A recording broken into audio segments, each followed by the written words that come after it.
What is up, everybody? Welcome and bienvenue. Welcome to the stream.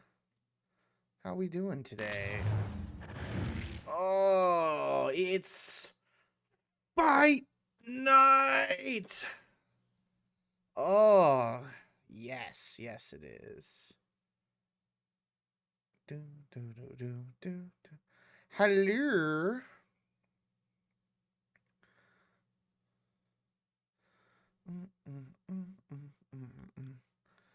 Yeah, let's actually swap to just some random stuff here.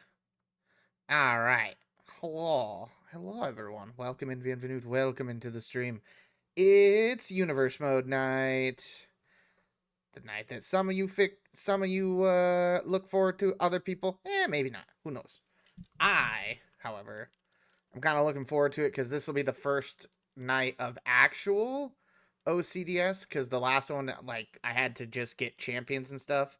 So this will be where we're starting to see how the CPU is going to do universe mode across both of our universes. So I think the main goal today is going to be going through both of our universe modes. We're going to focus mainly on OCDS to try and catch it up. And then, sorry. And then we're going to do, well, first we're going to do our other universe mode. Because that one I want to try and get them both to a pay-per-view so that next week we can do a pay-per-view and then start going over how we're going to run the two universe modes. Because I think the goal I have for each is a little different. So one of them, I want to try and do the 40 years of WrestleMania thing I wanted to do last year. And see if we can finish it off doing WrestleMania 41, 42 by the time next Mania comes out, which we should be able to.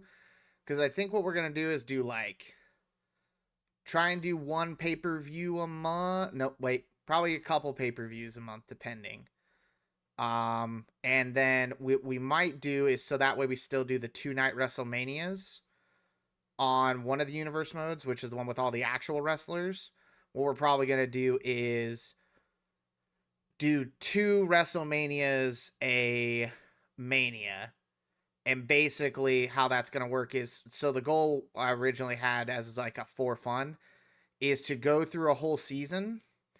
And then at the end, when we do WrestleMania, we do the match card of the WrestleManias and start from WrestleMania 1 all the way through WrestleMania 40 is the goal. And since some of the early Manias up until WrestleMania 40 were all one day, we'll probably do one of the days as WrestleMania 1, run one of the days of it as WrestleMania 2, and then 3, 4, 5, 6, 7, 8, 9, 10, all the way up until we get to 40. So then we would need to do at least 20 pay-per-views. So, I mean, we got time, right? But it all depends on like how quickly I want to run through it as well. Because I don't know, I want to see what happens. And then obviously every season or at the end of the every season, we'll do a draft and shake up what superstars are on the brand and stuff. So we'll always do that, and then we'll kind of like work through there. So that's the plan. But I want to at least get to a pay-per-view, and I think the first one we're going to do is Backlash for both brands. So our goal is to try and get all the brands up to there, so that way we're like lockstep, right? And try and get everything there. So we'll see what happens. That's the goal. And hello. It's good to see you. So let's get started, shall we? Hopefully everything doesn't break. And like I said, we're going to start with first universe mode, which was the one we started a couple weeks ago. So this is the one with actual wrestlers. Here, let me get audio going. And how we'll start doing these is we'll maybe only watch a couple matches here and there. OCDS will watch like every match because that's our created people. So that's more fun. And we have some really goofy characters there for sure. So I'm looking forward to that one. Alright, mute that music. Then we'll pause it. There we go. Okay. So let's take a look at what Raw has in store for us. Actually, first, let's look at news of this universe mode. So, the only thing that's changed in week 3 is Tyler Bate has been cleared by medical staff, so he's back. So, here we are. WCW has no rivalries going. TBD's got Kiryu Kazuma and Randy Savage in a rivalry, and Christian and The Undertaker. That's going to be insane. And then over on Raw, we've got Rey Mysterio and Zangief on one, and then we have Ultimate Warrior and Shawn Michaels as one of the other ones. So, interesting. Let's take a look at our match card. For our match card, we have a TLC tag with the Dudley Boys versus Hugo and Poison from Streets of Rage. Rivalry match with Shawn Michaels and Ultimate Warrior. Asuka and Kairi Sane against Santos Escobar and Electro Lopez in another TLC tag match. Zangief and Rey Mysterio in a one-on-one. And then our main event is a one-on-one brawl with Razor Ramon and Chris Benoit. Interesting. Okay. This is gonna be a wild card. Ooh, which match do we actually want to watch? We have two TLC tag matches. I'm interested to see what the rivalry matches are, and I kind of want to watch the main event. I don't know if we want to watch all of this one, because we got a bunch of shows to go through. So we're probably going to pick... So let's go ahead and start the show. And we'll probably simulate the first one and just go right to the Ultimate Warrior Shawn Michaels rivalry just to see what happens. Hugo and Poison beat the Dudley Boys. Interesting. Alright. So this is a Return the Disrespect rivalry. So Shawn Michaels and Ultimate Warrior. Ultimate Warrior trying to offer a shake. Oh, and a slap. And here we go.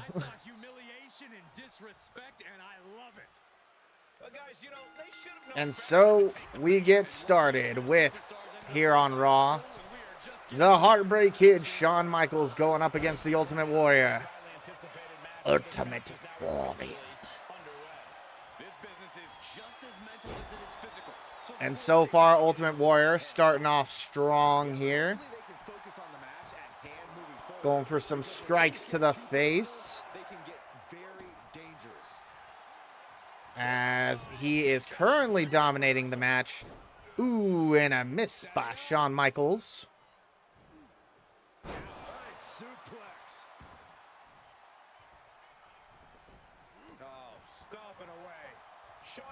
Is running into trouble.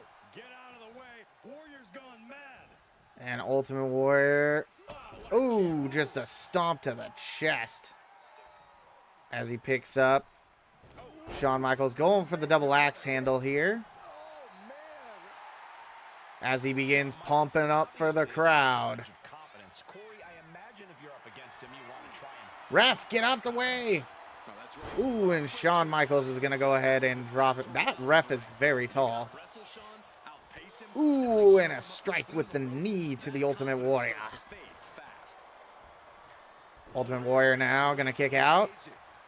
Get himself up. Throwing Shawn Michaels over the edge. This is just a normal one-on-one fight. So, Ultimate Warrior going for the easy pin. Probably not going to get it. As he again tries pumping up for the crowd. Picking him up. Gets blocked. Shawn Michaels going for a pin, but I don't think that's going to be enough. Gets a 2 count out of that, though, after that little chop block.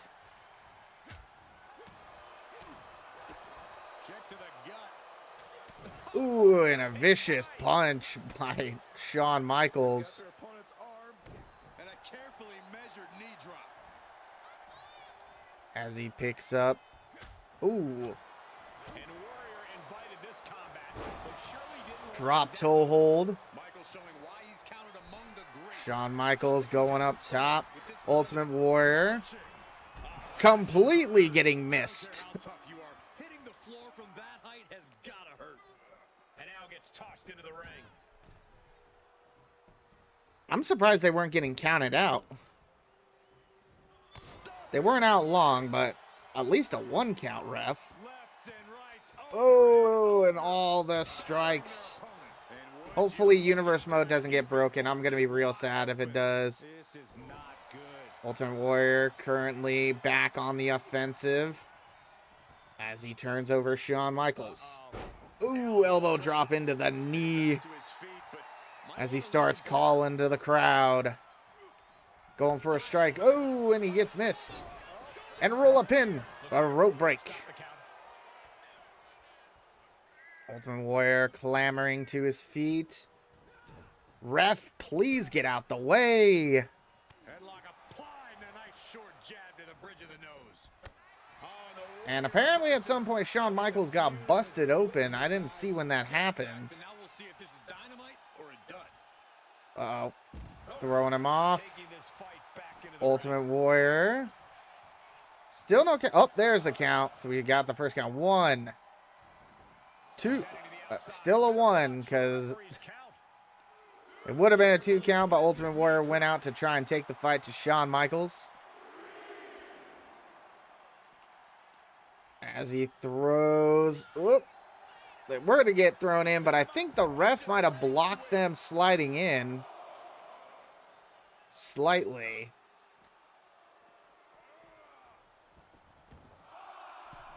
Getting up to a 5 count here as Shawn Michaels once again. Oh, gets clotheslined by Ultimate Warrior. And nearly a 3 count on that. Shawn Michaels not expecting the clothesline as Ultimate Warrior going for a splash. And that might be it. 1, 2. Oh, and he kicked out at 2.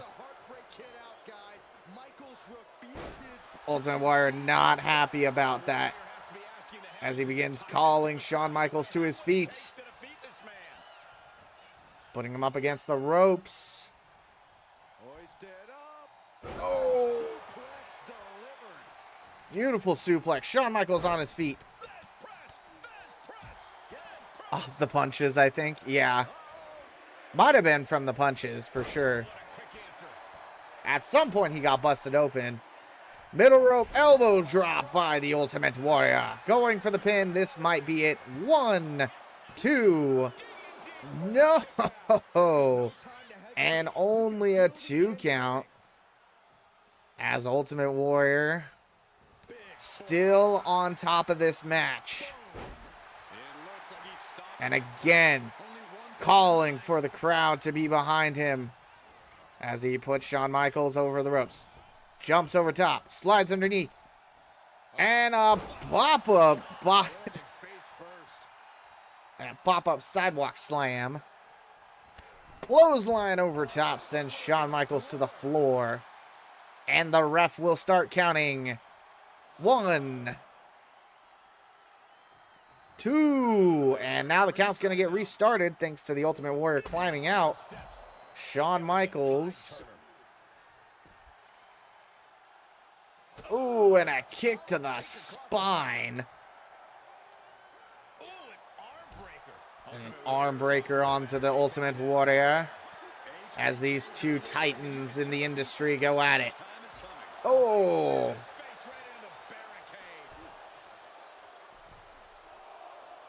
Going to 4, Shawn Michaels not climbing in yet. Taking off one of the pads for some reason. Getting to a 6 count. As, Ultimate Warrior was trying to get him in. It looks like Shawn Michaels is going to drop kick him and steal the victory with a count out. If I could have a picnic park hangout session with any fictional character, who would I choose to hang out with? And Shawn Michaels picks up the win. Good question. A picnic park hangout session. So just like chilling out at the park or have a picnic with someone. Any fictional character, huh? Ooh, rough. Rough choice.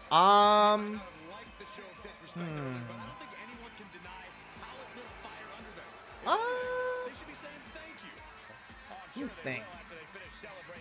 Any fictional character.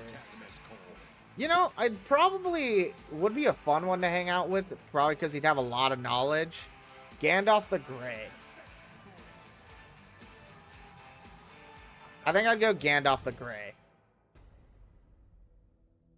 Then we have a TLC tag match with Kabuki Warriors and Electra Lopez and Santos Escobar of Legado del Fantasma. Don't know if I feel like this one. So we'll probably skip that one. Tag matches take a bit. I just want to see this rivalry match, and then I want to see the main event because it shouldn't take too long. Kabuki Warriors win. Silas from Love and Deep Space or Siri from The Witchers. Those are both good. Those are both very good. All right, a referee KO possibly. All right, we have Zangief versus Rey Mysterio.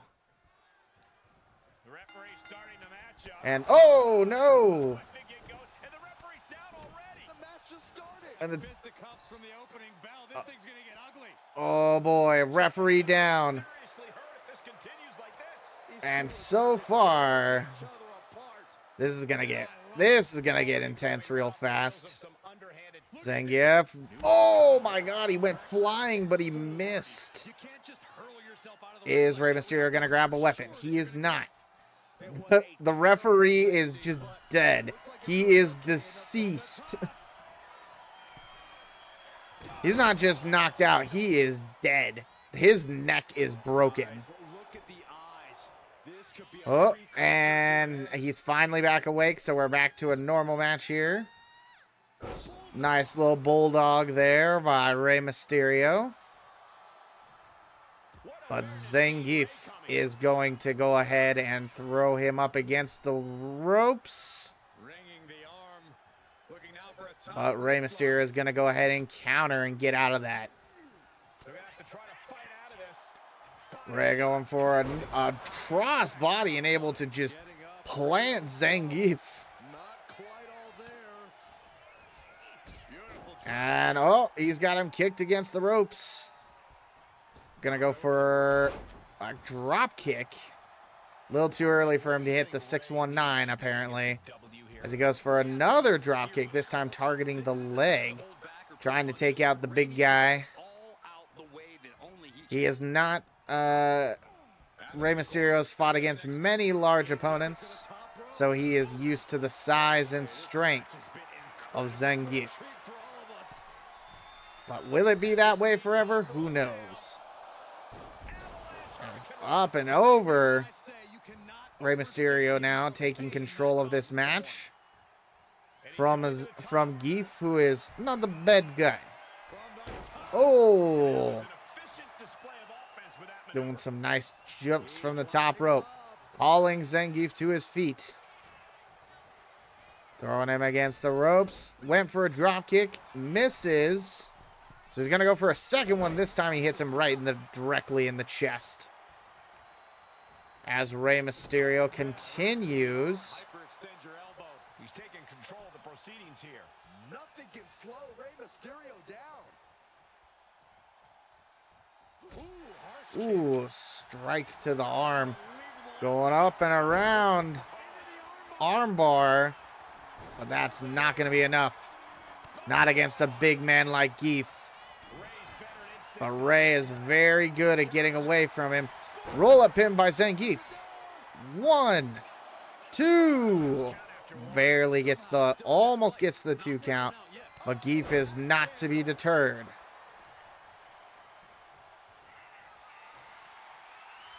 As he's going old school.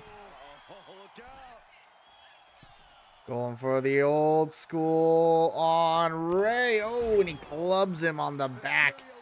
Already sizing up Ray with a signature. No, with his finisher. And a power bomb. 1, 2. Oh, and he gets a 2 count. Uh-oh. As he throws Ray against the ropes. Big boot to the face. As he goes sky high. Zangief elbow drop from the top rope. Going for the pin. 1, 2. Does not quite get it. Ooh, went for a strike, but gets blocked. Uh-oh. And here we go again. Arm wrench. Lifting up Rey Mysterio. As he goes for a kick. Uh-oh. And again, calling Rey to his feet. Gets countered. As Rey goes for the head scissor. Is he going to be able to get the 619? No.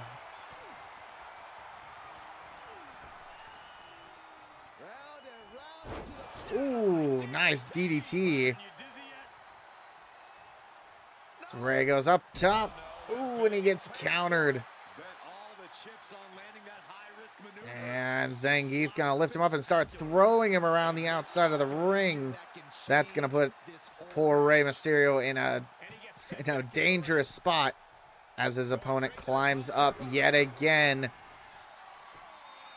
And calling Rey to his feet. What's he gonna do? Oh, and he went for like a clothesline and he missed. As Rey again getting lifted up.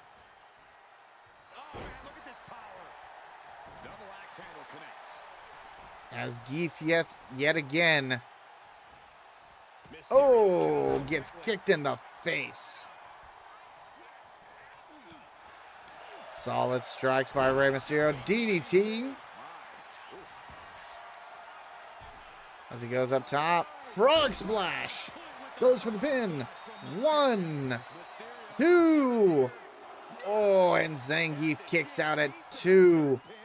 It was close. Rey can't believe it as he goes for a moonsault.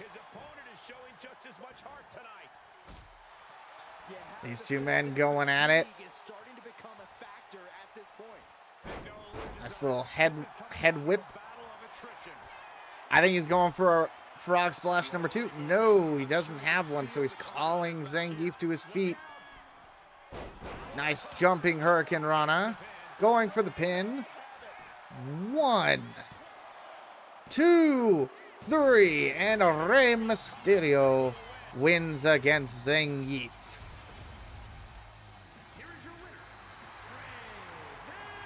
Mysterio, the veteran wrestler, beating the behemoth, at least in this round, after the referee was taken out.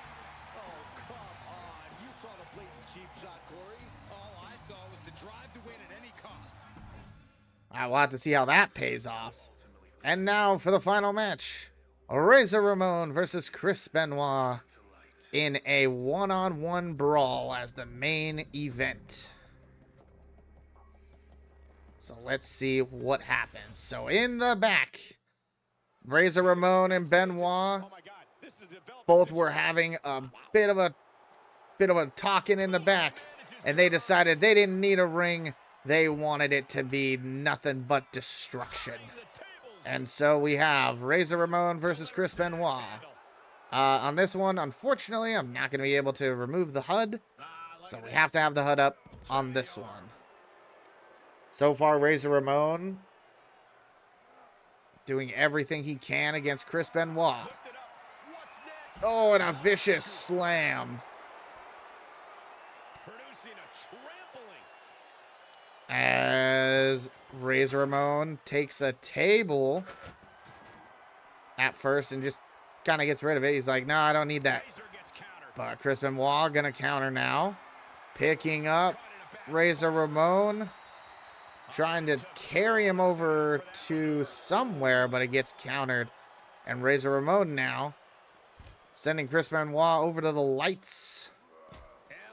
As the two of them are continuing to go at it. Someone's going to get injured here.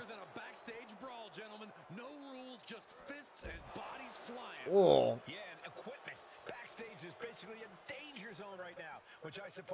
And Razor Ramon just stomping on the arm of Chris Benoit.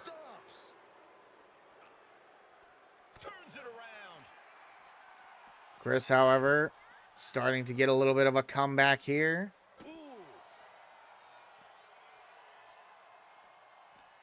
As he continues. He's in a bad way, but still has something left in the tank. This fight, but Razor Ramon not going to let him get by. As he also is dragging him somewhere. But the two of them are going at it. Chris Benoit's definitely more injured out of the two, so he has a higher chance of losing this match. Oh, and a vicious knee by Chris Benoit. As he goes for strong strikes. Nice little drop kick. As he starts going up top. This is a dangerous position to be in if he starts going up to the top.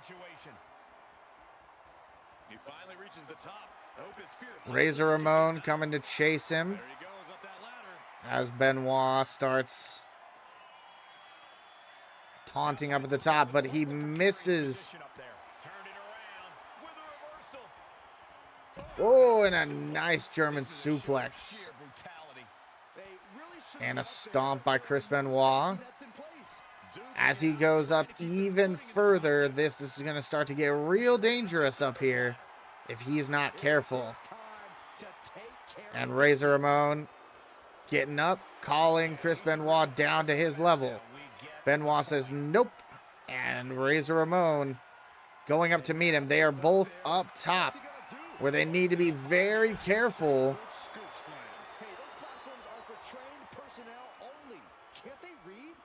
Oh, and a vicious right by Chris Benoit. Or sorry, by Razor Ramon to Chris Benoit. And instead of fighting up at the top, he took him over to the elevator. Maybe they're going to go back down. Nope.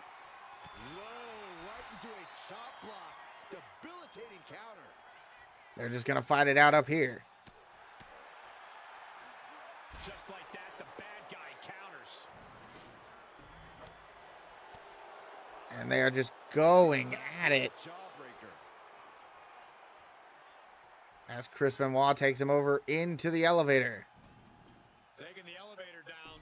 It won't matter because it's dangerous everywhere backstage. Down on the first floor of the and now Razor Ramon doing the same thing. Running Bulldog. Striking the leg of Chris Benoit. So far, nobody is close to victory here. Razor gets countered. Looks like Chris is going to try and get away a little bit, get a little space. Oh, but doesn't turn around in enough time. Uh-oh, Razor Ramon setting him up. Throwing him on top of the pallets. As the two men are now fighting above. Razor Ramon with a kendo stick to the spine.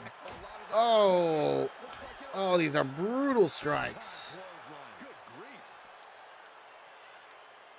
Currently, Razor is the one that is on top here.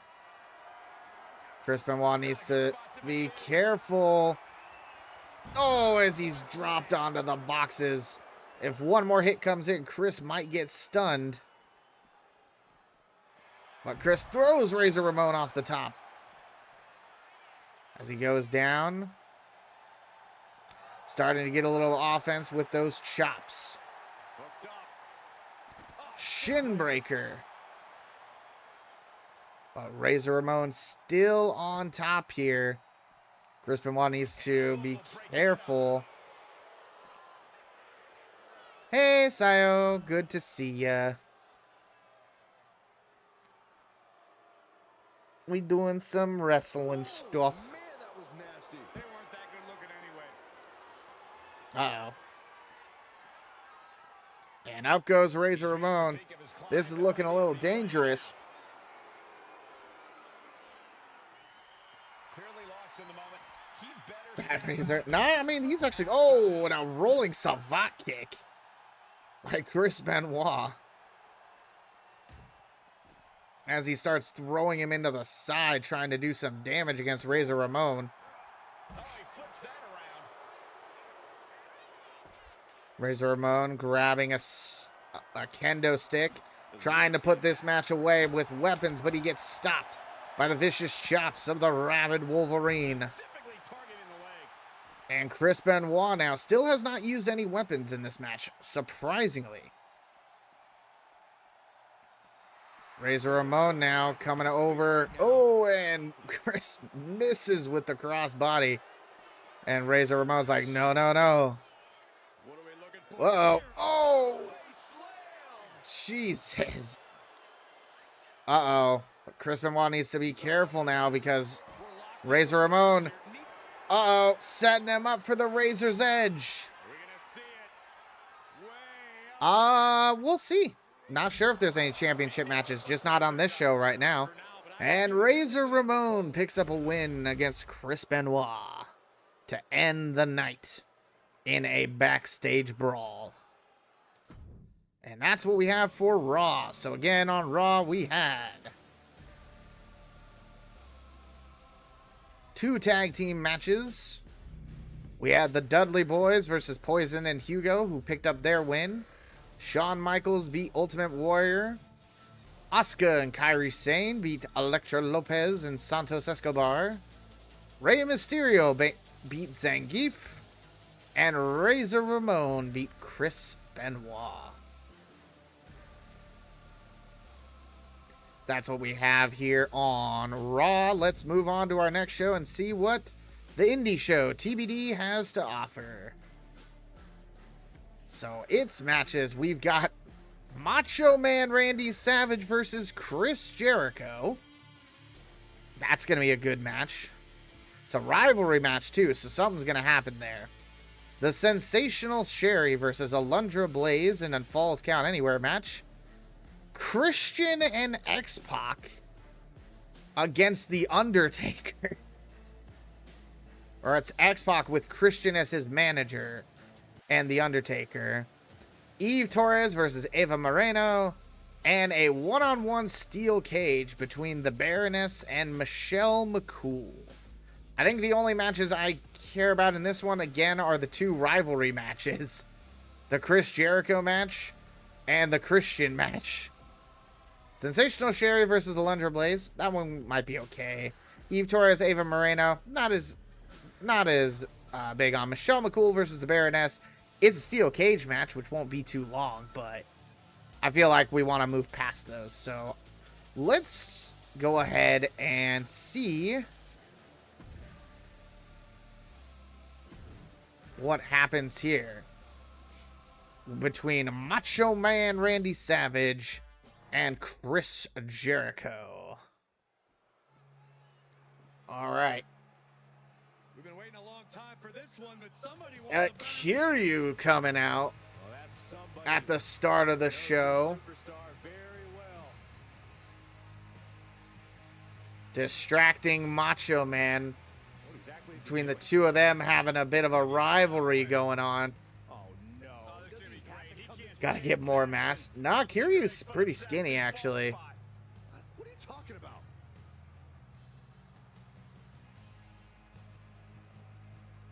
Please don't sit down. Please don't Especially sit if we're going with How could he not? The top of your number skull, if we're going with as of Yakuza or Like a Dragon Infinite Wealth. Alrighty. But so far we've got the Macho Man versus Chris Jericho as Kiryu Kazuma just sits at ringside, totally not planning anything. feels like he's not gotten the respect. He's a 100-man. Yeah, you would think so. Yeah, but respect has to be earned and He's got that lean muscle.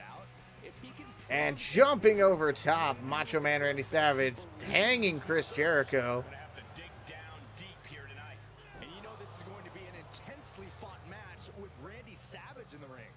Curious music's just still playing in the background. When he hits the ring, it's all gas, no brakes. As Chris Jericho Stamina and tenacity is not easy for starts both superstars countering one getting a fight going here. The two of them tying up. As Jericho gets pushed off, clothesline by the Macho Man. boundless energy from Randy Savage. And the madness cannot be stopped. And currently, ooh, who copied who first, Macho Man or the Kool-Aid Man? I'm sure Kool-Aid Man, I think technically would have come first. I don't know. This is just nasty. I'd have to look at when the first Kool-Aid Man commercial happened, and then Macho Man. Take any shortcut to Oh, and the two of them are still going at it. Back and forth. Macho Man getting a bit of a, has been the getting in there. Uh-oh. And Kiryu steps in. commentary with us. And a disqualification match. Chris Jericho will get the win, but by DQ and not by a legitimate means, It's an absolute shame as to end this way. Kiryu now takes over, trying to beat down the Macho Man. Managing to get some control going head to head. No. Would he? Oh, no, you're right. No, Randy got the win. You are correct, because he's the one who got attacked. So Chris Jericho is the one that got, Chris Jericho lost because he got DQ'd. You're right. So that's going to cause some friction between these gentlemen. As Kiryu currently going to town against Macho Man Randy Savage. Yeah, no DQ Uh-oh. has a way of driving Oh, and he misses the Macho Man just barely. as soon as the rules are gone. But Kiryu. Competitors would really like to do to each other. It's not even necessary. So this is just a brand new match now. Oh, Randy Savage gets busted open Flow, because if you don't, you're gonna be in a world as Kiryu gets carried over, dropped into the corner. stiff shot to the abdomen, kick to the gut, stop to the gut.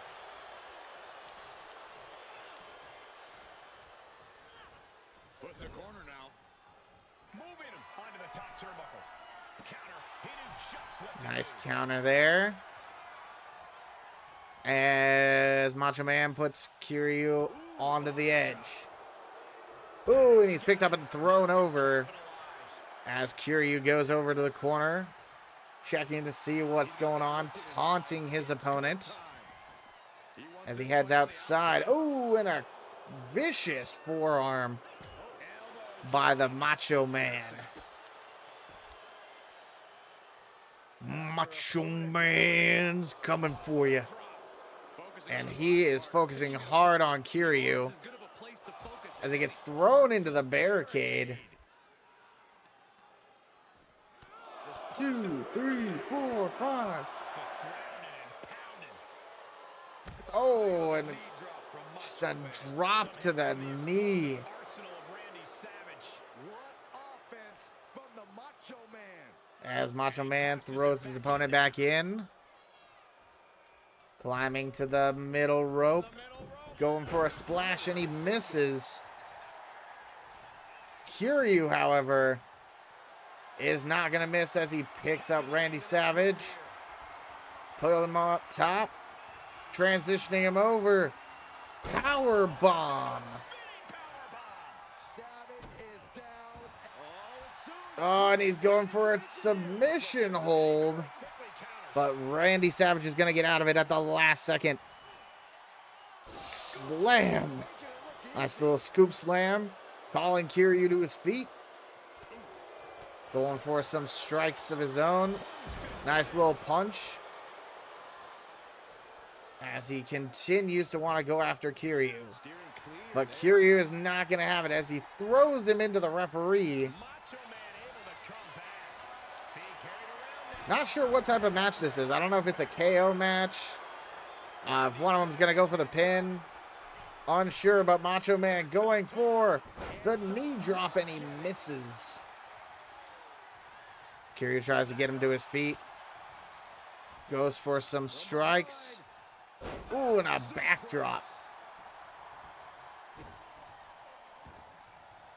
Uh-oh, this is just vicious. Ooh. Let him break his arm. Vicious. He calls Macho Man to his feet.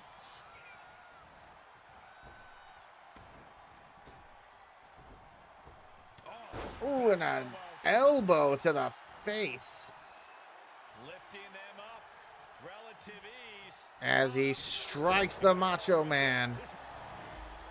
And picks up the win. Looks like Macho Man Randy Savage may have gotten knocked out with that. And so the rivalry continues. So Macho Man picked up the win. But not by much. Poor X-Pac. Sensational Sherry picked up her win against Alundra Blaze. And then we have The Undertaker and X-Pac.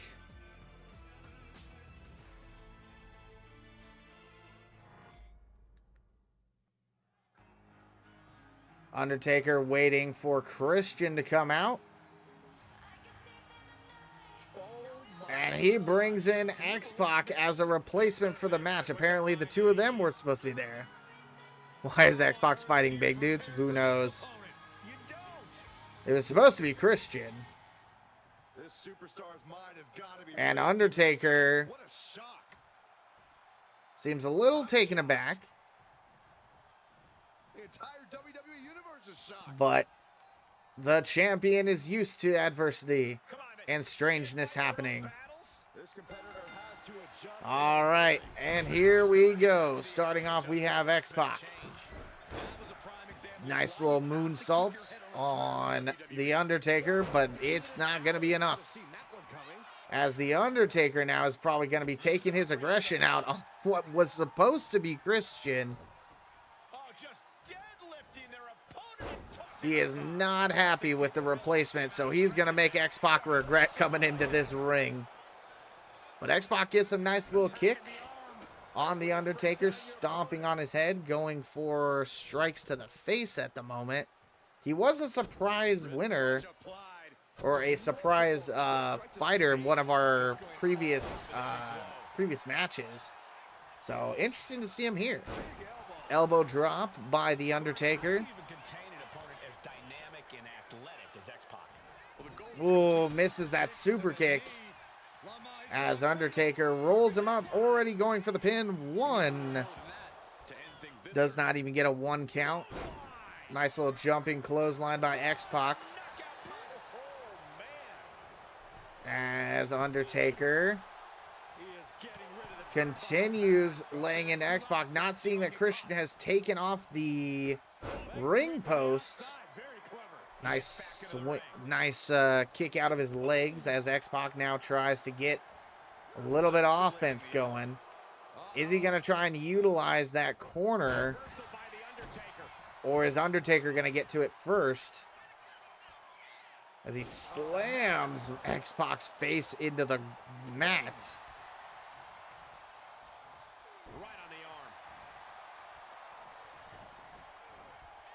Oh, and a miss there by X-Pac. Nice little swinging neck breaker. And the referee gonna go over and fix the turnbuckle as Undertaker is sent over the top. Christian getting mixed up, but he's just trying to put Undertaker into the ring. Uh-oh, and Christian throws in a chair, but it's right in front of the referee, so he saw everything that happened. As X-Pac calls Undertaker to his feet, jumping up. Oh, went for the clothesline and misses. As Undertaker climbs over top. Going up top. Oh, X-Pac missed. Diving strike. It looks like he went for like a tomahawk chop. Leg drop by The Undertaker. As Undertaker gets his leg cut out from under him. Climbing out. DDT by The Undertaker as he goes for some strikes.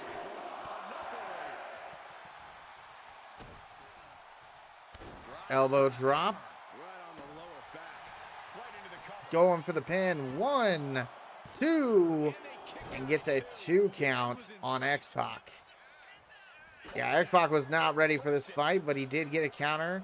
Yet again, trying to get some offense, and as he throws The Undertaker over to where Christian is, starts taunting Undertaker. But he needs to be careful that his partner doesn't get him disqualified. Ooh, went for a, yeah, can't. Striking him with the knee. But a running DDT by Undertaker, that shouldn't be enough to take him out, but it might be. And a kick out at 2 by X-Pac. As Undertaker pulls him to his feet. Oh. Uh-oh. X-Pac going for that drop kick. As he goes for another kick to the chest. Trying to get his momentum up. He might try and get into this match. Can't get to the corner. Calling Undertaker to his feet. Going for the clothesline, and he does get it. But Undertaker, uh-oh. Well, oh.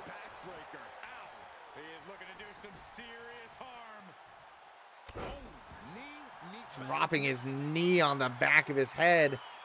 Undertaker going up top. And an elbow drop onto the spine of X-Pac. And Christian now getting involved, distracting Undertaker, while X-Pac continues to just lay there, barely resting. X-Pac finally gets up, but he's not going to get up in enough time as the two of them are locked in combat. Trading blows back and forth. Not something you want to do against The Undertaker, but he does get the upper hand. As Christian had yet again took off the turnbuckle, distracting the referee. Not really a help to his teammate, however. Uh-oh. And X-Pac going for a submission, but it's not going to work.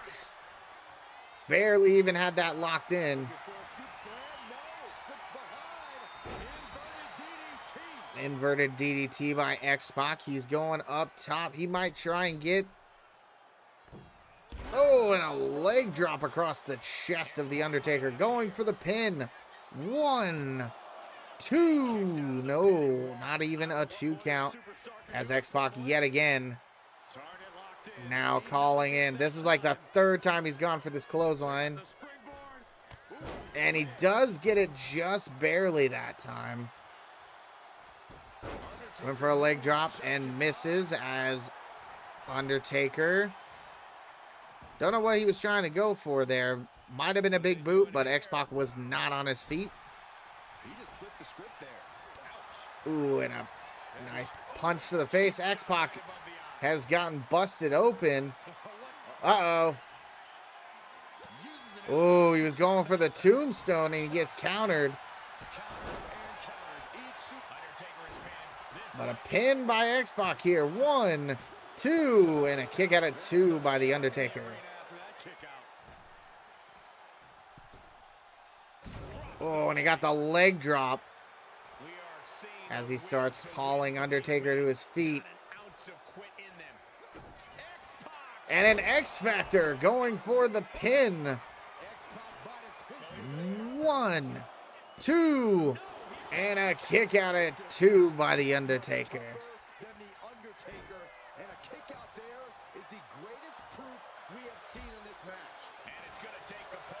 Oh no, and now going up top.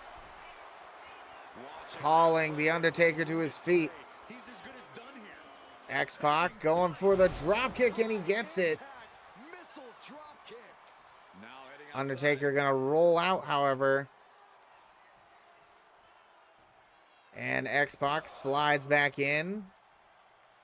Trying to distract the referee as Christian throws in the Undertaker.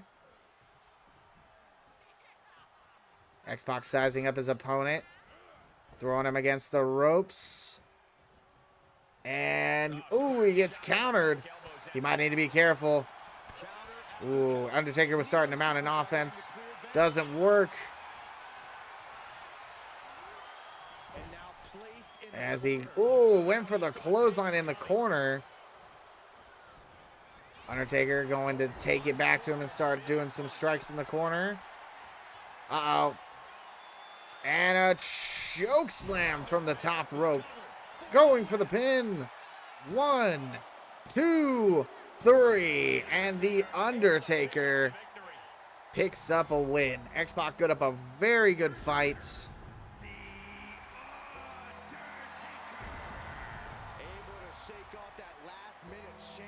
And Christian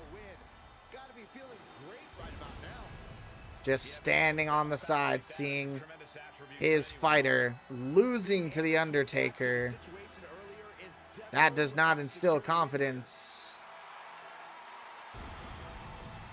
in Captain Charisma.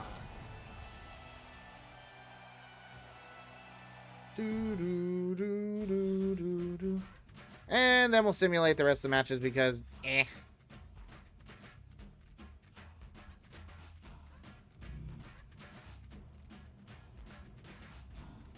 So we'll simulate this one. Eva Moreno beat Eve Torres. And then in the steel cage, Michelle McCool beat the Baroness.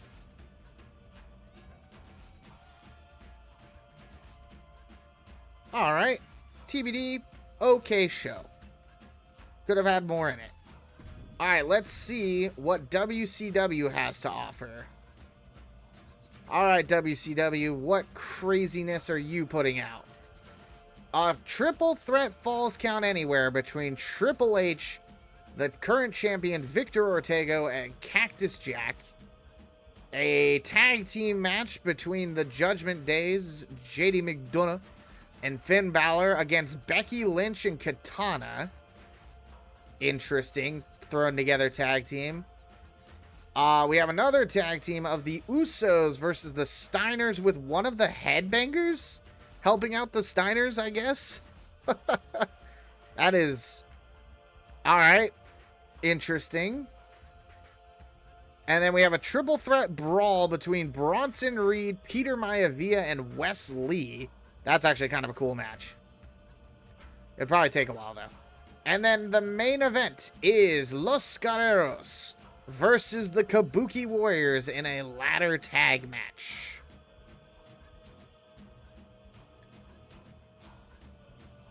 Okay. A lot of tag team action on WCW this week. God, I don't know which match I want to watch. There's some okay matches. Yeah. It's got some weird tag matches because you have people that aren't even, like, this is a tag team. But Becky Lynch and Katana are not a tag team unless they are becoming one. Which is very interesting and weird. This one is so wild to me. Just the Steiners make sense. The Usos make sense. Sami Zayn being with the Usos makes sense. Bloodline. What the hell is... I can't tell if that's Mosh or Thrasher from the Headbangers. What is he doing with the Steiners? Like, what? This one seems still interesting. So I think if anything, we might watch the Bronson Reed, Peter Maivia, Wes Lee fight. And maybe the main event of Los Guerreros versus the Kabuki Warriors. The other ones are just so random. We might just do the triple threat brawl, though, and then simulate the main event, just because tag matches can take a while. I do like some tag matches, but this one, like, so weird. All right. Let's start the show. I think we're just going to go to the triple threat brawl and see who won what. All right, so Cactus Jack won the triple threat. Becky Lynch and Katana beat Judgment Day. Okay. The Usos beat the Steiners. Not surprising. All right. Triple threat brawl in the backstage between the High Chief Peter Maivia, Big Bronson Reed, and Wes Lee. I feel like it was Bronson Reed was probably attacking Peter Maivia, and Wes Lee just happened to be there. And now he's just going to get his ass beat. What a display of strength here. Fights out of trouble with a barrage of strikes. Oh, the rear And a vicious kick by Wes Lee. And again, can't count out everybody. So I don't know if this is elimination style or if it's first one to get knocked out wins. I don't know how how a triple threat brawl match works, but we'll figure it out. There's just so much going on. Meteora by Wes Lee. Bronson Reed now fighting with Peter Maivia. Peter Maivia. Oh, slamming Bronson Reed. That is a heavy boy. And he's ready to throw out all decorum in this one. As he goes for like a electric chair drop. Ooh, he fends that off. Wes Lee grabbing a kendo stick. Goes for a strike against both targets. Only hits Bronson Reed. To beat each other down at any cost. Doesn't matter where, doesn't matter when. All that matters to them is that they're And now he's going up against Peter Maivia. Oh, a Samoan drop by Bronson Reed. As Wes Lee throws him away. Now trying to get some advantage here. Wes Lee is just begging for a fight. Oh, Bronson Reed missing his grab there. Oh, as he slams him into the wall. That could take on all comers. Bronson Reed using that table to his advantage, knocking both men to the ground. And a headbutt to Peter Maivia.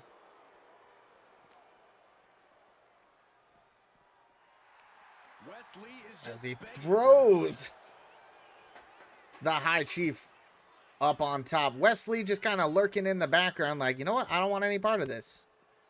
I don't want no smoke. Okay, maybe now I want some smoke. Come here, Peter. Uh-oh. And Bronson Reed hitting them both with a chair. Peter Maivia getting busted open. Nowhere to run, nowhere to hide. As Wes Lee now tries to go up against Bronson Reed. Big Bronson Reed's gonna make him regret that. As he throws Wes Lee off the top. Peter Maivia went for a bat to try and defend himself. And he's gonna throw off Bronson Reed as Wes Lee comes back up for more. And now we got Wes Lee against the High Chief. And High Chief Peter Maivia gonna... Whoop, he was gonna drop him. Wes Lee is able to slip out as he throws him off and dives on top. Ooh, it looked like Bronson Reed was about to cannonball off as well. Oh, and Wes Lee's head just bounced off that. Ow, that looked painful. Oh, that looked real bad. He just German suplexed him into those boxes. Intercepts that attack with a knee right to the stomach. That was vicious. As Peter Maivia again going for a strike. Bronson Reed, just no one's caring about his strikes. Incredible agility. So Bronson Reed is like, you know what? Give me the shovel. And Wesley's like, no, give me the shovel as he slams it against Peter Maivia. Oh my God. Oh, You kidding me? Poison Rana there. Oh, and Wesley just took a face full of shovel. even more determined than As ever. Peter Maivia. Uh-oh, he wasn't paying attention. Ooh, and Bronson Reed almost got the drop on him. He's got to be careful. But can he capitalize? As Wesley throws him up. Oh, and a savate kick. Standing shooting star press. And a nice shooting star press by Wesley. As he now has the shovel. Went to strike, missed. Bronson Reed making him regret. going for that shovel. As Bronson Reed picks up Peter Maivia. Gets countered and a DDT right onto the cement. That's got to hurt. As the High Chief now takes Bronson Reed over towards the center. Throwing him over to the side as Wesley now throwing Peter Maivia the other way. Trying to get some distance away from Bronson Reed. Big Bronson Reed fears no man. As Wesley starts striking at Peter Maivia's feet. But Bronson Reed just steamrolls through Wesley. As Bronson throws Wesley onto all the boxes. And then goes to work against Peter Maivia. Uh-oh.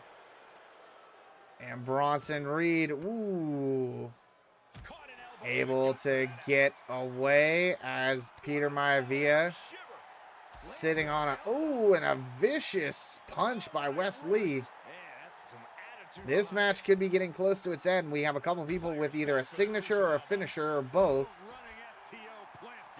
Oh, and there's that rolling kick again from Wesley. As he went for the strikes against Peter Maivia. And Peter Maivia, spin out backbreaker on Wesley. All he has to do. Uh-oh. Oh, and Peter Maivia getting crushed by Bronson Reed. And now Wesley in danger. Bronson Reed trying to end this match. As both Peter Maivia and Wesley are nearly out. But the High Chief has other plans. As Bronson Reed better be careful. He might end up getting a spin out backbreaker of his own. And down goes Bronson Reed. Are all three shows here the same roster? No, completely separate rosters. The only people who have any crossover is people who are in the intergender tag division. But all three shows have completely different rosters of people. That's what we made sure to draft up. It's a lot of fun. Basically, my end goal with this one is probably after this week, we'll do a pay-per-view next week. And then after that, we're going to focus on trying to get to end goal of this universe, which is just simulating up to either the Royal Rumble or WrestleMania. Probably. I always like doing the Royal Rumbles because Royal Rumbles are fun. Or Money in the Bank to see who wins Money in the Bank. And then we have Royal Rumble. Well, when we get to WrestleMania, what we got to make sure of is that at WrestleMania, and Peter Maivia was eliminated by Wesley. As Bronson Reed now going after is going on Wesley. But the goal would be, this is the universe mode I want to do my 40 years of WrestleMania, and we do a new draft every season. But I think to help me cut down the amount of seasons it will take, what we might do is, since WrestleMania is 2 nights, and it wasn't originally, what we'll do is we'll do 2 versions of WrestleMania, 1 each night, and that we'll do the match cards for those WrestleManias. Because that's the goal, is to try and match the match cards for each of the WrestleManias, if possible.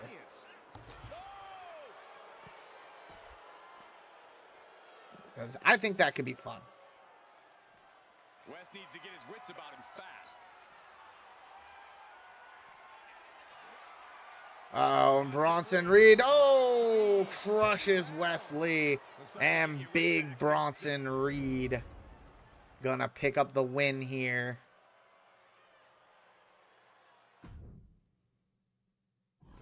And then, to end this one, we're gonna go ahead and simulate it.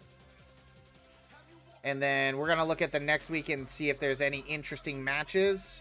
If not, we're just going to see what Backlash has for us upcoming, and we'll save that for Backlash. And then we're going to go to OCDS and try and get to Backlash as well, so we can at least do Backlash. Alright, and Kabuki Warriors beat Los Guerreros. Alright.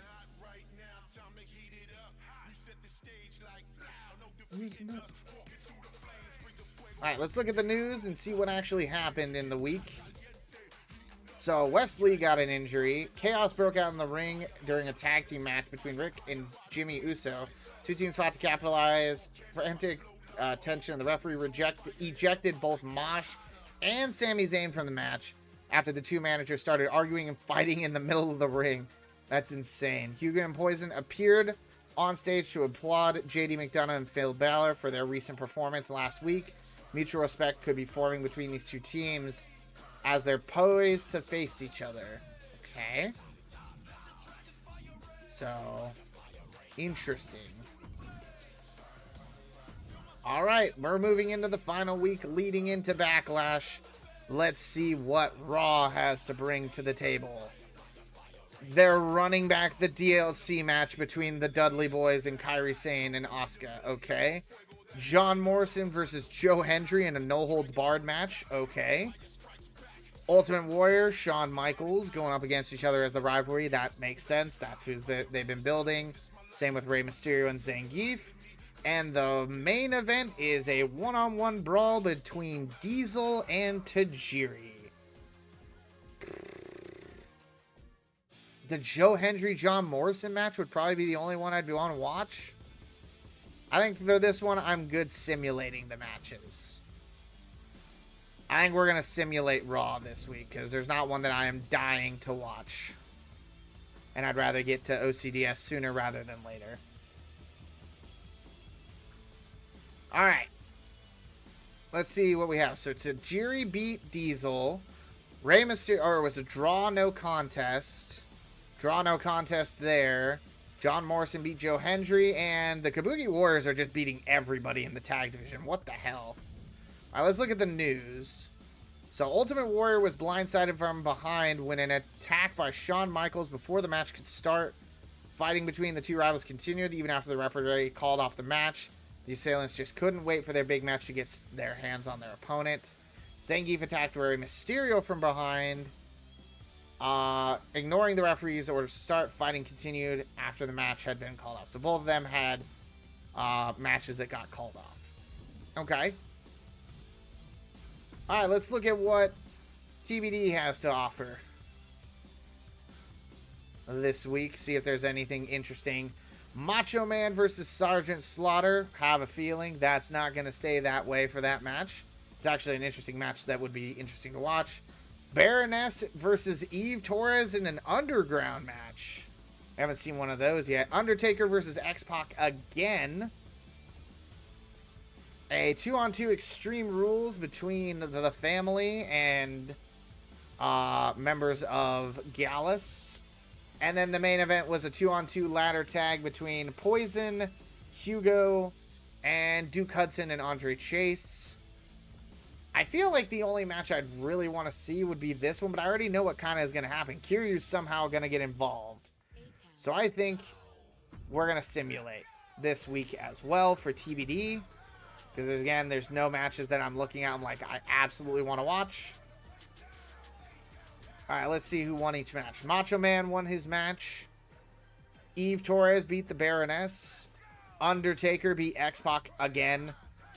Wolfgang beat, or Gallus, I should say, beat the family. And Poison and Hugo, the Streets of Rage, beat Duke Hudson and Andre Chase. So let's look at what we have here in terms of the news. So Kiryu Kazuma made a chilling appearance after Macho Man's match using the cover of darkness to carry out a hostile attack. Christian attacked Undertaker before the match. Challenge bent on inflicting harm on the champion, trying to weaken him before they face off with the title on the line. All right. Things are heating up. What if you redeem a championship match now? I mean, if you want, you could. But you could pick which one and where. Oh my god, now this is a classic. A Falls Count Anywhere triple threat between Cactus Jack, Triple H, and The Rock. Scott Steiner and Rick Steiner versus Jey Uso in a brawl. No, normal match. A triple threat Falls Count Anywhere between Bronson Reed, Penta, and Harley Race. Holy crap, WCW. This is insanely amazing. Hugo versus Finn Balor. And then the main event is Santos Escobar and Elektra Lopez versus Randy Orton and Batista. Legado del Fantasma against Evolution. Ain't no way they're winning that match. No way in hell they're winning that match. Damn, WCW's got some fire matches. Ooh. Man, which one do I want to watch? This feels like a squash match. That should have been the lead-off match. This should have been the main event. This is main event material. I think the only ones I'd want to watch would be like the Bronson Reed, Penta, Harley Race one. But I think, to be fair, I probably should just simulate all these.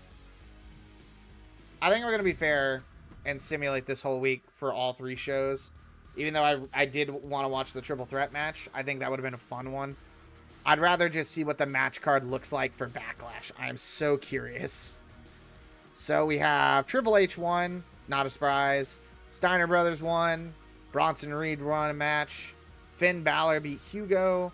And look, seriously, got Legado del Fantasma beat Evolution. Oh, okay, that's insane. Dirty Dom has been cleared by medical staff to compete once again. This star is ready to make an impact. Jimmy saved Jay, not a surprise, from a vicious assault by Scott Steiner and Rick Steiner, one that could have shelved his tag team partner. Their rivals are willing to cross the line and shorten their careers, all so they can decisively beat them to better match opportunities. JD McDonough won the approval of the WWE Universe by stopping Hugo in his tracks from walking out of his match. No doubt the challenger will be looking to get even with him and getting embarrassed in front of the crowd tonight. The rivalry between these superstars heading back into the familiar levels of animosity. Okay. Let's see it. Let's see what Backlash has to offer for this universe mode. So Katana is going against Becky Lynch for the women's championship. Kiryu and Macho Man are trying to end their rivalry. Pretty Deadly going for the tag team championships against Bubba Ray and Devon Dudley. Zangief and Rey Mysterio going at it. The Steiners going after the championship. We got a lot of championships on the line. Holy shit. A lot of the tag ones. A 2-on-2 tag team between Poison and Hugo versus Judgment Day. 1-on-1 Ultimate Warrior Shawn Michaels. Randomly, like no build whatsoever, Intercontinental Championship, Ken Shamrock versus Will Ospreay. That's actually going to be kind of a cool one. And the main event, Christian versus The Undertaker for the TBD Championship. This is actually a pretty solid, this is actually a really solid, Jesus, my brain doesn't want to work. This is a pretty solid pay-per-view. Just some random surprises in there. That's actually kind of wild. That's actually a wild one. There's a decent amount of the titles are on the line too. There's a few of them that aren't. So WCW women's match. This one is Raw, I think. Raw tag team. This one's WCW. It looks like WCW is dominating this one. Kind of. WCW and Raw. Indies got the main event though. So they were able to pick up the main events. That's kind of interesting how it picks the amount of stuff that's on the show. So kind of interesting. Okay. Hopefully it'll stay that way and doesn't get messed up. But I think that's where we'll stop on that universe mode. Well, let me let it save. Let me make sure it doesn't mess everything up. And then let us swap over to the universe mode that you all actually care about.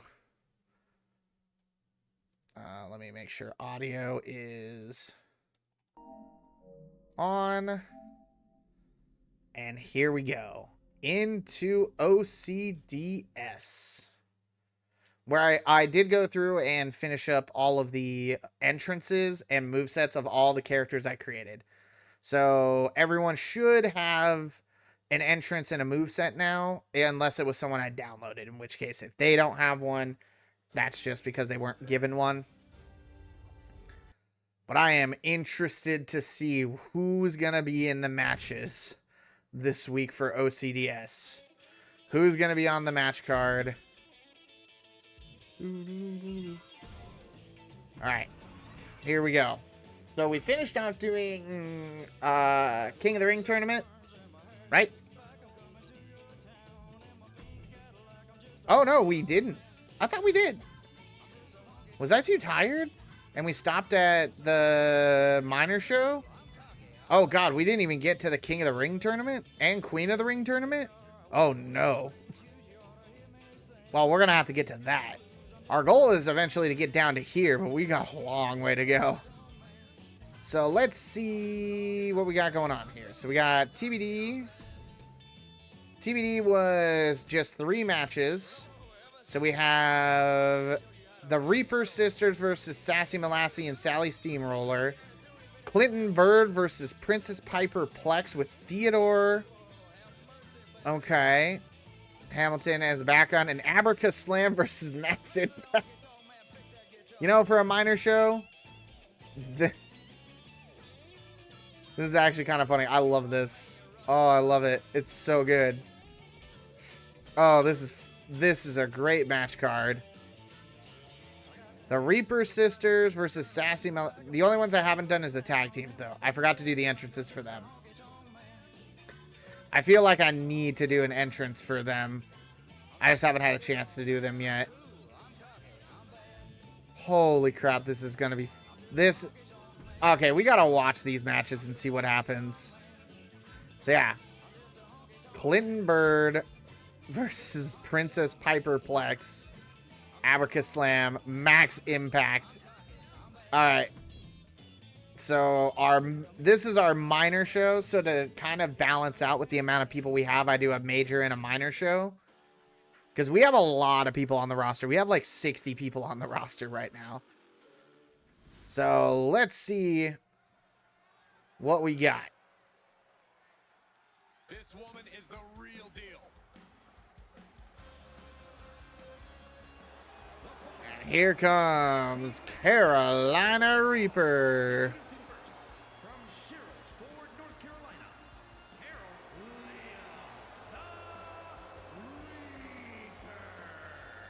Matches like these with talent of this caliber, this is why sports entertainment is an art form. Bum, ba, da, da, da, da, da, da, da.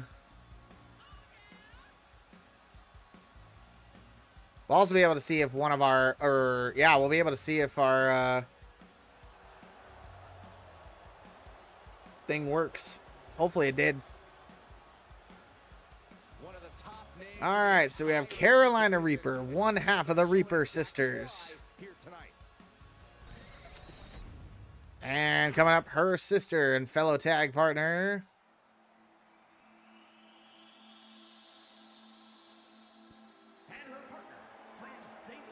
Here comes Robin. Just look at the swagger on display. I love it. Swagger. Really, Saxton? You know a number of people in the back just despise this superstar. Well, the WWE. She's definitely got the energy of the two. That's for sure.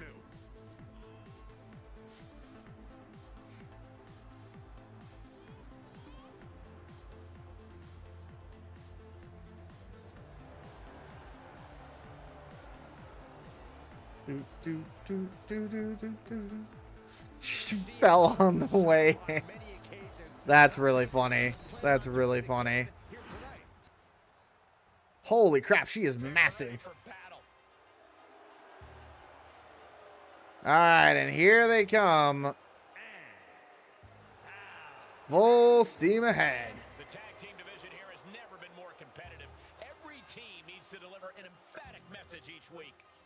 Feel like I meant to give them a tag team entrance and I just forgot to do it. So yeah, we got Sassy Molassy and Sally Steamroller here. Full Steam Ahead was a really good name. All right, Full Steam Ahead versus the Reaper Sisters. And starting off, we have Carolina Reaper going up against Sassy Molassy. So starting off strong with our women's tag division. Going for the pin. One. Oh, and a kick out. So I think this is who we went for the intergender tag division. Is who I built them for, but we hadn't finished all of that yet. And Carolina Reaper going for, ooh, a slam into the corner. And she goes back and goes, ooh, with a splash into the corner. Picking her up. Showing off a little bit of strength as she power slams Sassy Molassy. You know, I would have figured, you know, not strong, but no. Carolina Reaper is definitely the powerhouse of this group. As she puts Sassy Molassy down. Going for the elbow drop and misses.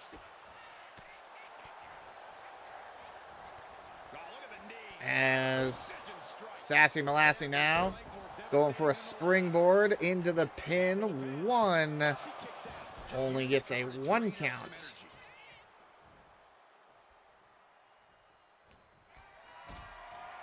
Uh-oh. Sassy Molassy now going for the powerbomb. Ooh, into the backbreaker. As she goes to tag in Sally Steamroller. But we now have Robin Reaper. So Robin versus Sally. Robin definitely has the height on this match. Oh, and a springboard moonsault. As Robin, ooh, goes for some vicious strikes against Sally Steamroller here. And the Reaper sisters might be a bit of a challenge here.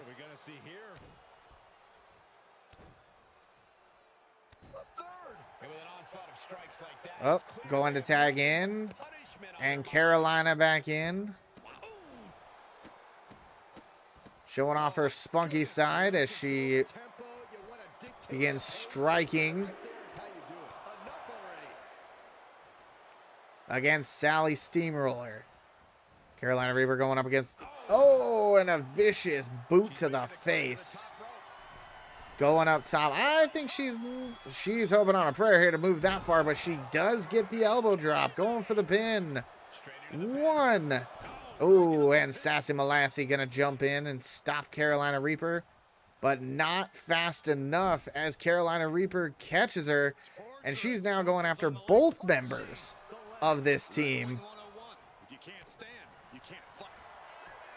Ooh, but Sally Steamroller going to get in, but not even going to get a 1 count because unfortunately the ref was dealing with her own teammate being in too long. And Sally Steamroller now trying to get some momentum here as she goes to tag in Sassy Molassy. Sassy now coming in, working over Carolina Reaper. Robin just watching in the corner. As Sassy Molassy gets some stomps going. And a knee drop by Sassy Molassy.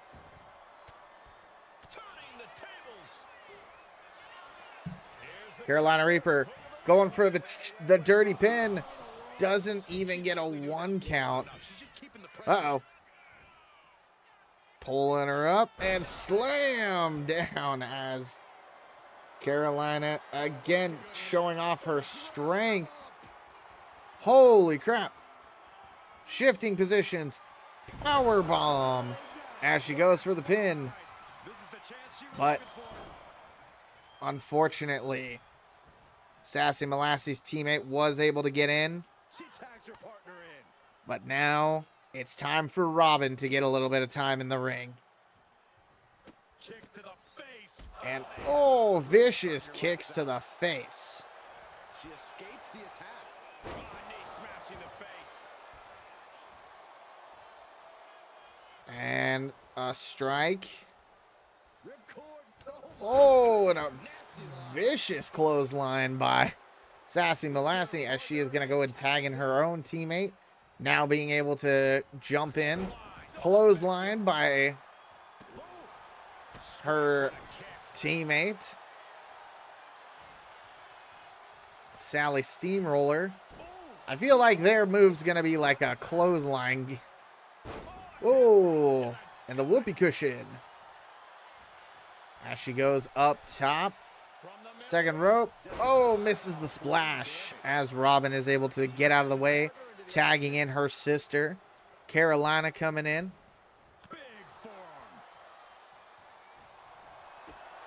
She may be small, but she is mighty. But not mighty enough for Sally Steamroller. As Sally throws her into the ropes, sliding underneath. Oh, wasn't able to get the belly-to-belly suplex that I think she was looking for. As Carolina Reaper now going to try her hand. And a big boot. But, oh, she's going to get away. Missed. That's a completely missed elbow drop there. As Sassy Molassey now sends Carolina Reaper crashing to the floor. Going to strike Robin now. Going for the beats of the Bodhrán. 4, 5, 6, 7, 8, 9, 10. And the beats have been made, but she should have been watching her back as Carolina Reaper got in. But she's going to counter. And a planting strike as Sassy Molassey pins her right in front of her teammates. But that's going to be hurting Sassy Molassey here if she's not careful. The names of these characters are just so good. That's why I had to pick them. They're the ones from the My GM mode, but they are so perfect for this universe. As Carolina Reaper drops Sassy Molassey. Tag to her partner, Robin Reaper. Trying to give Sassy Molassey a little bit of R&R. Oh, and a vicious punch to the face. But Sally Steamroller going to get pulled in as she goes for a diving crossbody while Robin was taunting the crowd.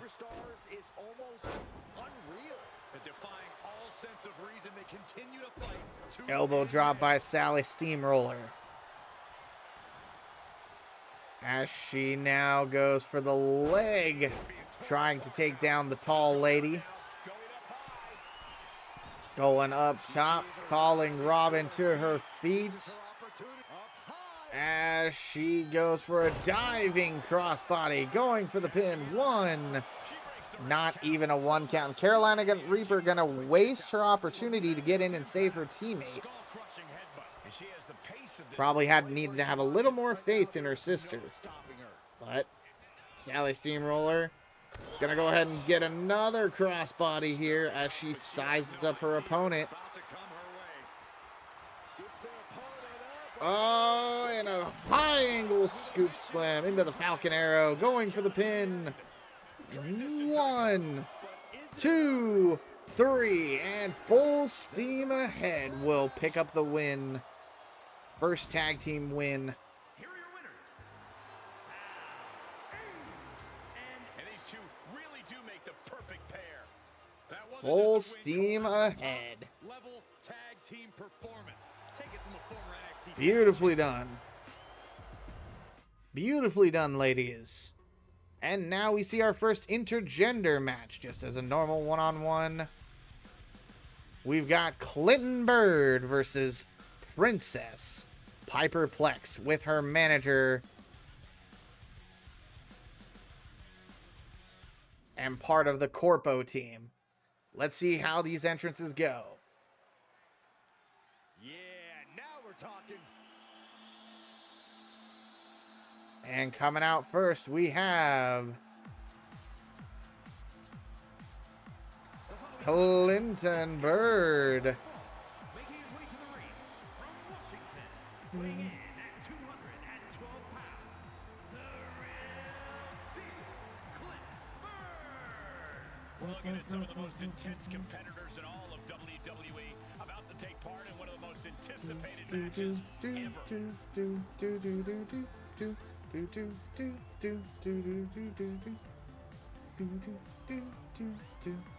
He's got a pretty sassy entrance.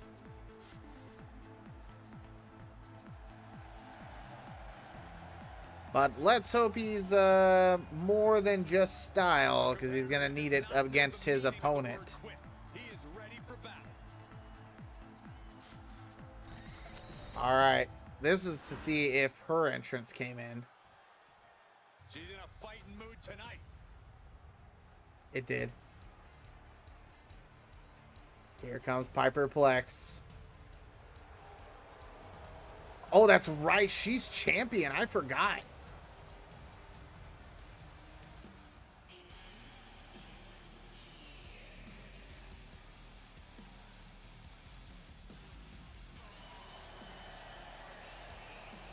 And coming out with another member of her team. Houston, Texas, the Intercontinental Honor Fighting Champion, the Princess Piper. Lux. Social media has been buzzing since this match was announced, and I think the competitors plan on delivering on that hype.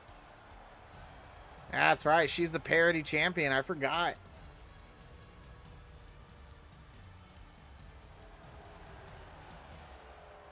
One of the members of the Corpo team who picked up a championship win in our Royal Rumble last week. I forgot about that. All right, and going up against her, Clinton Bird trying to show that he has what it takes, while we have Theodore Hamilton on the back. Once a member of OCDS, now he's part of the Corpo team. Whoa, and we got a bunch of different rolling back and forth into the pin. Nah, not yet. Too early. Clinton going for that moonsault that's very common with a few members of the team. As he goes for a strike to the back. Oh, vicious kick to the stomach. Piper not looking pretty strong here as champion.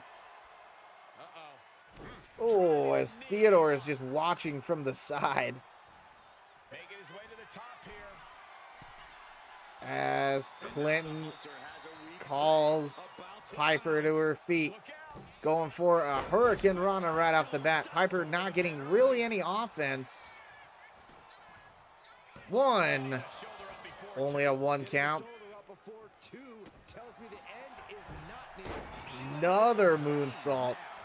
Uh-oh. And Theodore sliding in a kendo stick, but this is not a no DQ match. And the referee going to get tired of his bullshit, basically, and threw that kendo stick right back at him. As Clint, a strike to the chest before he goes for that arm drag. Currently, Clinton is showing all kinds of offense. And Piper Plex showing no offense right now. As the pin goes in one. And a one count only. Piper now getting drawn to her feet. Oh, and she finally starts getting some offense here. She counters Clinton. And she might start showing off her strength with an elbow drop. Going for the legs currently. Uh-oh. And a hair whip into the mat slam. Not afraid of doing a little bit of damage here as she slides underneath. Oh, and gets speared off the side.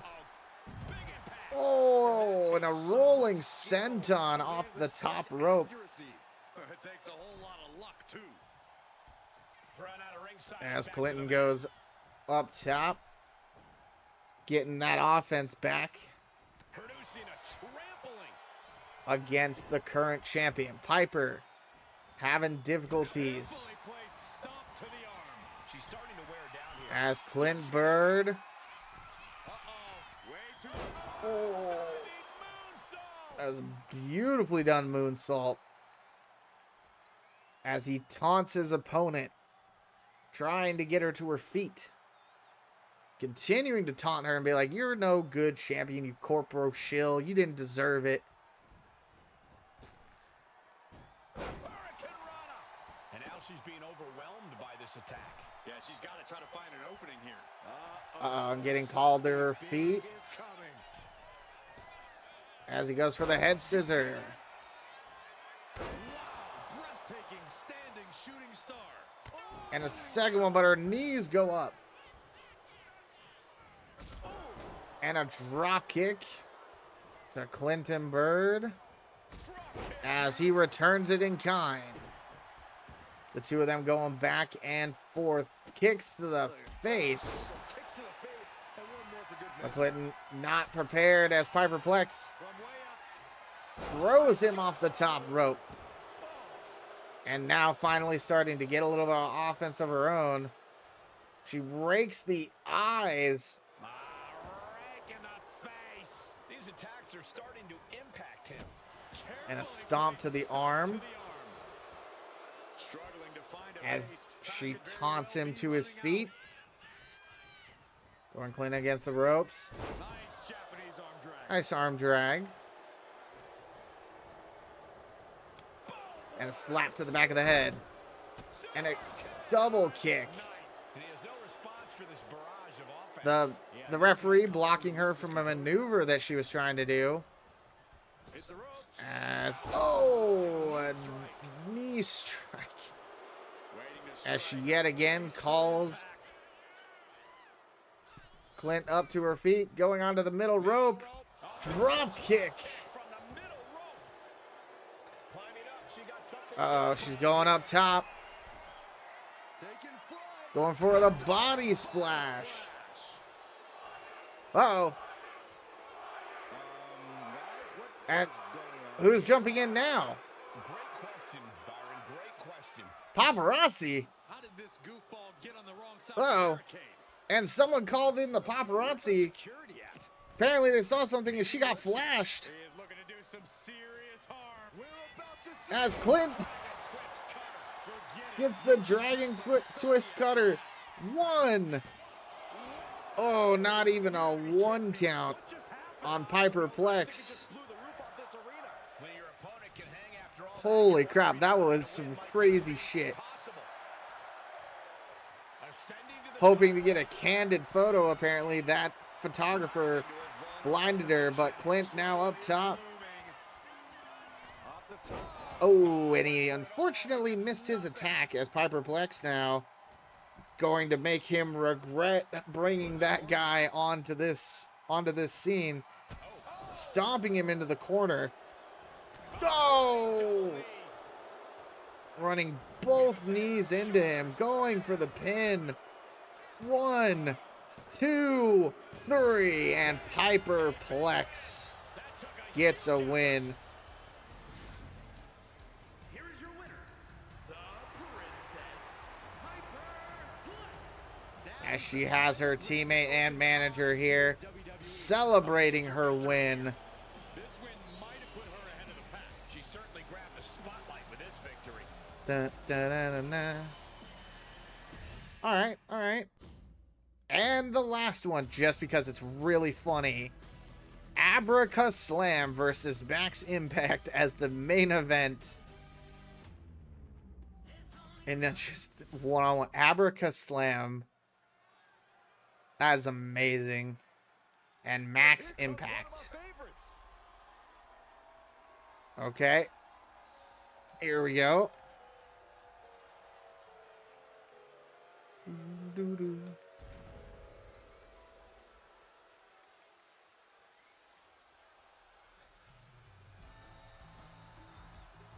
This has to be Abracaslam's entrance.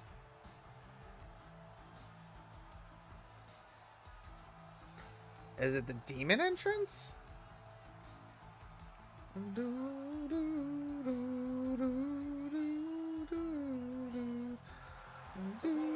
Whoa, there he is.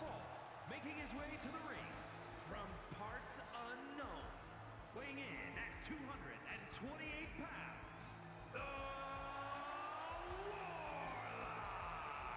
The Warlock, Abracaslam. This is a match with major stakes.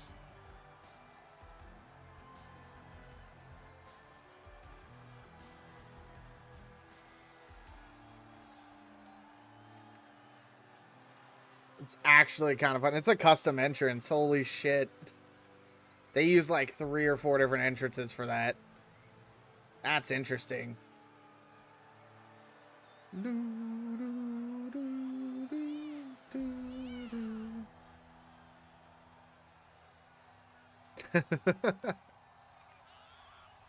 That entrance is epic. Oh my god. This is a match he's craved for quite some time. He's ready and raring to go. Yeah. Abracaslam. I might have to pour myself some gamer subs in a minute. Alright, and he's going up against Max Impact. I forgot Max Impact is our OCDS champion. the underground, undisputed fighting champion, Max. I love how this person approaches their matches with dignity and honest respect for their opponent. Oh, too bad this isn't a friendliness competition. It's a fight, and I don't think that attitude is going to do him any favors in there.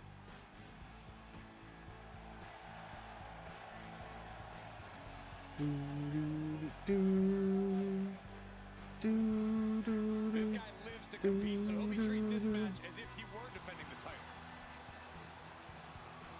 That's awesome. Max Impact, baby. Let's go.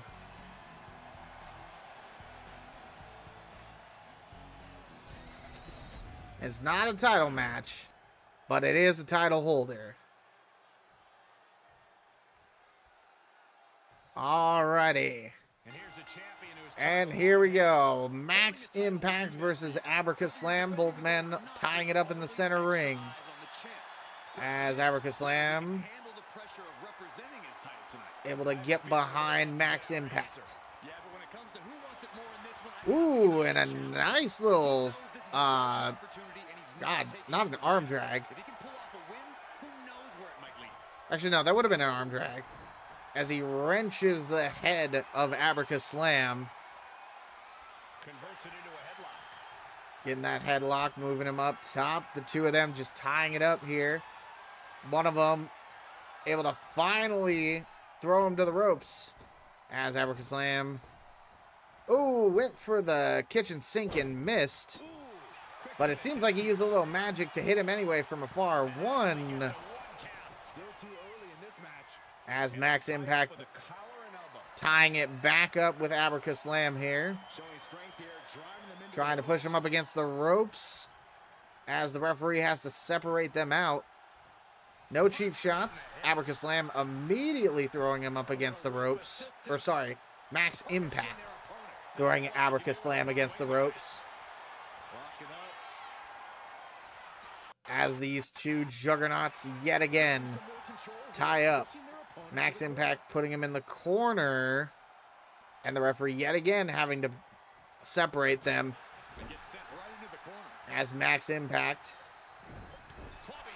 strikes him in the back. Flipping him over now. Putting him up top. Uh-oh. Uh-oh. As Max Impact. He's doing clubbing him on the back. Uh-oh. Oh, going for multiple strikes. Holy shit. My God, avalanche poison That rana. was an insane poison rana. Slowly getting back up. And he is Awesome. not gonna like what's They went next. from the top rope, diving off into another Hurricane Rana. Hurricane Rana. He really felt the impact on that one. From the middle rope. Just a little body splash there. And he's basically They're doing a couple of high distance. Oh, and a just kick to the stomach. As Abracaslam was like, I gotta get out of here. But it's not gonna be enough as another arm drag. boom, a forearm smash. Max Impact just not wanting Abracaslam to get away. Kick to the back. Knees up. Had that telegraph. But can it be capitalized? We must use a little magic there to see what was coming up next. As Abracaslam now finally starting to get a little offense. But they got to be careful or both of them are going to get counted out here. Just pinning the arm down and that vicious As knee Max drop. Impact, is he going to try and get his He's gonna make opponent some into the noise ring? for the count out. He will. Both men are going to slide back into the ring. But Abracaslam needs to be careful as Max Impact To a vulnerable position. takes him up top and drops him with a gut buster. Going for the pin. One. Oh, only gets a one count. Going to take. Not time to expect As Max victory. Impact sending Abracaslam to the ropes. Another Hurricane Rana. Can he do it? Going for the pin. One. Two. Ooh, only gets a 2 count on that one. The champ trying desperately just to put this one away. He thought it was going to be a squash match. Unfortunately, he was wrong. And now he's going to have to put in a little more work. Rope break on that submission hold. Oh, and he went to try and get a maneuver on Abracaslam, and he missed. The Wizard now getting a little bit of time in. Rolling in, going for the pin. One. Only gets a 1 count. Kicking out now sends a very clear message. As Abracaslam kicked to the stomach.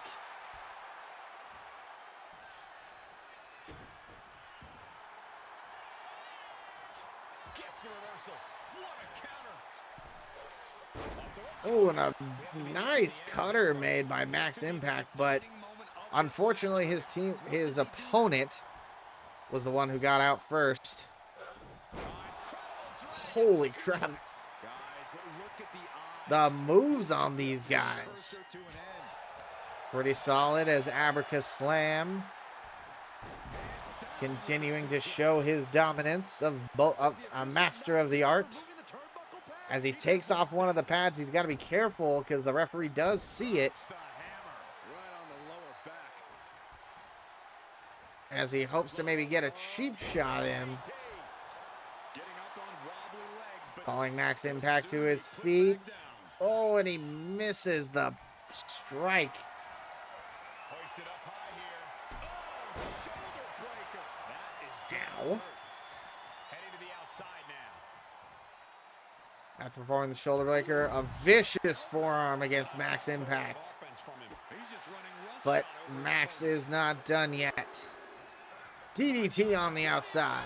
Spiked them. Right to the knee. As Max Impact gets thrown in, Back into the ring. so does Abracaslam, but Max Impact Look out. frog splash. But Frog splash. I can't tell. Did he get his knees up? Framing him up. He's got a picture-perfect opportunity. And oh, he went for another Hurricane Rana, and this time he got countered Easy prey. as Abracaslam throws him to the ropes. And a dragon twist cutter going for the pin. 1, 2. No, only gets a 2 count. Good Lord. Max Impact not quite done yet. But he is getting hit with a submission hold. Will they tap? And Abracaslam wins via submission. getting max impact to tap out. Impressive win for him here. Hard to argue with another notch in the win column, especially one like that. Hey, our minor show did pretty good. It's a new day. Yes, it is. But now, it's time for the big leagues. And this is where we're going to see if some of the custom match types work. God, I hope so, and they don't break everything. That would be... Oh, wait. First, we have the King and Queen of the Ring tournament. I forgot. I forgot we have the tournament first. Alright, so who's in the men's tournament? Obviously, we just saw Abraca's Slam. He's against Stacked McSlacks. Toximo Dragon versus Chosen. Ooh, that'll be a fun one.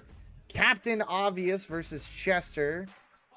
And Quinn Valentine versus Hector Flores. Alright. Ooh. So we've seen Stacked McSlacks. We haven't seen Toximo Dragon.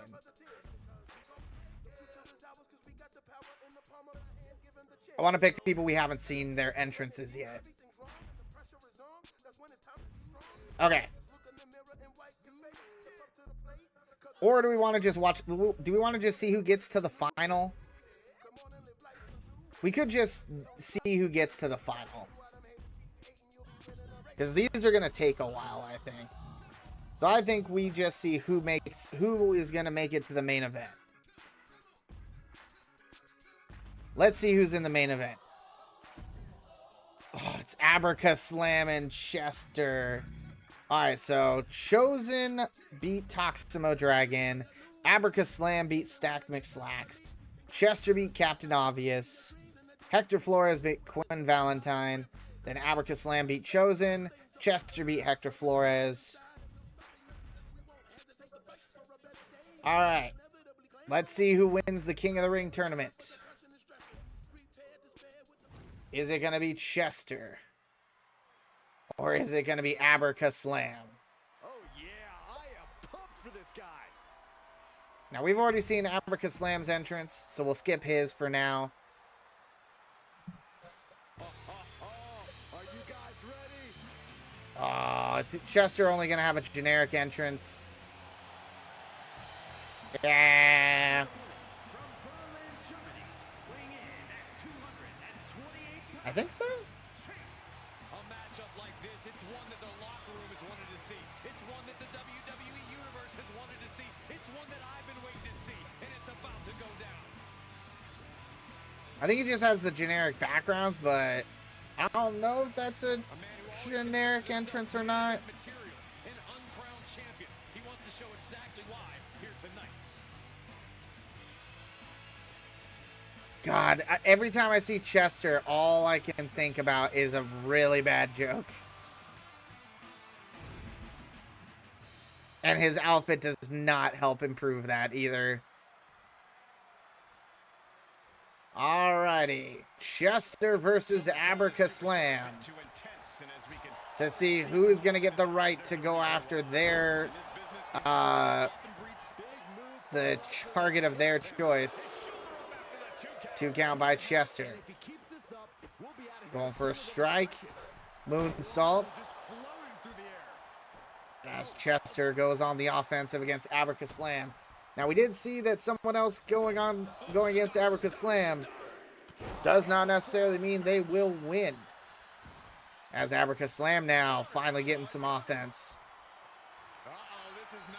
Going instantly for a leg lock here. As Chester is going to go ahead and get out. Hooking their opponent's legs into the surfboard position. Ooh. Stomp to the legs. Surfboard stomp to the legs. He's looking a little battered now. Yeah, but he's As not Chester ready goes to for keep going strikes yet. to the face. And a stomp to the gut, too. Away Taunting his hitting offense. opponent. Things are quickly coming together for As Chester yet again going up top. Nice little savate kick. double axe handle. Uh-oh. And Abraca Slam might need to watch out. Ooh. Shoulder tackle almost went through. Abraca Slam able to get back in. Some resistance with that. But Chester was ready for him. Snake Eyes in the corner. And he's got him in his sights. Got him right where he wants him. As Chester puts him in the corner. Striking him with a double axe handle. Abracus Slam now putting him in the corner. As he throws him in to the turnbuckle and a chop across the chest. Stretching out his arm. And Abracus Slam. He's going up top. Oh, and he begins choking him out. As Abracus Slam goes up top, but Chester was waiting. Throws him off. Moonsault. Hey, welcome, Disciple. Good to see you. Been on the road to Ohio for about 5 hours. 9 more to go. Woo! Brutal, man. Brutal. Brutal.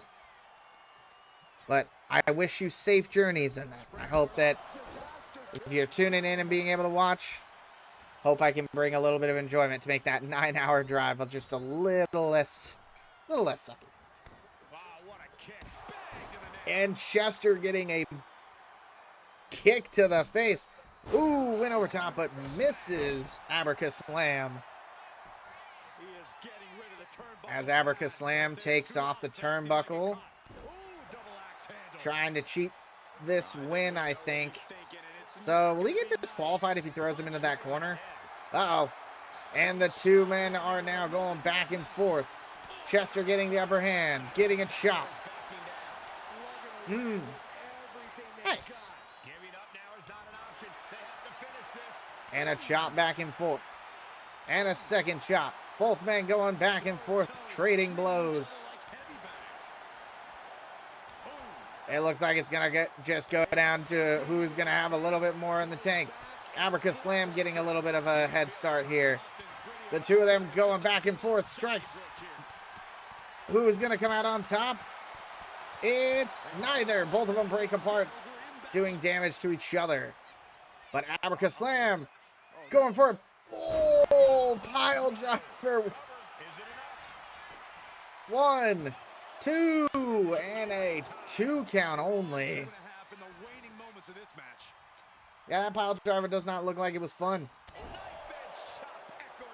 As again, he goes for a chop.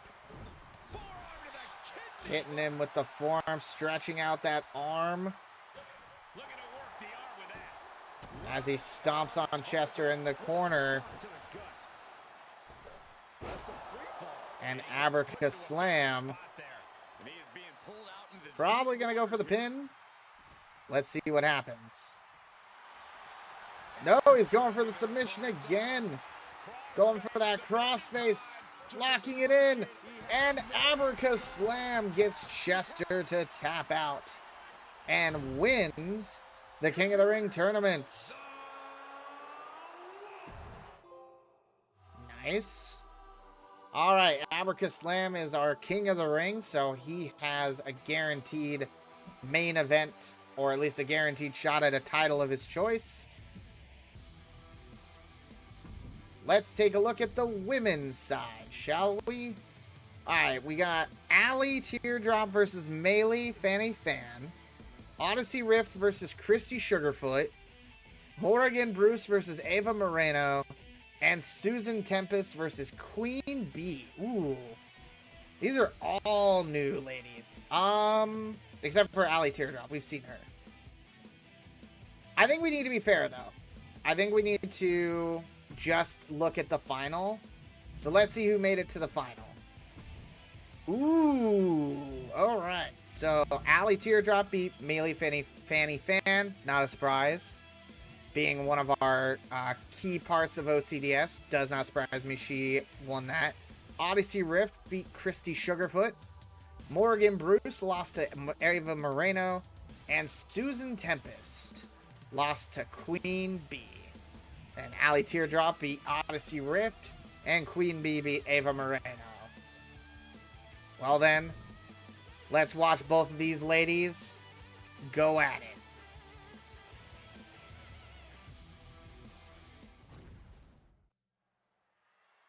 Starting with Allie Teardrop. After returning from Night City, being a member of the Moxes, she returns to OCDS to help it be rebuilt. One of the OGs.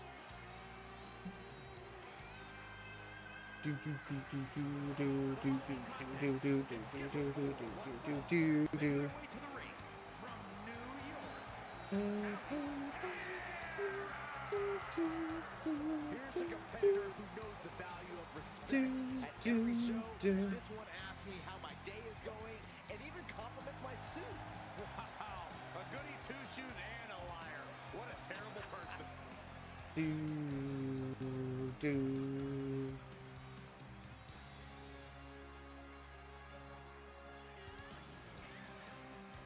Sporting a new look from last year. Still has some hints of her time with the Moxes, but the new look seems to suit her new style Physically and mentally prepared for the task at hand. as she flexes into the ring, hoping to become the queen of the ring.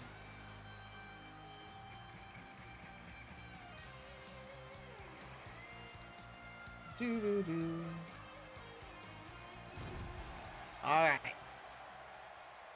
And her opponent is Queen Bee.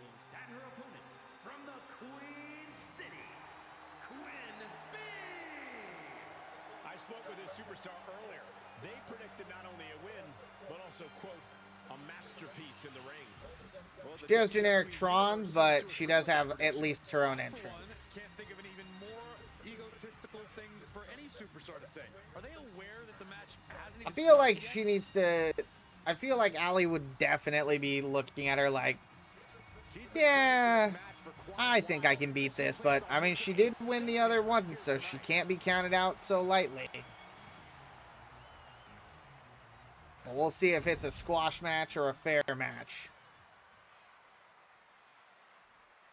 As Allie Teardrop sizes up her opponent. And we get it going. Alright, starting off, tying up with the chain grappling. Allie Teardrop. Oh, getting pushed in the corner by Queen Bee. Certainly a dangerous game she's been playing, ruffling the feathers of But anyone Allie who calls Teardrop her past. is not dissuaded.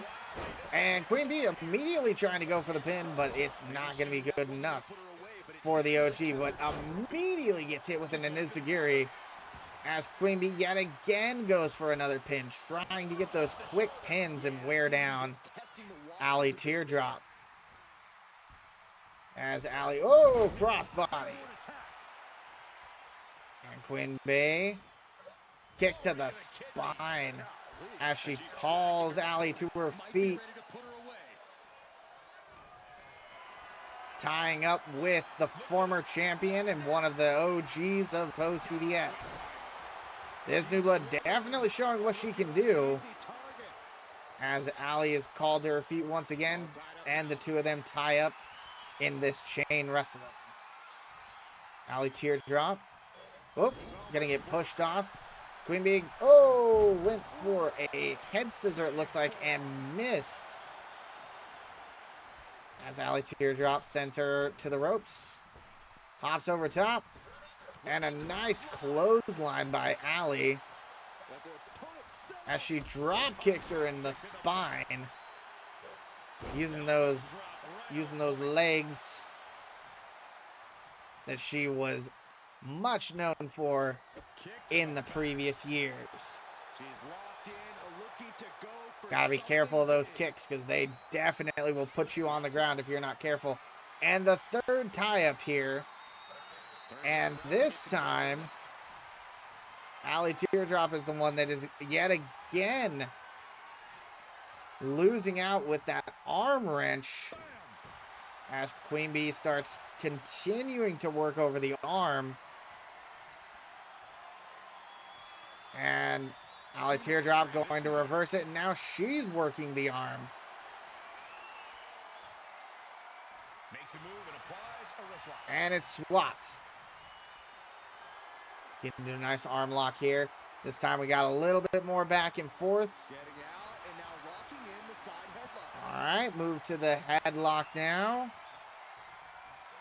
Switching things up, taking control Whoop. of the waist here. Waist lock by Queen Bee. Real back and forth here. Around into the waist lock front. And now reversed it. As Allie Teardrop wrenching Man, Queen Bee, who was trying to get out of it. Doesn't quite work. able to get out of it and grab Ooh, things with the head. nice little maneuver there by Queen Bee as she now gets the headlock on the ground. Switches out of that with the head. Ooh.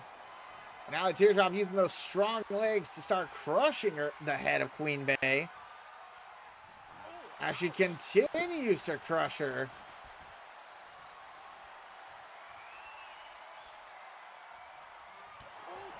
And finally, she is released as Queen Bee gets up in the corner, putting up a good fight. And a splash by Allie Teardrop. Oh, she got up very quickly as Allie went to the top rope. Queen Bee going for a frog splash. Going for the pin. 1, 2. Ooh, doesn't even get the 2 count. still has enough energy for the The veteran showing what she can do as Queen Bee calls her to her feet yet again, kicking the leg. And the two of them are going back and forth, trading blows this time instead of going for grapples.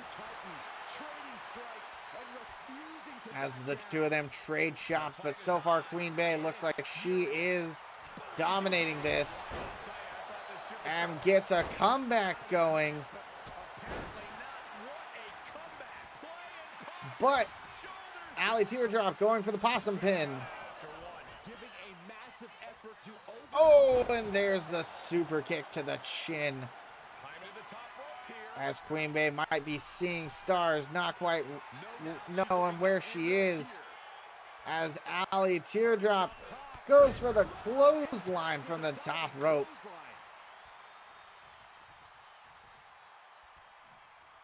And now what's she gonna do? Putting her on her to her knee. Throwing her against the ropes. Dodging underneath. Leapfrogging over top.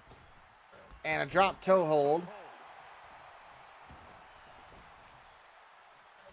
As Allie begins attacking the legs. Queen Bee is going to go ahead and counter. Going for the pin off of that. Really? 1. Not even close. As Allie Teardrop yet again. Barely feeling it. As Queen Bee. Oh! Immediately getting up from that. As she reverses it. Shoulder tackle. Sending Queen Bee out to the side. As she begins stomping on Queen Bee. And Queen Bee. Ooh. Showing what she can do. Definitely someone we will be watching. As she gets called to her feet. Going for that head scissor again. And this time she too is going for the submission hold that we saw earlier. But Allie Teardrop is going to get out of it. Queen Bee going up to the middle rope. Goes for the crossbody and misses. Allie Teardrop going for the elbow drop to the spine as she goes for the pin. 1, 2. Oh, gets a 2 count out of that. Strike after strike. Going up top. Rolling through. Uh-oh. Staring daggers at her Calling Queen Bey to her feet. She goes for kicks. Turn this one around here. It doesn't matter how long we go in this Uh-oh. one, she's going to remain relentless. And Queen Bey gets planted with a power bomb. Oh, this is one of the most Uh-oh. incredible comebacks that I think I've ever witnessed. Very impressive. You're absolutely right, Michael Cole. This is what you call And stepping in up the corner, running clothesline. She managed to avoid that offense. and a clothesline.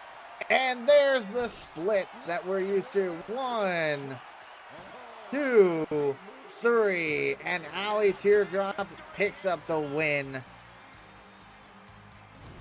Showing what she does best. And if you're getting a victory like that, you got to be feeling pretty good about yourself. She was so committed to walking out the winner. I'm not sure anything could have stopped her.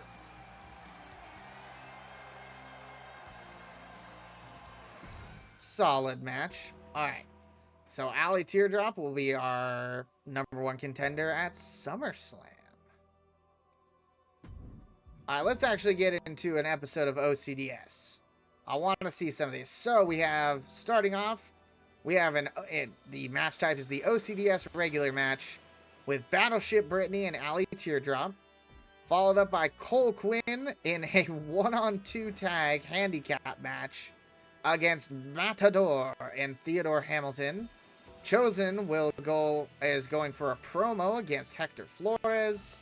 Jerry Hattrick going against Clinton Bird in a Falls Count Anywhere. And our 1-on-1 main event is Chuck McWagon versus John the Fisherman. Oh, I love OCDS. I love OCDS with all these wacky people in it. It's so good. Alright. So, Battleship Brittany versus Allie Teardrop. I do want to see this match mainly because I want to see if the actual... One, I want the OCDS arena. I want to be able to show it. And 2, I want to make sure that this match type works. So here we are on OCDS.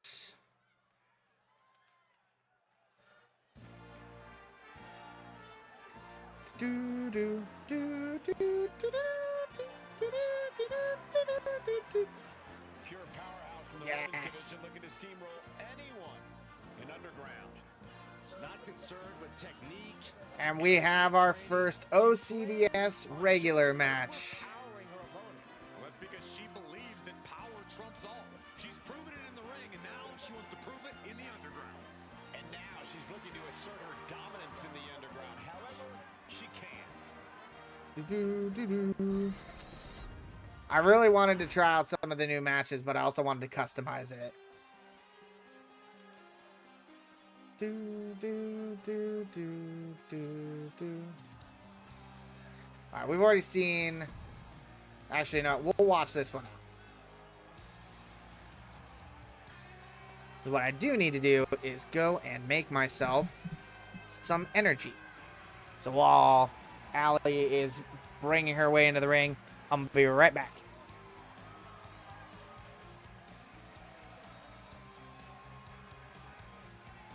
This woman has a deep arsenal of holds and submissions just made to be showcased in the underground. Well, keeping it on the mat gives her the best chance of winning.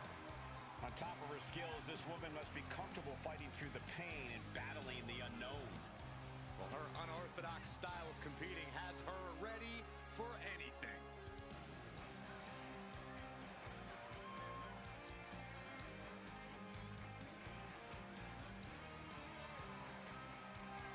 One of the most anticipated matches we've had in quite some time.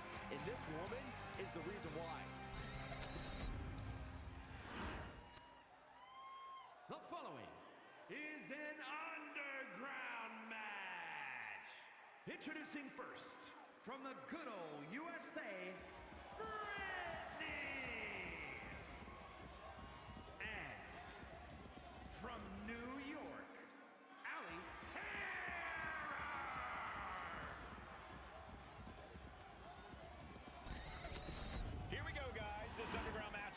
so the only way to win is by knockout or submission.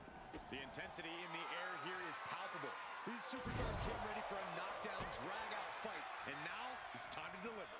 This crowd is seriously amped up. There's just a different atmosphere in the building in anticipation of the ferocity that is about to be on display. Oh, look at this here, guys. Look at this. Power bomb. No muss, no fuss on that delivery. Someone clearly doesn't want this match to go on much longer than it has to.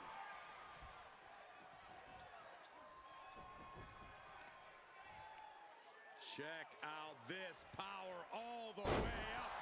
Sit out power bomb. And that was only a one. She's trying to drain some energy with that early cover.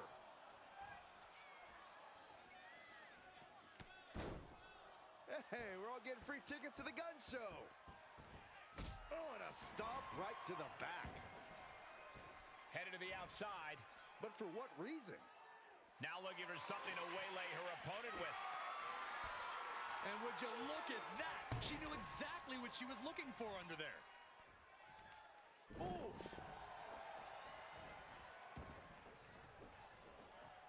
Anticipated that. Clothesline. No answer to any of these attacks. She's really got nothing left right now. She has completely unleashed that inner beast. And repeated impacts like that will weaken you mentally as much as it does physically. Discus punch. Corey, Underground brings the grueling combat of MMA and WWE together. Break down the competitor's mindset here. Avoid being knocked down at all costs. It's just that simple, Corey. Yeah, Saxton, anyone who's been in a fight will know that. Clearly, you've never put your dukes up, Saxton. Oh, you don't know about my life, Corey. I've had plenty of rough and tough nights I've had on the streets of Burke, Virginia. Absolute and complete. She's got her pin. She overcomes the pinfall attempt. She's still got a lot of stamina left.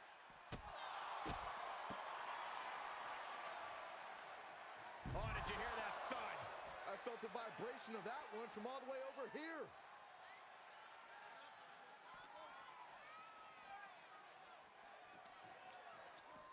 Boom. Getting back into the ring now. Bam.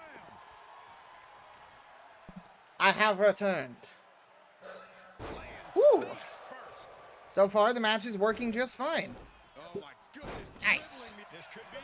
Except now they have pins, and holy crap, Allie's been busted open. What the hell did I miss? Not the hair. Anything but the hair. Win at any cost. She's unleashing a real barrage here. She's looking absolutely unstoppable right now. Oh, Allie Teardrop going for the triple teardrop suplexes here. Suplex. Highly effective. 2. More to come. Oof. And 3. All the way down. The triple tears. She's headed to the outside. No threat of count out here. Oh no, she's grabbing the guitar, but doesn't need it. As she picks up her opponent, sending her up, Torture rack. and a eat defeat. She's going for the knockout on this one. Here is your winner, Allie. Okay, thought I turned off KOs. Apparently those are still in, Here is our winner. so they can win by knockout, pinfall, or submission. I think those are fun matches. It lets us have a lot more fun, I think. It does mess up someone like,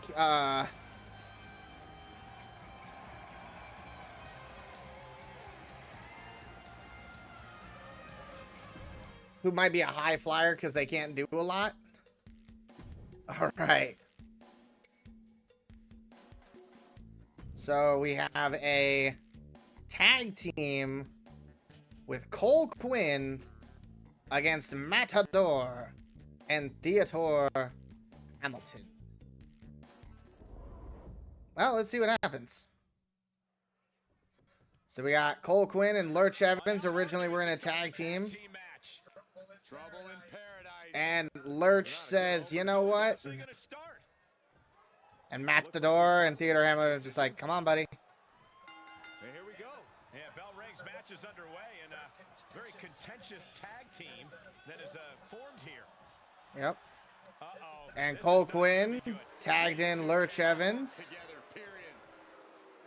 How did the... Oh, okay. And How are they Lurch gonna function as a tag team?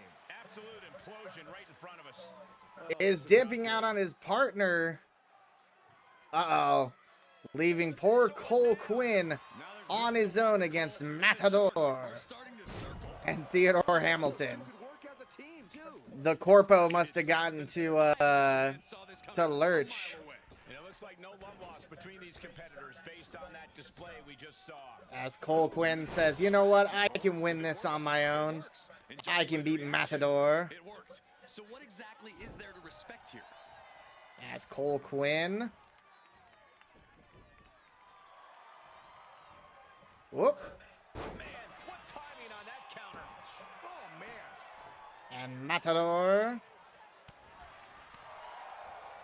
Hooked up. Nothing fancy there. Spinning Uranagi. As Uranagi calling in Theodore Hamilton. And Teddy Hamilton. Showing what he can do. Ooh, went for the crossbody and missed.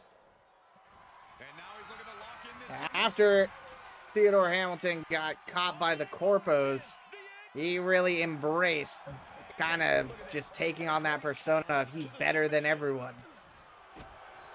Because they promised him gold, they promised him all kinds of stuff. Apparently he'd done pretty good with the Corpo team Quick tags will ensure to the point where they made him one of the 2 enforcers their opponents. to come back and try and stop OCDS from rising from its ashes. Legs go numb. Those two are in such a cohesive rhythm out there. It's like playing And right now it looks like he's recruiting Matador to his It's this showing off with a big flex. And then a to his side To the back. as Cole Quinn, What a splash. a member of TBD who jumped over to OCDS because he believed in the vision, unfortunately seems to have gotten into a bit of a scuffle with Lurch Evans. Soaring through the sky.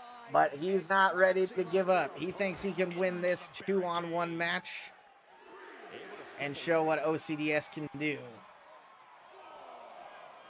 and now gets tossed into the ring. As Matador Placing him in the corner here. tags with Theodore Hamilton. And Theodore. To the midsection. Oh, vicious kick to the face. Going for the pin. 1, 2. Ooh, and a 2 count on Cole Quinn. As Theodore jumping moonsault. And that blow has him wavering. Yeah, but this late in a handicap Calling in Cole Quinn. is to be expected. As he sends him against the ropes. Drop kick. Drop kick. I think he was trying to get up to the top rope. Oh, nope, going to the middle rope. As he calls Cole Quinn to his feet. prelude to the end of it all. And a little bit of an arm drag there. Leaving this to words anymore. And are dead Oop. set on taking Sending him over. There are only so And many a boot to the face. Shoulder tackle as poor Cole Quinn got busted open. And Theodore going to tag in Matador. Matador now just watching Cole Quinn slowly get to his feet. Looks like he was going to go over top. But Cole Quinn's able to work his way back slowly, making his way into the ring. Oh, what a shot. Trying to get a little bit of a pin going. 1. And only a 1 count on Matador. Clothesline. Followed by a knee drop. Going for the pin again. 1, 2. Barely even a 2 count. He's gonna go for a submission hold now. And Matador immediately gonna get out of it. As Cole Quinn takes getting struck, Matador lifting up his opponent. Pain inflicted in this match. As Surely doesn't have much left in him. It's like he a picks him up, flips him over, and a slam onto his face. Deep Uh-oh. control here for Quinn. And Matador sizing up Cole Quinn. Kick to the midsection. And it looks like a spinning power bomb is gonna be the end. 1, 2, 3. And Cole Quinn, unfortunately, is gonna lose his match against Matador and Theodore Hamilton.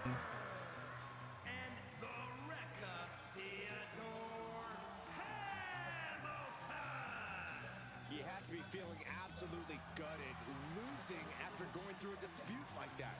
Yes, Saxon, I can't imagine what that feels like right now. You got For Cole Quinn.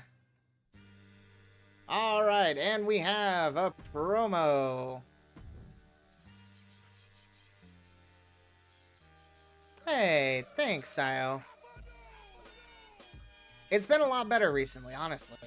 I'm trying every day. Every single stream, I'm trying to get better and better each time.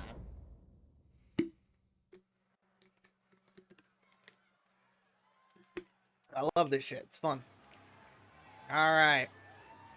It's Japan's most exciting export.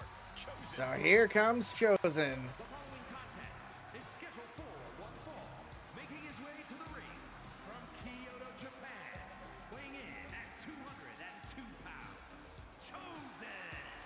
Chosen carries himself as if he isn't afraid of a single thing. From what I know about Chosen, I think that's exactly right.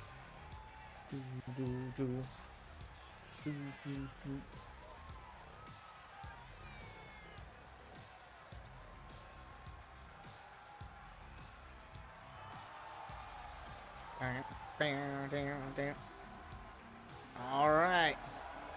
Chosen's just getting started, folks. Enjoy the ride tonight.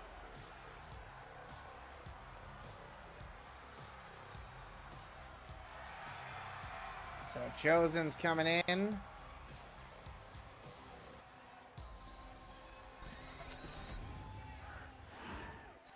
And he's getting a microphone. Basically calling out some people. He just put the whole locker room on He notice. basically called out to the back being like, hey, one of you guys, get out here and fight me. I'll take on anybody. And let's see, who's going to answer his call? Will anyone answer the call? It's Hector Flores. It's the fighting pride of Mexico, Hector Flores. And his opponent from Guadalajara, Jalisco, Mexico, weighing in at 202 pounds. Flores. Two former members of TBD who joined OCDS together. That and an appreciation for the history that So it makes sense that the two of them working together. he's going to use that anger against his opposition. Bum, ba-da-da. All right, Hector Flores versus Chosen.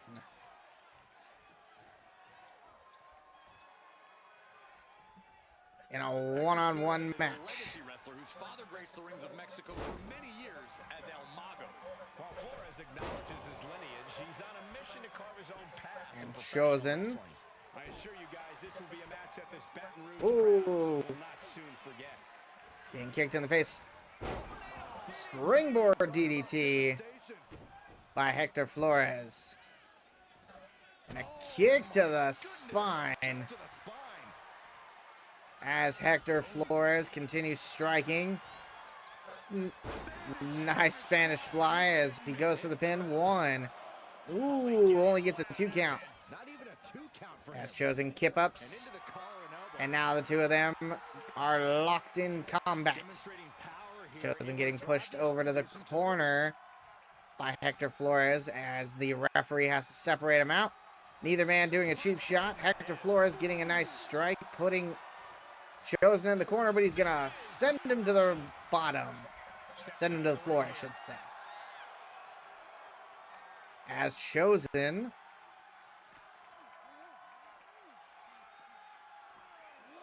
gets tossed back into the sends him back into the center here.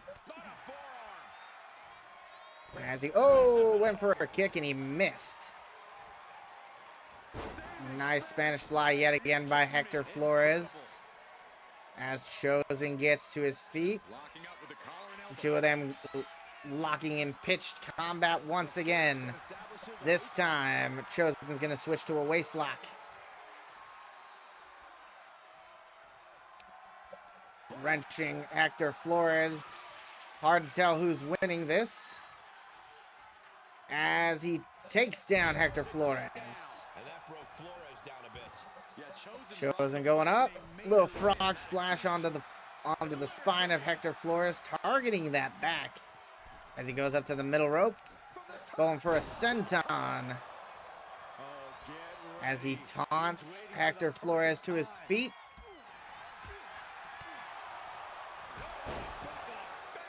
Chosen strategy paying dividends. Flores has run into a roadblock. Also, your emote, Sayo, is so freaking cute.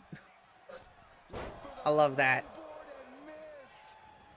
And he is directed into the corner. As Hector Flores taunts and gets a drop kick to the face of Chosen. Right to the back.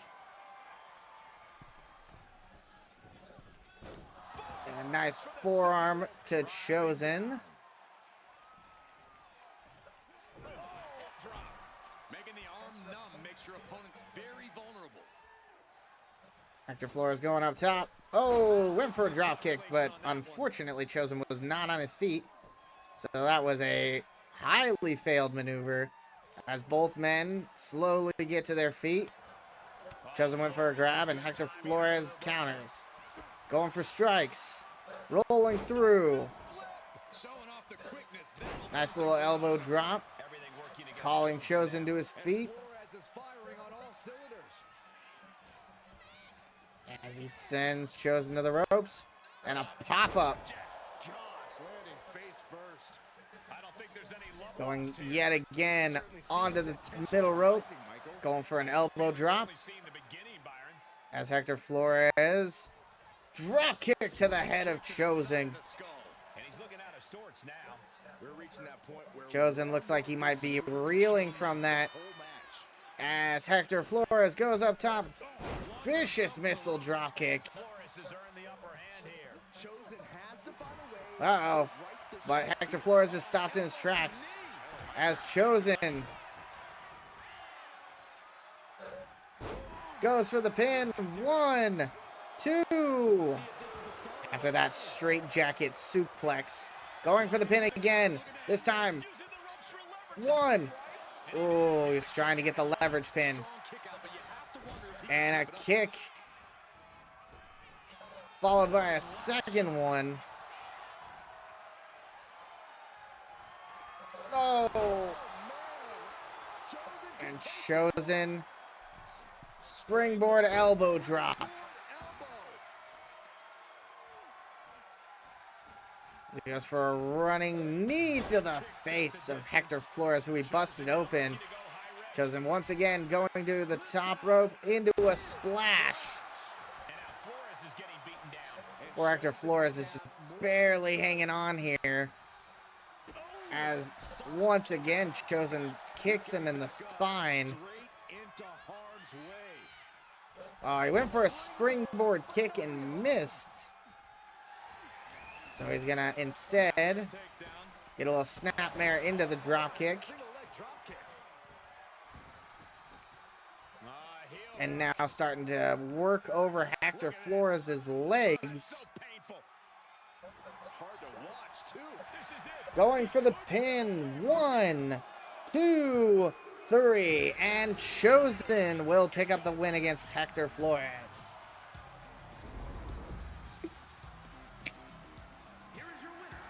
After getting someone to come out, he ended up winning against the person who came out to meet him. Hopefully next time it will be a much more difficult opponent. All right, we're on to our last two matches here. We have Jerry Hattrick versus Clinton Bird, and then Chuck McWagon versus John the Fisherman. Let's take a look. So we already saw Clinton Bird's entrance, so we'll probably skip his entrance. But let's see what Jerry Hattrick has to come out with. Here we go, guys. Okay, his is generic entrance. Boo.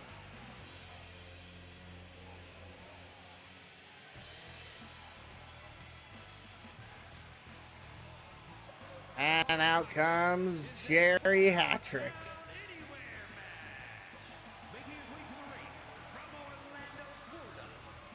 Alright, it's at least a custom, like, entrance set.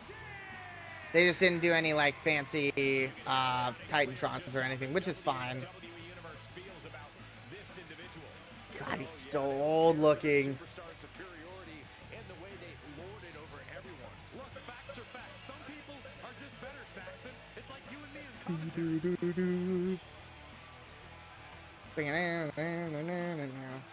A very high-pressure situation ahead for this guy, but he is more than ready for it.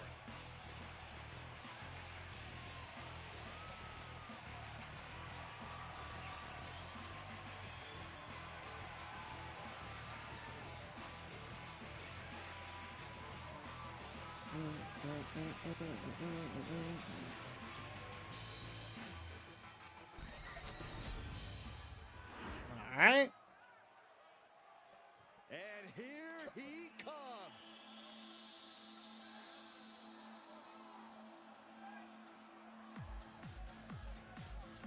And his opponent from Washington, weighing in at 212 pounds, the real deal, Clint Bird. Everyone in this match is competing at such a high level. I predict one of the most competitive matches we've seen in a very long time.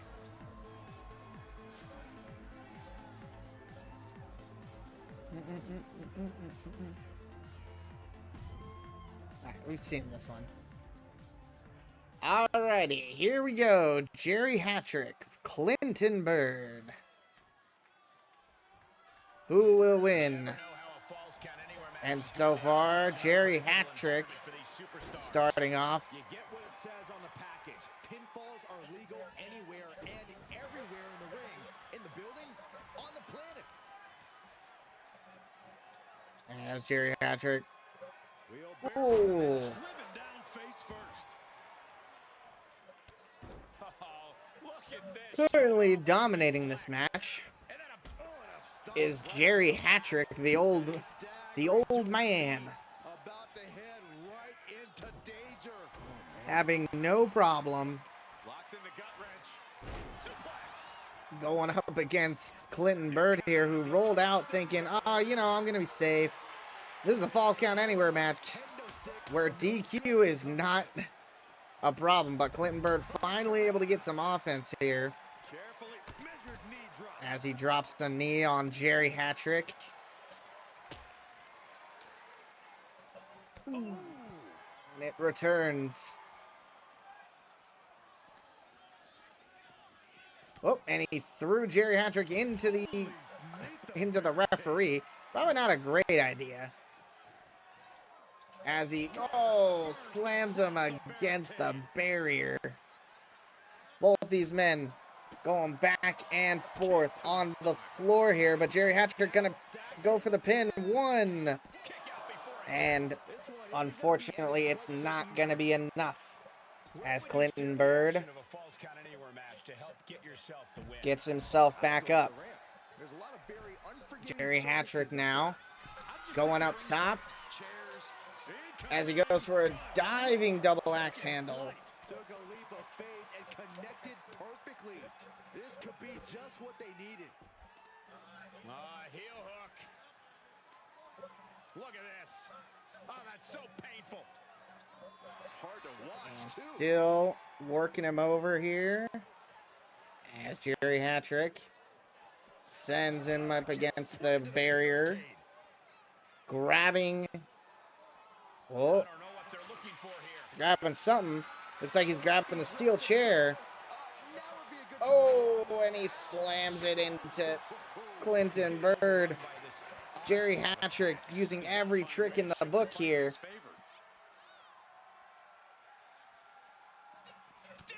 as he strikes Clinton Bird. And I don't think we've even haven't seen the worst of this And a Falls Count Anywhere just match yet. vicious punch. This is just He is not afraid to continue just working over Clint here. I think after Clinton lost his match on the minor show, they're like, yeah, all right, we'll throw you up against Jerry Hattrick, and he's now going to be beating you down. When he thought, oh, this is just going to be some enhancement talent I can beat up, you know, get a win back. Nope. He ended up going against a jobber who's just like, youngin', you want to be tough? You want to be something in this business? You got to go up against me. And since Clinton's not taking him seriously, Jerry Hattrick is making him pay for it. That's for sure with a elbow drop. As he goes for the pin. 1, 2. Nope. Only gets the 2 count. As Jerry Hattrick calls the crowd clothesline. As he goes up top. The old man going for the crossbody. Misses. Moonsault missed. And a punch to the gut. And punch to the back. And a second one. Axe handle. Following up with a second one. Little bit of a combo there. As he picks him up. Taking him over. Power slam. Whoop. And finally, Clinton, but he missed that moonsault. That has got to be just painful, missing that moonsault. As Jerry Hattrick, he gets a little drop kick on him. Starting to get a little bit of momentum. Finally, he's like, all right, I cannot let this guy keep playing around with me. I got to keep working here. Sling blade into the drop kick.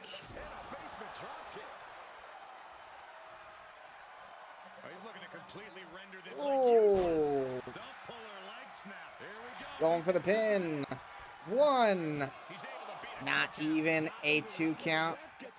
As he goes for another. That was a shooting star press, not a moonsault. As he goes for the head scissor. And now he's going to try and get a weapon of his own. Grabbing a kendo stick. And going to distract Jerry Hattrick. Multiple shots. Missing them. As Jerry Hattrick says, all right, whippersnapper. You're going to learn today. Gut wrench suplex. 1, 2. And Jerry Hattrick. Oh, went to go pick him up. And... oh, come on, he's touching the ropes, ref. That should have been a kick out. Going for the pin. Off of a head scissor. 1, 2. Ooh, he gets the 2 counts. That must have been his signature. As... nope, that was his signature. Dragon, alright. And he was able to pick up a win against Jerry Hattrick, but he did make him work for it, that's for sure.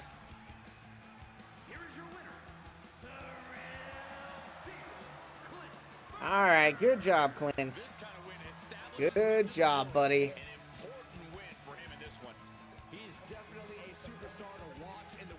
Pretty good match. Alright, here we go. A one-on-one. Looks like Velveteen Dream. Yeah, a little bit. We have 2 of the most popular members of the My GM mode in a bloodline rules match. So random people could come out in this match. This will be interesting. We've got Shaka McWagon versus John the Fish Herman. I gotta see if they have entrances.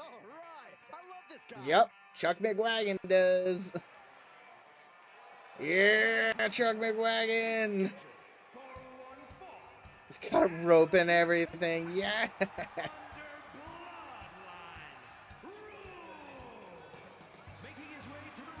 He's got cowbell, baby. Weighing in at 157 pounds. Thought that was a snake. Nope, it's a cowbell. Dun, dun. He's got to be wondering how he found himself in this situation. Hell yeah. Bloodline. Chuck McWagon, baby. For his sake, he's got help of his own waiting in the wings. I wonder who's going to be helping Chuck McWagon. All right.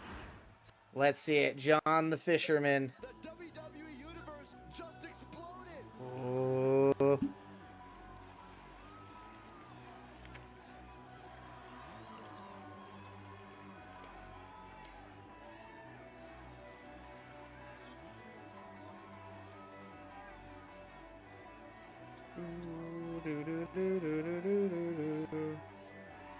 his opponent from overseas, weighing in at 213 pounds, John the Fisher. And guys, this man is in a match designed to put him at a disadvantage. Well, he's going to need to do everything and anything he can to win. Because his opponent will do everything to make him lose.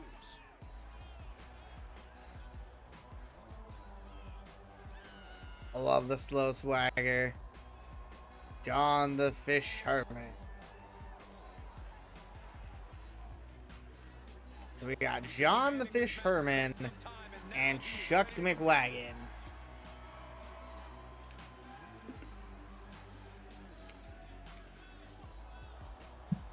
Alright. I have no idea who's going to win this. I don't even know who's going to be invading. I'm interested to see what the Bloodline rules match. He thinks he's part of the Undisputed Era. Yeah. Alrighty, here we go. Chuck McWagon versus John the Fisherman. Alright, Bloodline rules. Use and equip Bloodline run-in payback to summon an ally to make the fight fair. This payback can be used up to 3 times per match, so use them wisely.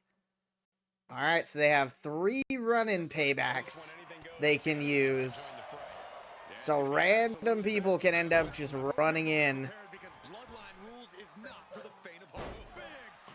I'm curious to see who they have as their, like, who's gonna run in and be their allies. This is gonna be interesting.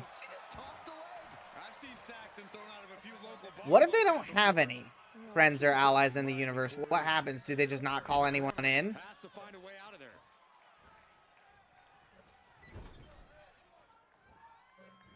And so far, John the Fisherman dominating this match. Trying to get the pin early on against Chuck McWagon. Yeah, maybe it's random. I'm hoping it's random because that could be really funny. I want to see Cheesy Gordita Crunch. I need to see the CDC. The CDC's gotta be here. Cheesy Gordita Crunch. Need to get our random guy in here. I think I assigned him to a division at the end of last stream. God, I hope I did. If I didn't and he's just sitting in there, I'm gonna feel so bad.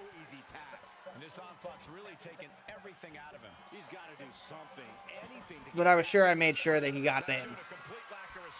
If I didn't, I mean, I'm gonna have to check at the end of this anyway. Hitting him with a hammer, going for the pin. 1, 2. But Chuck McWagon's not done yet. As John the Fisherman goes for the elbow drop. Getting to his feet.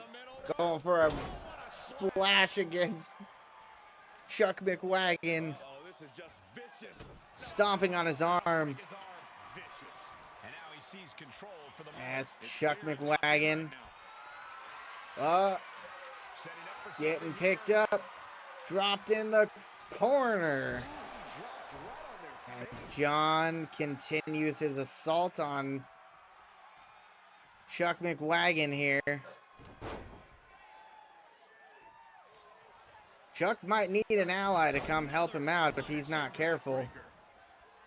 Uh-oh, and John the Fisherman, going with the sledgehammer. But finally, Chuck is getting a little bit of... Getting a little bit... Oh! Vicious right. One. He breaks the ref's count before 2. Somehow still in this fight. As he's like, nope. I'm going to still be in this fight. Flying forearm. Oh, he's trying to get a little bit going. He's got that momentum. Is he going to call in an ally, or is he going to finish it himself? This cattle rustler ain't, this town ain't big enough for the two of us. And Chuck McWagon is just like, I ain't done yet. Clothesline in the corner as Chuck McWagon goes for the sledgehammer, misses, but he is able to hit the follow-up attack, so he is now going to be going up against John. But John the Fisherman. Oh. And he's put down John the Fisherman. Neither man calling in allies. Playing this Bloodline rules match by fair rules. As John the Fisherman continues to work over Chuck McWagon. Go for a second W. And it looks like he's going to get it. Nope, he's going to do a spinning sit-out powerbomb. Going for the pin. 1, 2, 3. And John the Fisherman picks up the win. No allies needed. Oh, he aligned himself with the Corpos. And so did Chosen. So he had Chosen, Toximo Dragon, and Dallas Grimes as his people.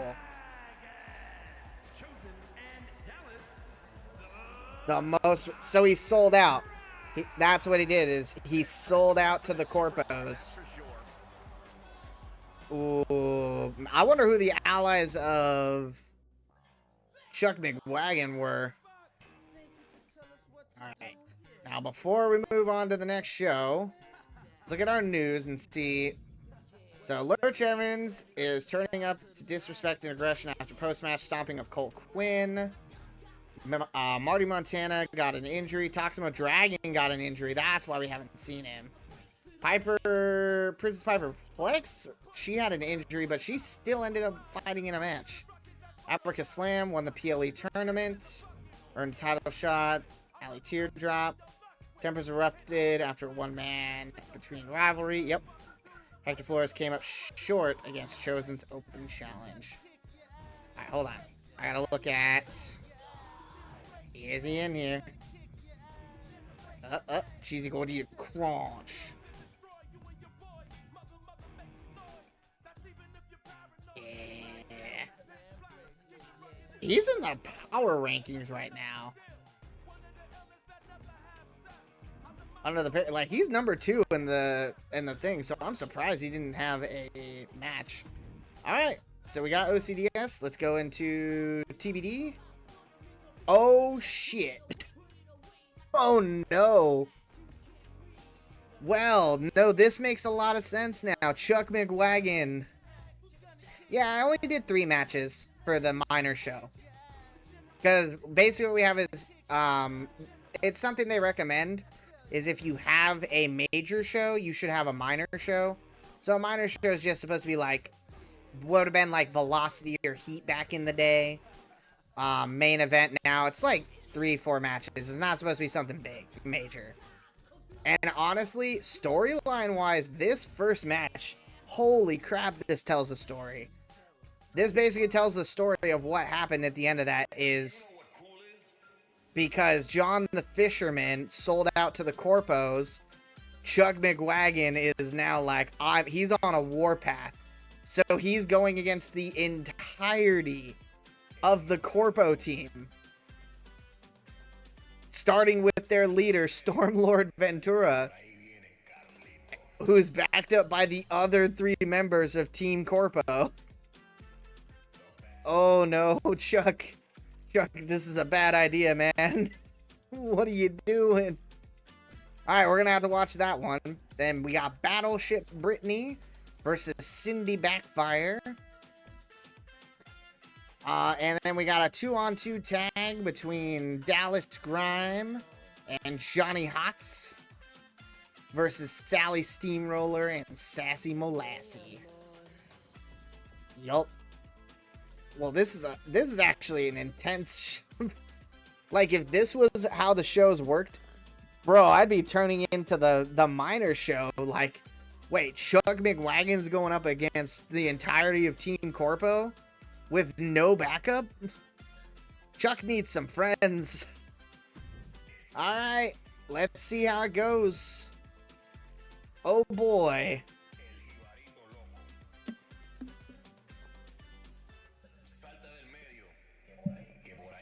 Chuck wanted to get revenge, but at what cost? The WWE Universe just exploded. Alright, Chuck McWagon coming out with the cowbell. He's about to ring the bell of these corporate shills if it kills me.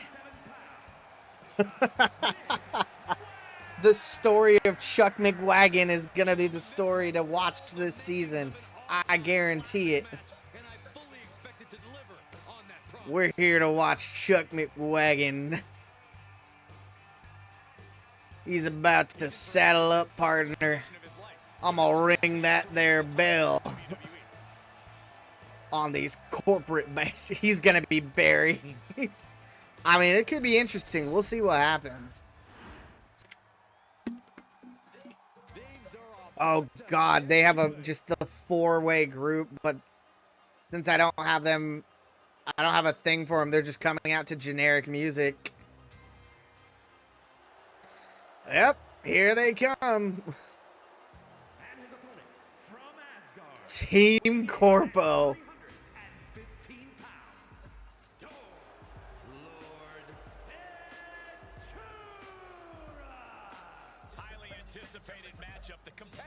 Holy shit. To get their hands on each other.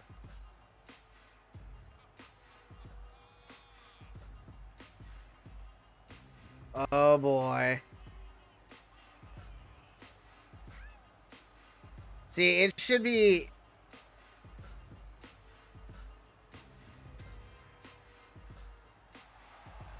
That should be Stormlord, but I guess it kind of makes sense that Toximo Dragon's the one that's just kind of like there. And Stormlord, I mean, storyline-wise, of course he sold his soul to the corporation. There's only one person in this group who didn't, but he got left behind, basically. Alright. Chuck, you want to go to a newly powerful Stormlord? Stormlord Ventura. After getting some enhancements, let's say, from the corporations, he's in the best shape he's ever been in. Lost a little hair in order to get what he wanted, but he said it's a sacrifice he was willing to make. As the Stormlord now wants to be on top of the world with Team Corpo, throwing Chuck McWagon over to the side. His teammates just watching on the side with bated breath. Chuck needs some allies in this match. I don't know if he's going to be able to beat the powerhouse that is Team Corpo here. As the Stormlord goes up top, going for a body splash. As the Stormlord calls him to his feet, not afraid of Chuck McWagon. Basically saying, listen here, brother. You wanted to rock my bell. You wanted to ring the bell of this corporation. You ain't got the guts.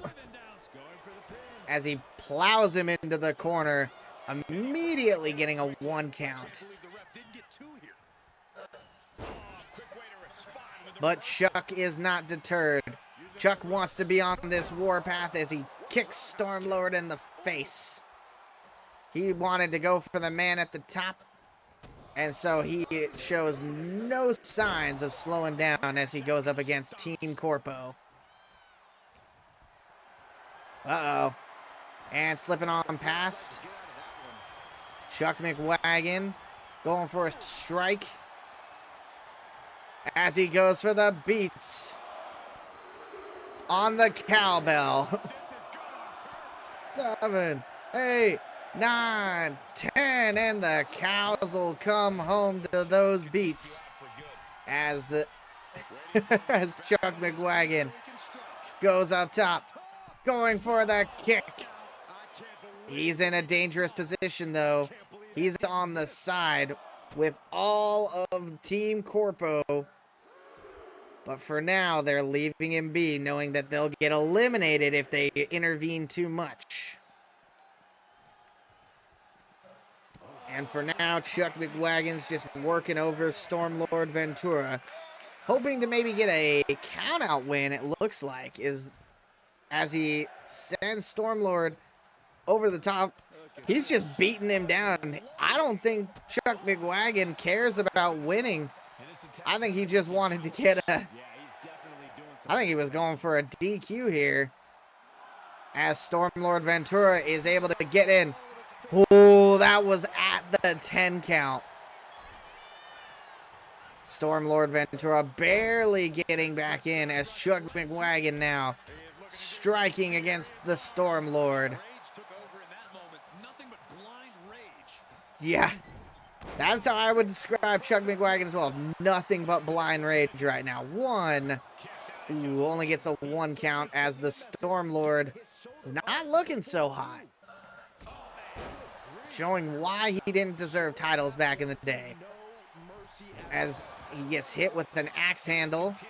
Looks like the referee's been distracted. Chuck McWagon not really paying attention. Oh! Good night. As he hit him with the hoedown kick. Oh, and a clothesline. Uh-oh. Stormlord Ventura calling to the gods of Asgard. And Chuck McWagon is going to counter. Going up top. For the hangover.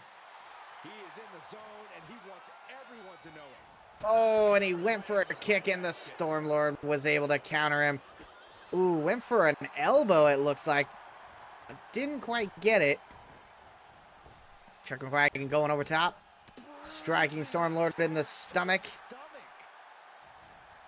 Ripcord clothesline, sending home a message. Ring-a-ding-ding that cowbell, cause McWagon is here. And Chuck McWagon rung the first bell against the corporation. And he's ready to go against the rest of them. All you corporate bastards ain't taking no Chuck McWagon down. And Team Corpo just watching. Who will he go after next? Switching gears here, we've got another normal match. This time we got Battleship Brittany against Cindy Backfire. So after Battleship Brittany lost her match against Allie Teardrop, she was like, alright, well, I gotta still stay on the card. And this time she's gonna go up against Cindy Backfire.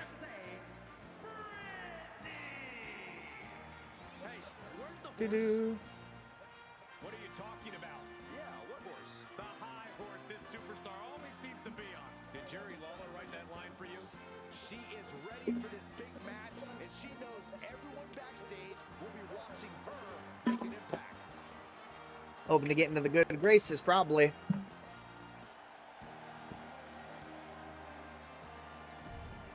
Alright, let's see what Cindy Backfire's entrance is.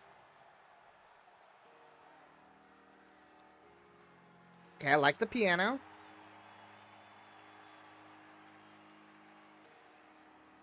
Do, do. Las Vegas, Nevada, Cindy Backlund. Tensions riding high. Plans on getting things settled in the ring. I can't wait. Bam, bam, bam. One of the other members of TBD returning home just to fight against another member, A determined look on her face. making her debut match. It's Cindy Backfire.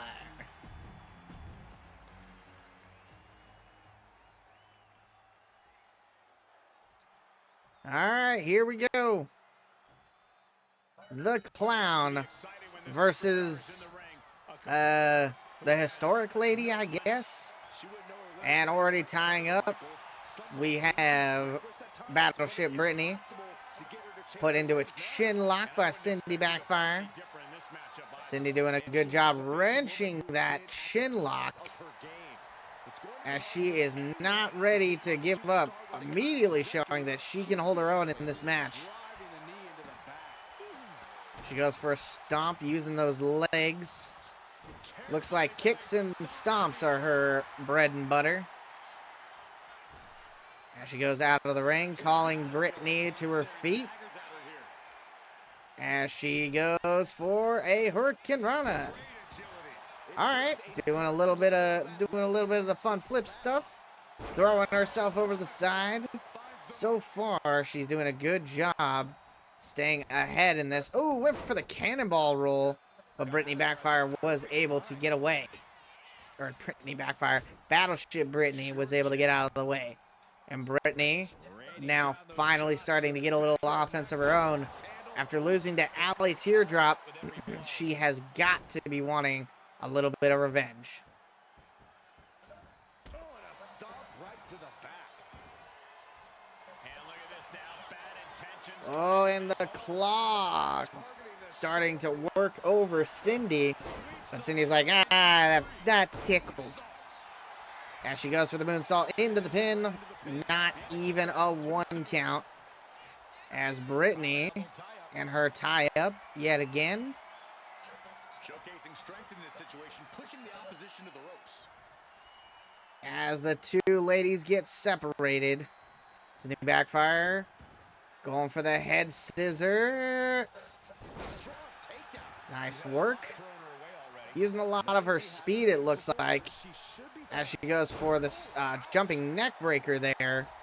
Going up top. Battleship Brittany. Oh, able to stop her. As she goes for the pin. 1. Only gets the 1 count. She just shocked everyone in the ring. Brittany sending her opponent over to the side. Ooh, that hurt. As Cindy gets thrown into the turnbuckle. Uh-oh. And a coast to coast into the turnbuckles, as Brittany goes for some vicious strikes, trying to put Cindy back into the corner, it looks like. Snake eyes onto the turnbuckle. As she goes up to the middle rope. Nice little crossbody. Going for the pin. 1. Nope, only a 1 count. Not nearly enough for a 2. As I think she might have raged there. Went for the punch. Cindy reverses, sending her against the ropes. Sliding underneath. Leapfrog over top. And nice little backbreaker. As she calls to the sky. Going again for that handspring head scissor. Nicely done with the head scissors. Going for the pin. 1. Nope, only a 1 count. Both these women giving it their all so far. As Cindy Goes from one side to the other. Power slam by Battleship Brittany. Brittany definitely showing that strength. But Cindy is able to counter. Going through. Oh, and gets clotheslined before she gets a chance to get any momentum. And Brittany dragging her to the center.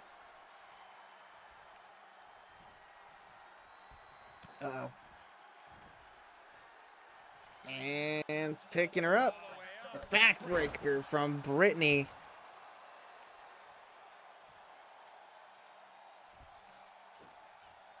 And she waits until Cindy gets up top. Head scissor for Hurricane Rana.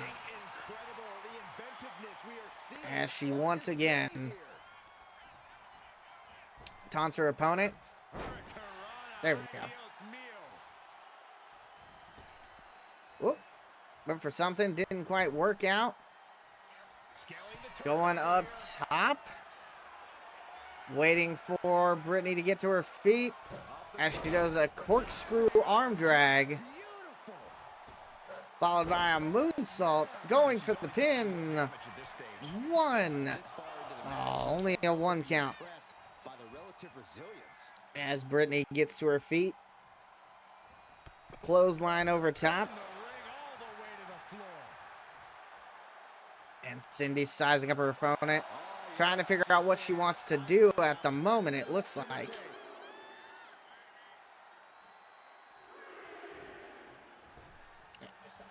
Whoop.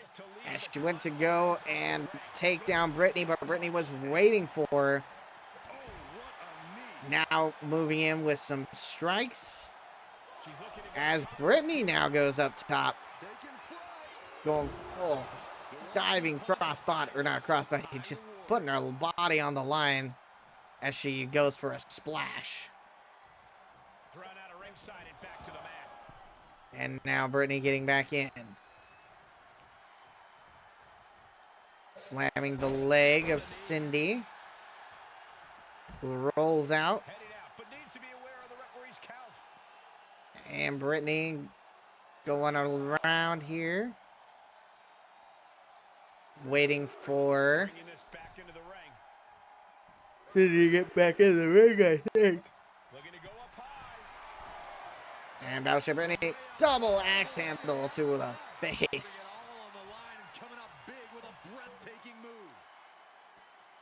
Uh-oh. That powerbomb looks like it hurt. As Cindy looks like she's reeling a little bit. Seeing stars as Brittany keeps attacking her after throwing her into the barricade. Apparently that was not enough damage. Alright. We expected a fine match, but these ladies have truly defied even the greatest of expectations. And in comes Brittany. Oh, and a clubbing right hand. Going for the pin. 1, 2. Oh, and a kick out at 2. Almost a 3 count. Cindy barely hanging on. As Brittany, goes for the spinning power bomb. And I think that's going to send her to the end. 1, 2, 3. And Battleship Brittany will pick up the win. Apparently she cut open her lip.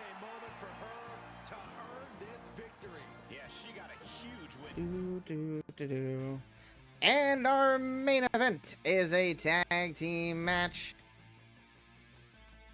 We have Full Steam Ahead going against these 2 losers. All right, let's see them. All right, I love this guy.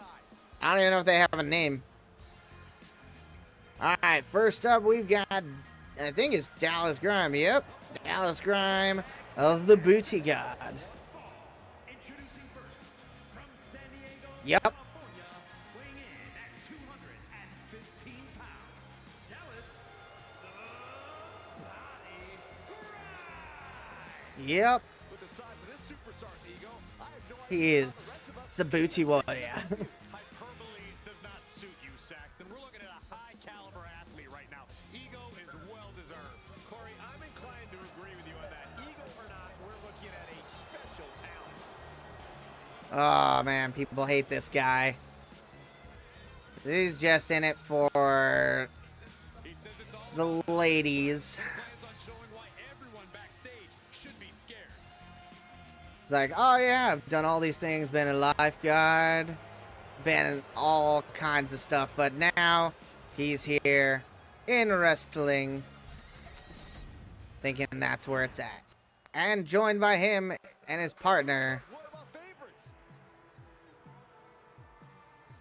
And his partner, we have Hot Rod Johnny Hots. 205 pounds.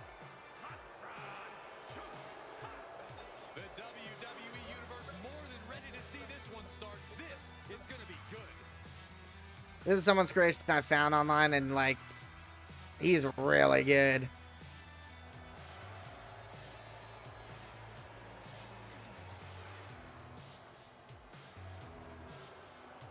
Yeah, Johnny Hots.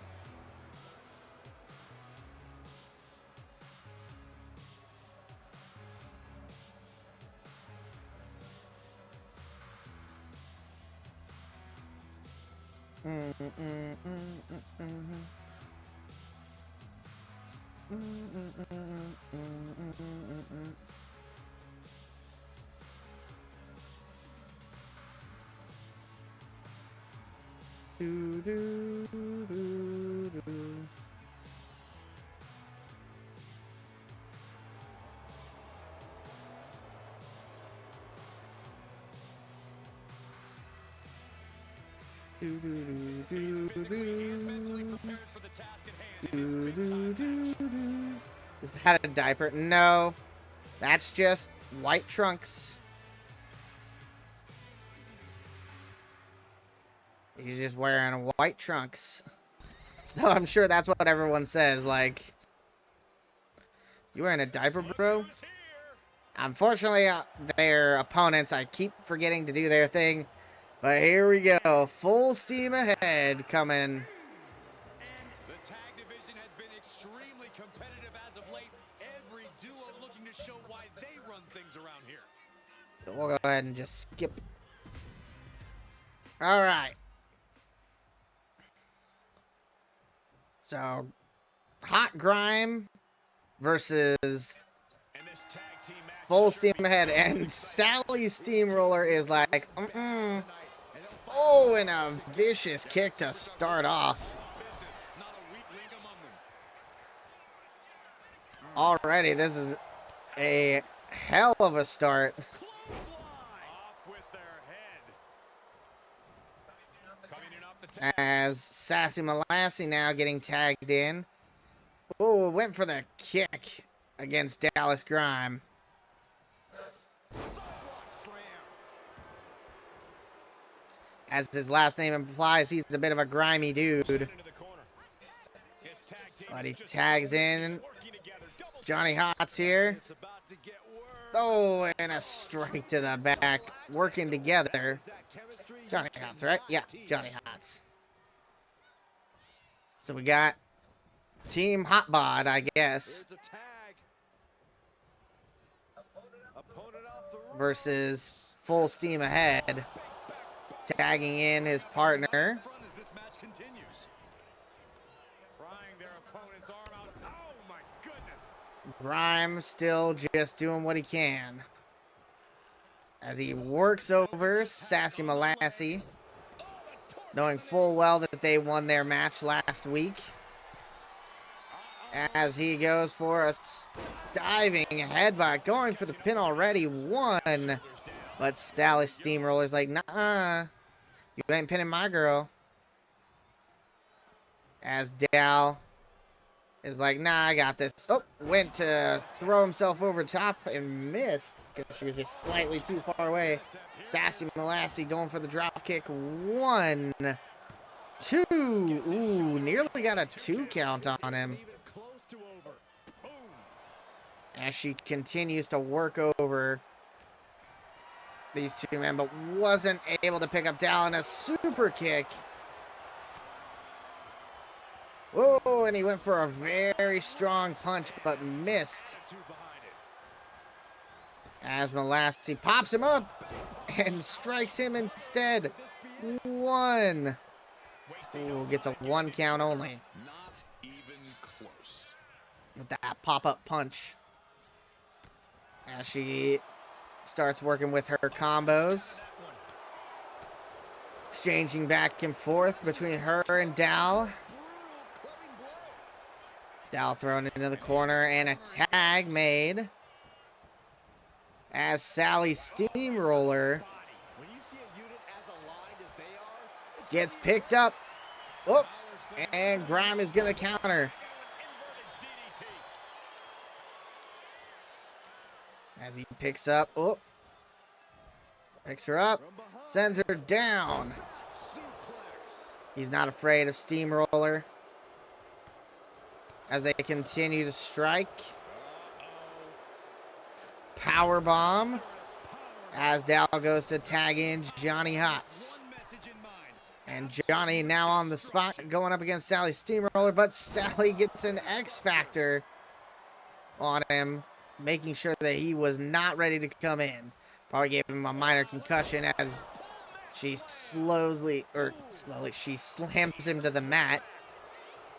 But unfortunately, Dallas Grime was in the way, but she is not deterred. She throws him halfway across the ring and unfortunately misses her elbow drop. As Johnny Hots begins working over Sassy Molassie. Sassy Molassie ain't taking no shit either. As Johnny Hots is put in the corner. Thrown across to the other side. Going for the pin. 1. And that gets broken up immediately. But Steamroller is not done. Sends Johnny Hots in the corner. Tag made to Sassy Molassie. And Sassy Molassie. Uh-oh. Both these ladies picking him up and sending him down with a backdrop. And Molassie calling Johnny Hots to his feet. Springboard drop kick. Like, nope, you ain't getting to your partner. As she tags in as she tags in Sally Steamroller, but attacks Johnny Hots from behind. As Sally is probably injured and is not doing well at countering Johnny Hots' power slam.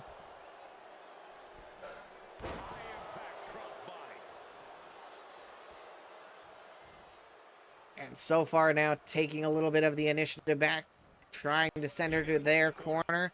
Gets the tag, finally gets a tag team made to allow Dallas Grimes the ability to jump in with that double shoulder block. Going for, nope, he is not going for a pin. Thought he would be. But instead he goes for the drop kick.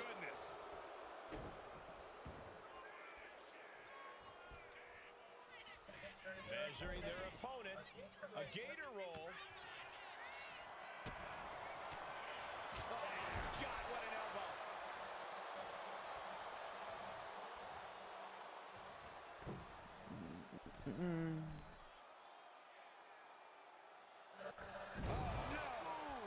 Crashing down. Cuts the attack off. All right. And now it's Grime and Sassy Molassie going at it. 1 by 1. He tags in his partner. And Johnny Hots getting tagged in. Oh. That's not what I wanted.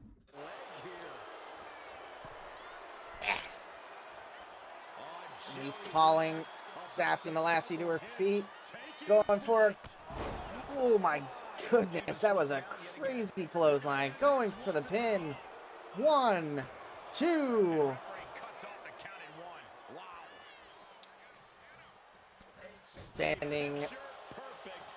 Standing moonsault. Went for a different one. Missed that one. Sassy Molassie like, nah. Sending her over to the corner. Oh, went to go tag in her partner, but didn't quite get it. Gonna go for it again. This time she gets it. As Sally Steamroller comes in. Opponent off the ropes. Wanting to put it away for team full steam ahead. Downs their opponent with a snapmare. As she does exactly that. Oh man, we all Uh-oh, here we go. Choo-choo. up and The train's getting run on you. One. Oh, and Sally Steamroller gets stopped as Sassy Molassie now needs to try and get the victory for their team. If they can keep Johnny Hots in. Oh, went for the Superman punch. No, Johnny Hot's gonna get the pin. One. Oh, doesn't quite get it though. But she is in dangerous territory. Right next to Grime, but oh, Grime screwed over Johnny Hots there. He was trying to put her in the corner so they could tag in, but now she's blocking him. Interesting.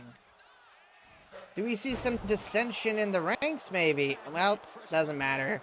He was able to finally get the tag made.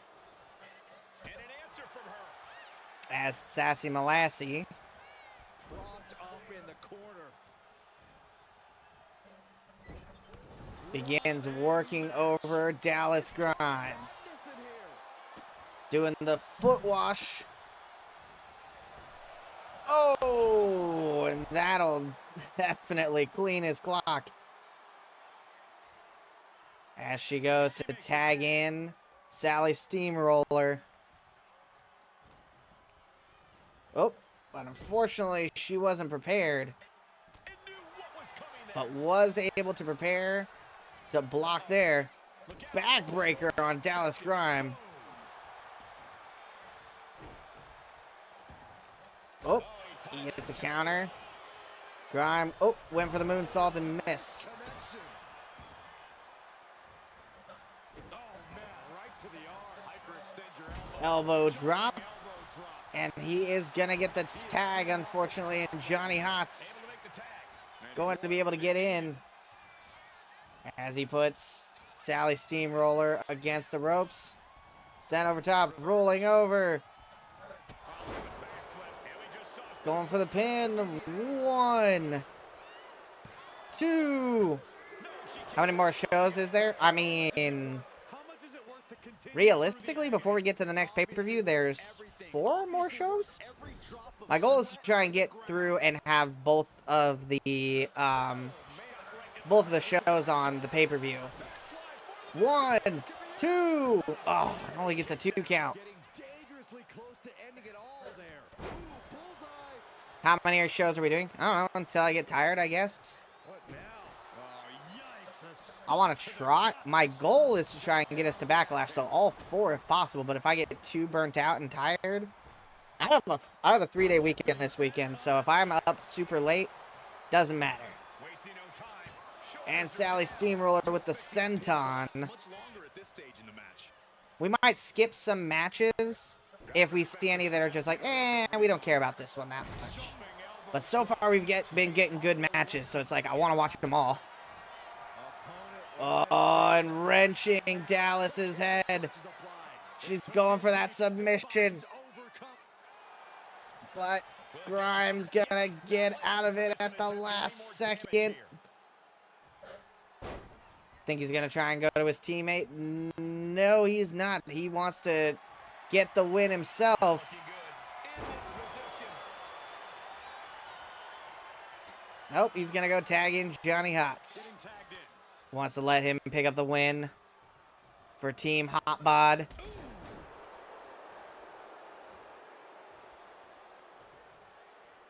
As Sally Steamroller headbutts Johnny Hots.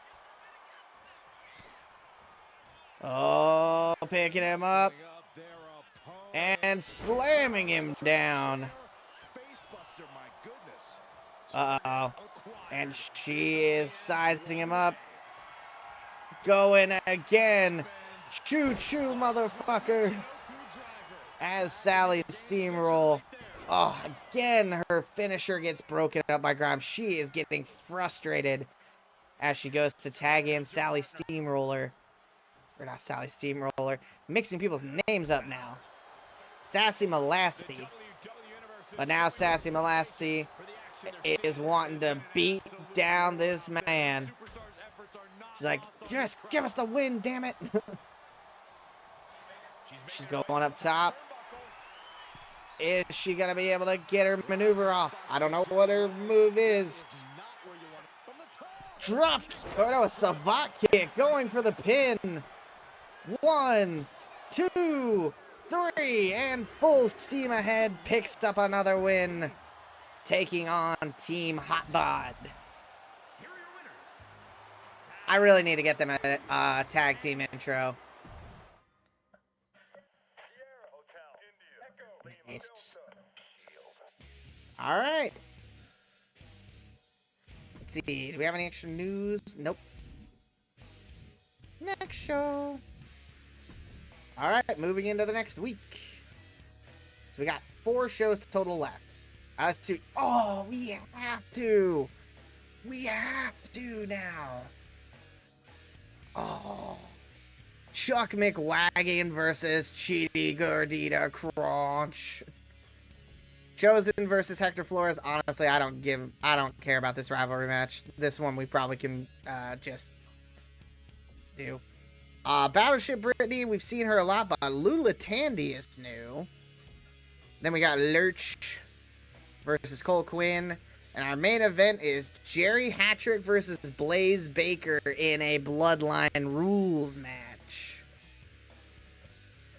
Interesting. I wonder who will jump into that one. We haven't seen anyone use the actual Bloodline Rules part of it, though. So, I mean, it'll just be a normal match, probably. But, who knows? We've seen Jerry Hattrick, and we've seen Blaze, technically. So, we'll see about the main event, but we're definitely watching that match. I do want to see Lula Tandy, maybe. But we'll probably switch. We'll probably skip the rivalry matches this time around. But we gotta watch the inaugural match. It's his first match. We gotta see it. Along with our boy Chuck McWagon. So after he beat the Corpos, he's got to take on the new guy. Put him in place. He's got to take on the Cheesy Gordita Crunch. A very strong competitor out of nowhere. And he's doing it in an OCDS original match. And he's bringing the cowbell. Chuck McWagon gonna wrangle this here Cheesy Gordita, whatever his name is. I ain't taking no shit from none of this silly bull honky.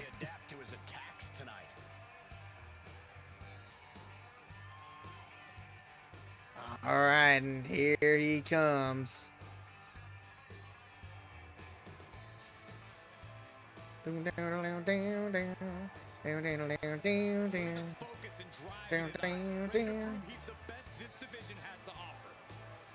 Chuck McWagon, baby. Dude, if Chuck gets hurt, I'm gonna be so sad. But he's going up against a tough opponent. And we gotta see this entrance. I forgot what it even is, but I remember it being epic. Oh my god.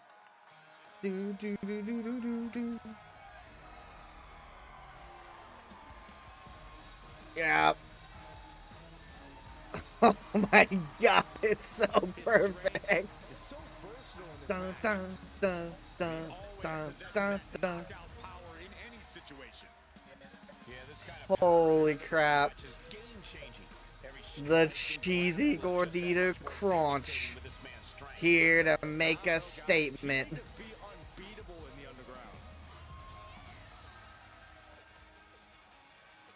Oh my god, he's perfect.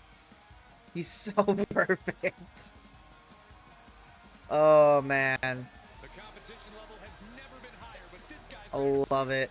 I love it.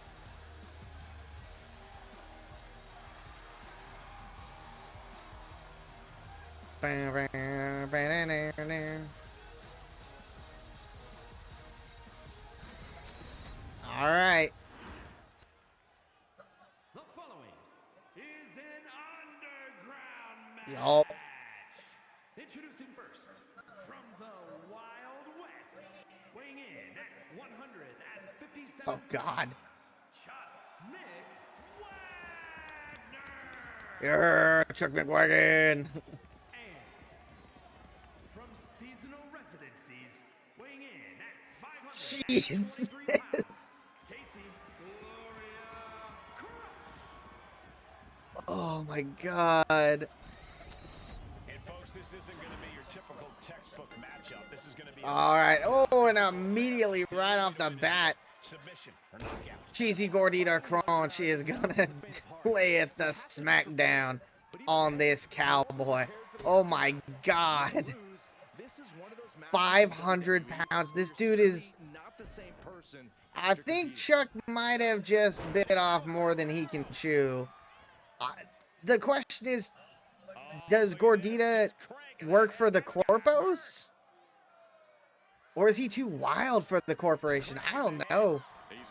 Like, this feels like a punishment match. I feel like it should be the opposite. Like, why would Chuck be getting punished by getting thrown in a match with this insane... Oh, and a nice knee by Chuck McWagon. Chuck's like, no. I ain't going down, you oversized punk. Instantly busting him open. He's like, I don't care if you're a Gordita Crunch. I'm about to turn you into a chalupa or some shit. I don't know. I'm gonna beat you till the cows come home. As he goes up against Gordita Crunch. Nice little Russian leg sweep. As he goes down underneath, grabbing a weapon. He's grabbing his guitar. Unfortunately, Gordita Crunch is like, no. And he threw him into the ring post. Ow, that's gotta hurt. And Chuck's like, nope, I'm okay. I got it. I got this. Nope. Uh-oh, and she's a Gordita Crunch. About to fold up a McWagon as he throws him off.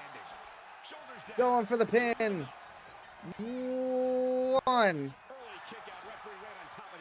The ref didn't count it. Maybe he has to be in the ring for it to count. And now he's busted open Chuck McWagon himself. Both men now bleeding. As he throws Chuck back into the ring. And Gordita, going for the legs at the moment.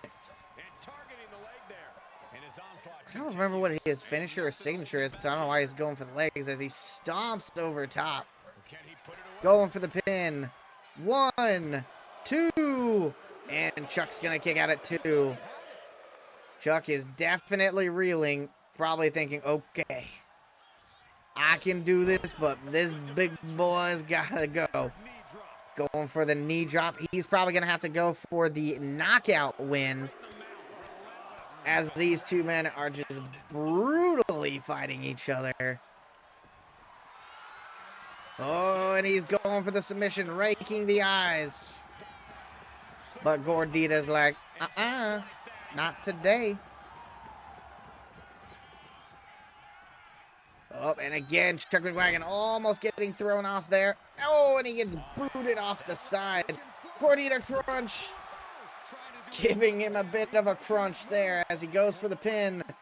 The referee, 1, 2. Ooh. And Chuck saved by the referee, needing to get back onto the arena. Gordita Crunch is probably not happy. as he throws Chuck into the stairs. No clue what he hopes Uh-oh. to find down there. Oh, no, he's got the traffic cone. Not the traffic cone. Interesting. As he waits for... Oh, and he went to strike Chuck McWagon with the cone. Chuck getting a pin, but he's not able to hold it. 500 pounds of damage just waiting. Oh, and he strikes back. Uh-oh. Jumping neckbreaker. Double axe handle smash. And Chuck might need to be very careful here. Lands a knee. Ooh. As Cheesy Gordita Crunch keeps pummeling To the side of the face. Chuck McWagon. Uh-oh, he's got the barbed wire bat. Oh! We've never seen anything pretty when a barbed wire And, gets involved. oh, he went to go get him. But Chuck McWagon picks him up. Puts the knee to the face. Going for the pin. Can he win? One. But he only got a 1 count. Should have been a 2. Display of near superhuman But he's going for the super punch. What it's going to take to keep Punch so tough it can take down a cow. As he sizes up his opponent yet again. Wanting to ring the cowbell. across the shoulders. Ding, ding. Cowbell's been rung. Moment. Better not waste it. 1, 2, 3, and Chuck McWagon still wins. Oh my God. Here is your winner, Chuck McWagon is going insane right now. Win like that, guys. At least now we know who the tougher competitor is. These two. Hell yeah, brother. I think they'd be glad to run it back again. And how's it going? It's Madara, right? Always forget. Nice. So Chuck McWagon beat Cheesy Gordita Crunch. Justice for cheese. Yep. Alright, we're gonna skip that match. Honestly, God, it pains me to... Yeah, figured as much. It pains me to skip these, but...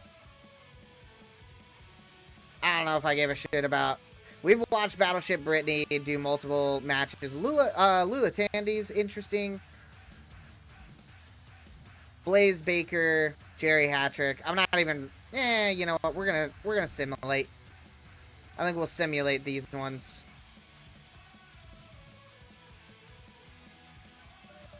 Alright. So we got Chuck McWagon, Hector Flores won his, Battleship Brittany, Lurch Evans beat Cole Quinn, and Blaze Baker beat Jerry Hattrick. Let's look at the news to see what it actually happened. So, Toximo Dragon got cleared by medical staff, so he can be back in the ring. Piper Plex is back. Marty Montana is cleared.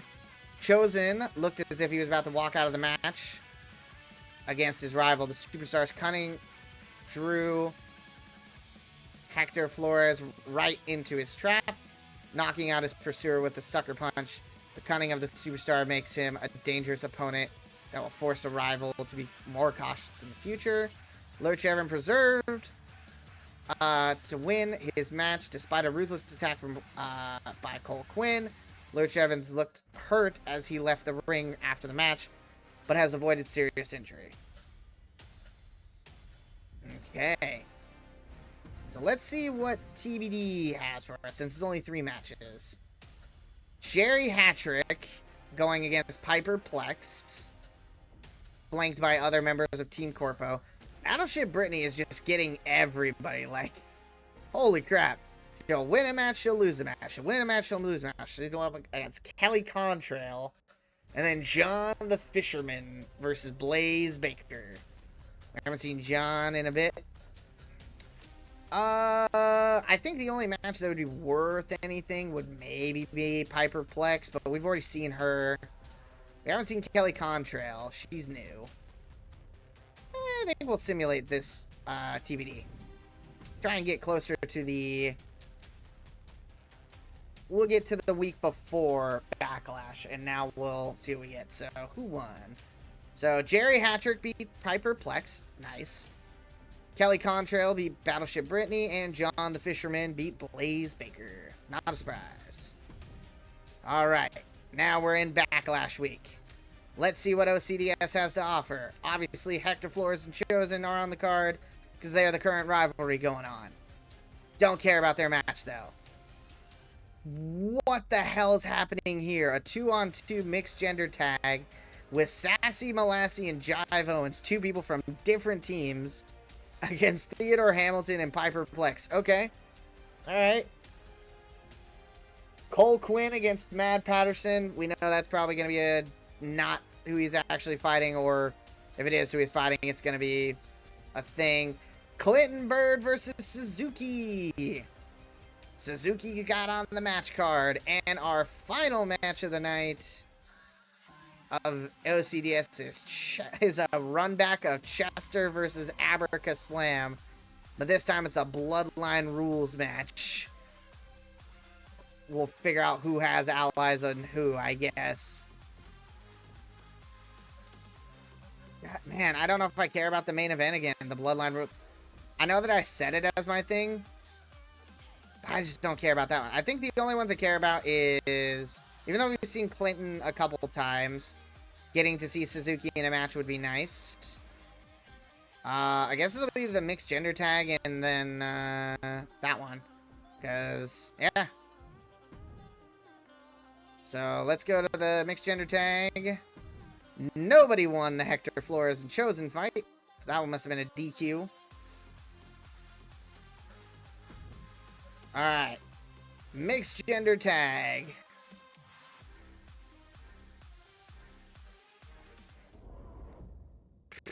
This is gonna be weird. Here we go, guys. That's gotta be Jive Owens. This will be our first time seeing Jive Owens. Yep,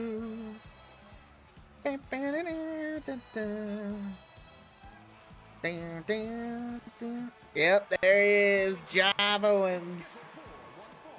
Introducing first, from Harlem, New York, 28 pounds.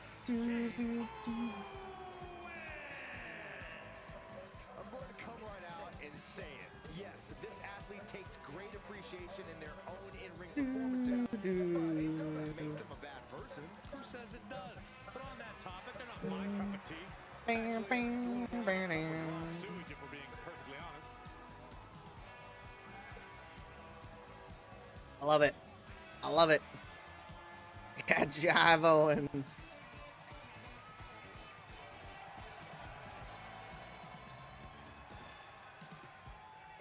This match has everyone meditating. It is an exciting competitive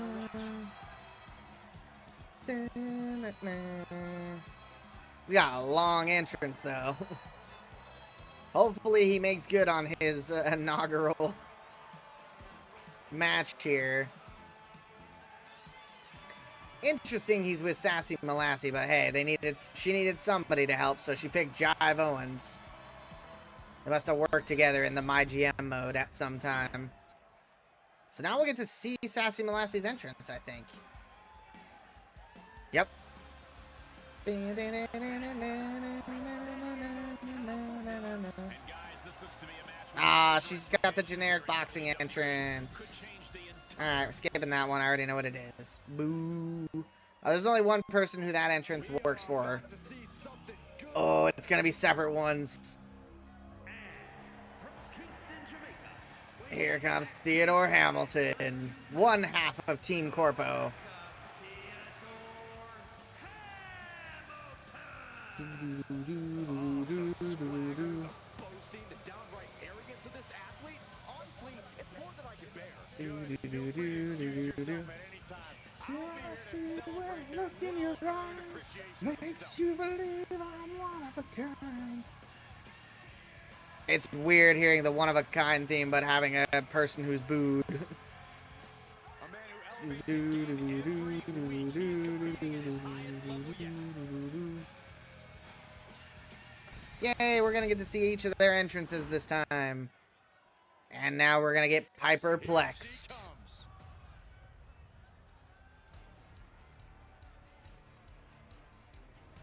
Keep forgetting she's champion.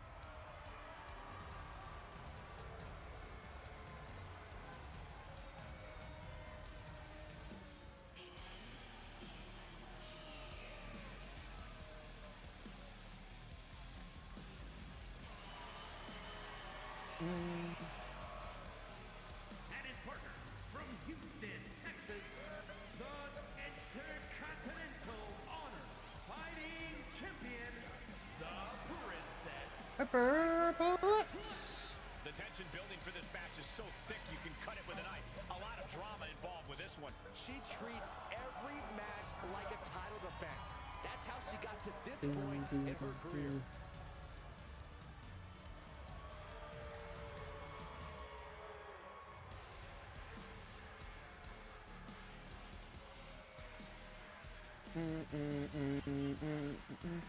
I think I did a good job keeping the designs of like the corpo people like that clean semi-wrestling kind of look. Like I think they work well. All right, and so we have Theodore Hamilton and Jive Owens starting off here. He immediately got kicked in the face. Trying to go for that quick win as Theodore Hamilton immediately gets attacked by Sassy Molassy. She actually they already lost to them, I think, so. And a kick out of two. Or no, sorry, they got beat by Chuck McWagon. I wouldn't be surprised if Chuck comes out here and is just like, I'm gonna beat you down, Theodore. I'm gonna take you out. You and all your corporate goons gonna get your bell rung. That is just insulting. As Jive Owens goes for punches to the face of Theodore Hamilton. As Jive Owens headbutt to the face. He's giving this match all he's got right now. Yeah, he's unleashing a As full throttle attack. Jive Owens was I don't know what he was doing. Attacking the arm. But so far, He's looking a little worn down now.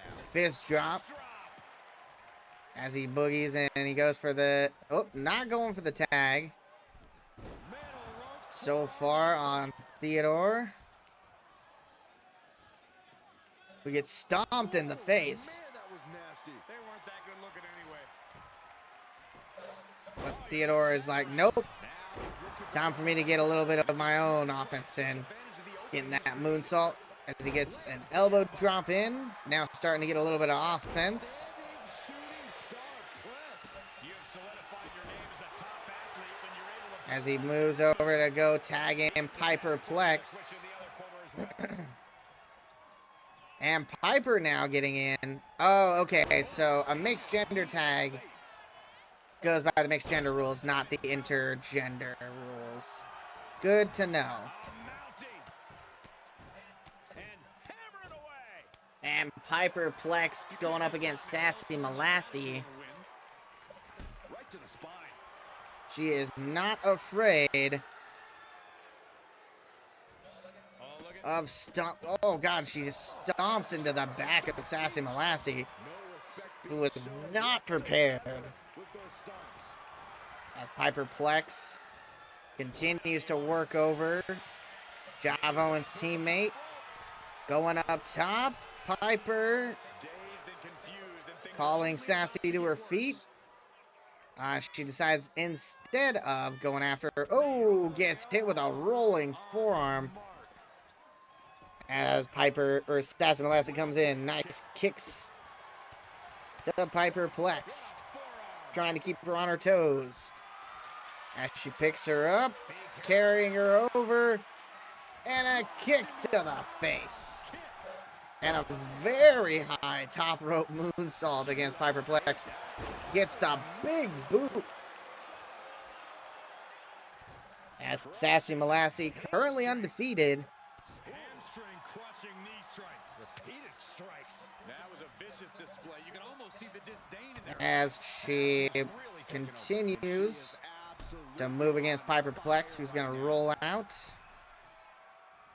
Trying to get a little breathing room, but unfortunately that breathing room came at the cost of getting a knee to the face. As Piper tries to bring her over to her teammate, instead putting her against the ropes. Piper Plex going to send her over. Now the question is Piper going to go get her teammate, or is she just going to wait? It's like right now she's just recovering, waiting for Sassy to come back in. As she sends her against the ropes. Went to slide out under and missed. As Sassy Molassie goes for the pin. 1, 2, and only a 2 count as Sassy puts Piper on her feet. Oh, and decks her in the face.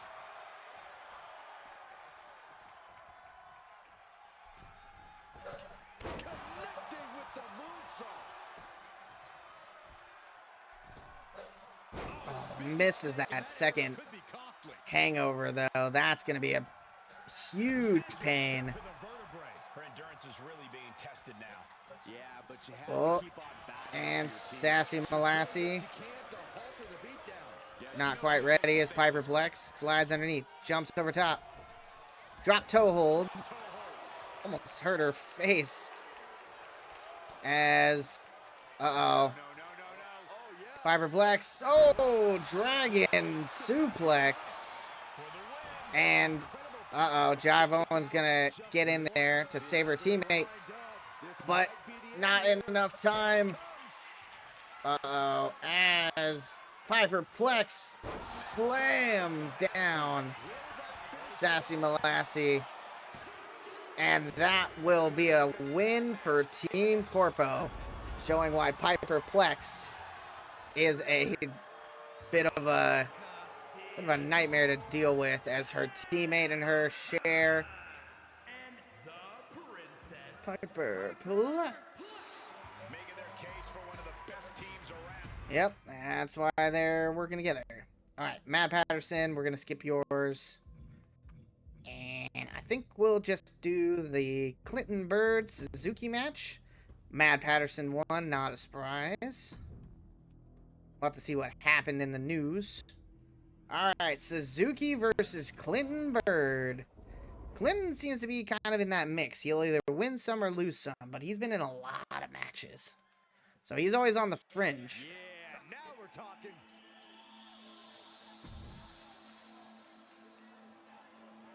What are these random matches? I mean, yeah. Hey, that's the universe mode, man. They're always random.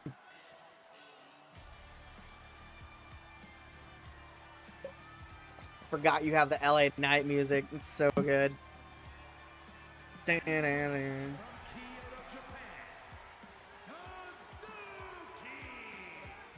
superstars come into this match incredibly hungry to prove their dominance. I can't wait to see what unfolds. We do have rivals. They're just not interesting people. Like, I don't care about Hector Flores all that much. Cole Quinn, too. Like, that Cole Quinn Lurch Evans one is, like, okay. I just don't feel like watching it. It's one of those ones where it was, like, the rivals they picked, I'm like, cool. They're, like, meh. I feel like we need to start an absolute rivalry between Chuck McWagon and the entirety of Team Corpo. That one was interesting. Because that one made sense. It was like, okay, he did a match against, not Jerry Hattrick. Who is he up against? John the Fisherman. And John sold him out to the Team Corpo.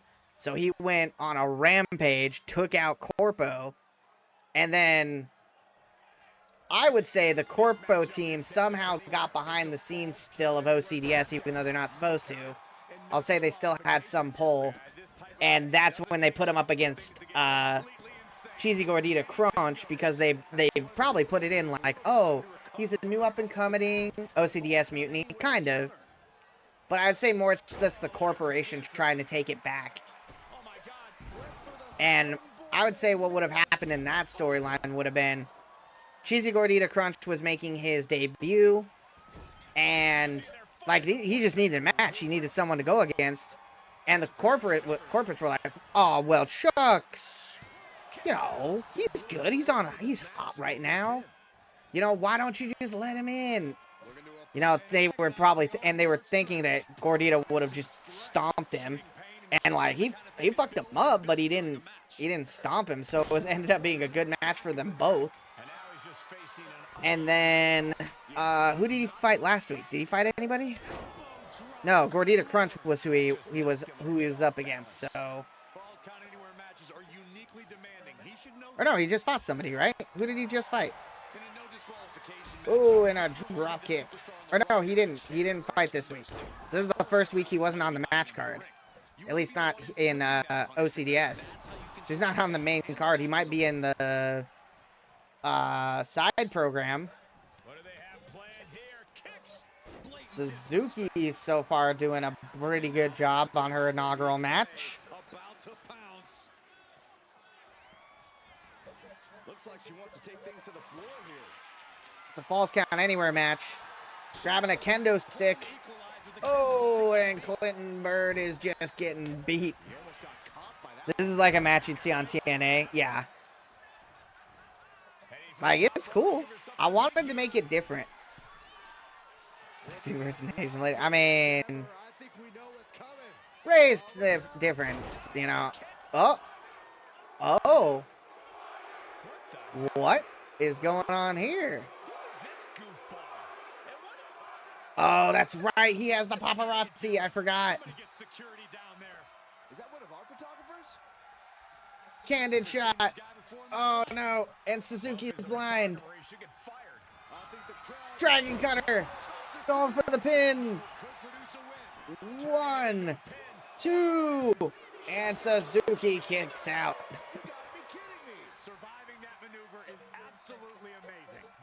I mean, if anything, it's like, this can be any show realistic. Wonder why that doesn't count as a DQ. Well, it's a no DQ match. So it wouldn't count. Oh, and a shot to the face of Suzuki. Yeah, it's a... Uh-oh. And you're doing it right... Wait, are you doing it right back, or do you have run-in? Look at this guy. What is Wait. he up to? Is that a camera? He's got a camera and he's headed towards the ring. Oh, that's so funny. He's like, wait a minute, what are you doing here? Fuck, no, why are you doing that, man? We're on the same side. Uh-oh. Oh, no, he blocked hers, though. He blocked her finisher. Suzuki didn't get her finisher off. No. And Clinton Bird up top, perched up, ready to strike. And he gets the arm drag. Going for the pin. 1, 2. Yeah, I did. This time I did the logo. I just found like a really cool font from a thing. And I was just like, show me OCDS. And that's what it made. And I was like, huh, it looks pretty cool. So this was my OCDS 2.0. Dragon Cutter number 2. I hate that he has the Dragon Cutter. It's so basic. Yeah, it's a little bit the Raw's War logo. Oh, quick match.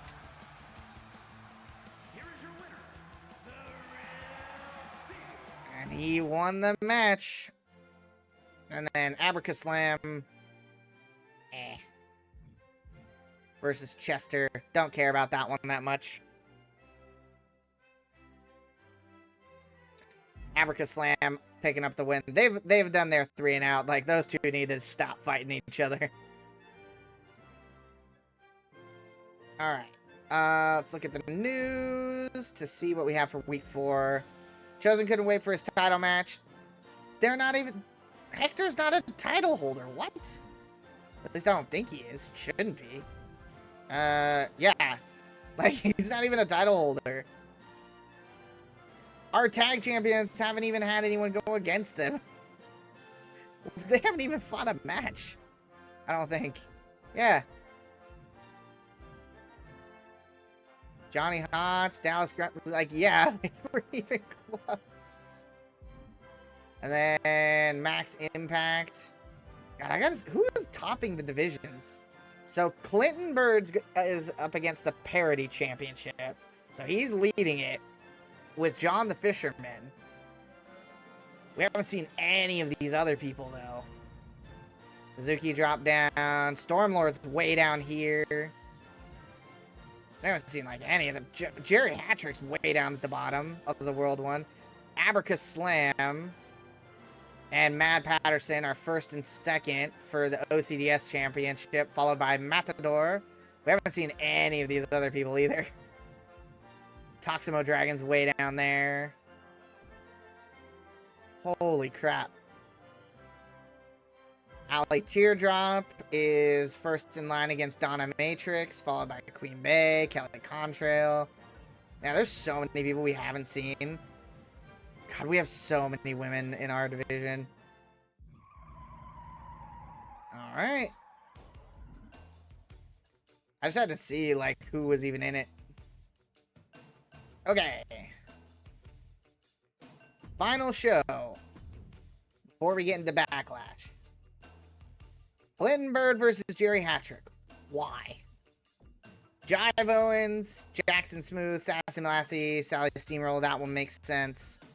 And Piper Plex versus Blaze Baker. All three of these matches make no sense. Like, this is the only one that makes sense. These other ones don't make any goddamn sense. For the, like, storylines or anything. Yeah, this feels like a minor show one, where it's Clinton Bird versus Jerry Hattrick to lead it off. Then a mid-card. The mid-card's the most exciting one. I don't care about any of these matches, I'm gonna be honest. We're just gonna simulate it for this one. Because if there's matches where I'm just like, eh. Alright, who won? Jerry Hattrick won. Full Steam Ahead won. Blaze Baker won. Any last minute news? No. Alright. I have to see what our Backlash card looks like. Okay. So, Backlash card. How many of the titles are on? There's 4 titles, so all of them should be here. 1, 2, 3, and 4. Okay. All 4 titles are there. And it's people that make sense. So, Ali Teardrop versus Donna Matrix in a no-holds-barred match. John the Fisherman versus Piper Plex. That makes sense. That's who is #1 contender or close to #1 contender. Clinton Bird versus Argus the Great. Tune-up match. Are any of the... Okay, the rivalries are here at the end.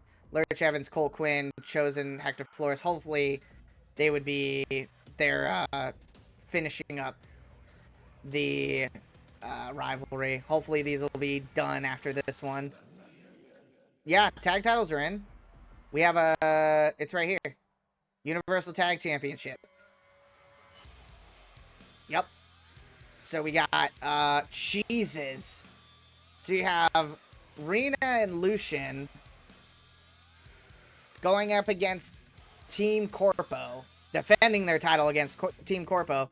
So Soomguy and Theodore Hamilton, the enforcers, are the ones in the match, but they have Stormlord and Toximo Dragon in their corner. Okay. This isn't a bad Backlash, actually. Actually, both of the Backlashes, if these are the matches they have, I'm actually kind of excited. I don't want to do these tonight, just because that is going to take way too long, and I will be tired as fuck. I'm not super tired right now, like I'm a little tired, but I feel like this is a good stopping point now that we have them both on Backlash. So next week will be the pay-per-view, because this is going to be, this one's 7 matches. I think the other one is 9. Oh, yeah, no, I had a lot of fun. Like, some of the storylines are fun. Like, this one I'm interested in. how that one goes. I do want to see how this one ends. Hopefully, the rivalry with these two, Lurch Evans and Hector Flores and Chosen, end, so we can get a better rivalry going. We might force a rivalry. Interested to see who wins this title, because if they win the titles, that's gonna be bad. Like if Team Corpo wins the titles. Then we have Argus the Great, Clinton Bird. Like this one, we have someone doing their inaugural match. We haven't seen Argus the Great, so we get to see someone new. John the Fisherman, Princess Piper Plex. Again, interested to see who wins. And then Donna Matrix, we haven't seen since she won the title, basically. So she's just been sitting on the title belt without having to fight for it. And then Allie Teardrop, we knew she was going to be in. So, and then we have our other show on the other one. So, 1 second here.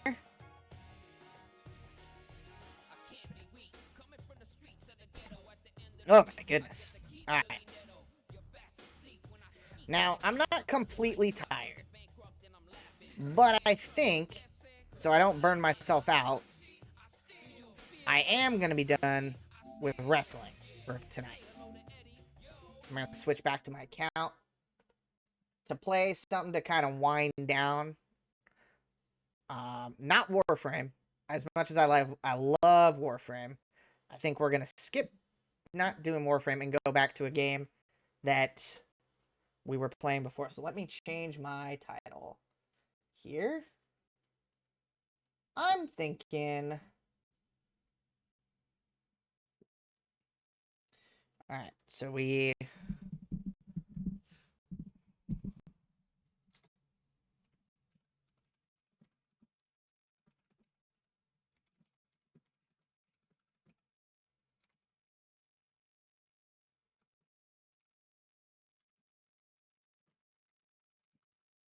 Alright. I think we're going to play Blueprints.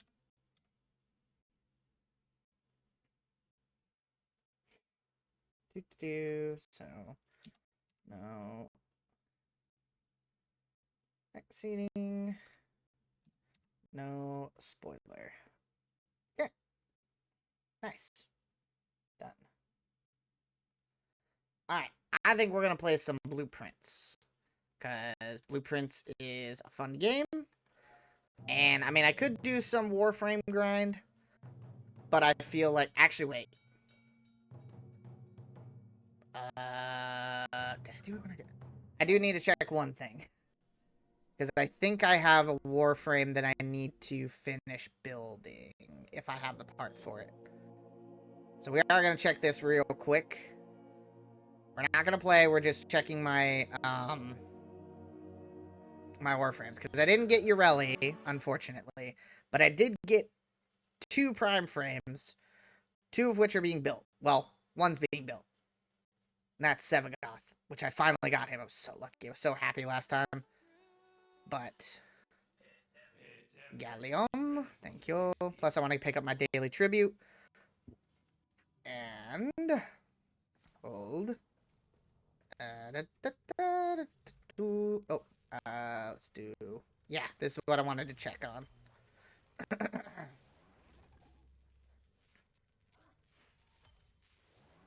Forma...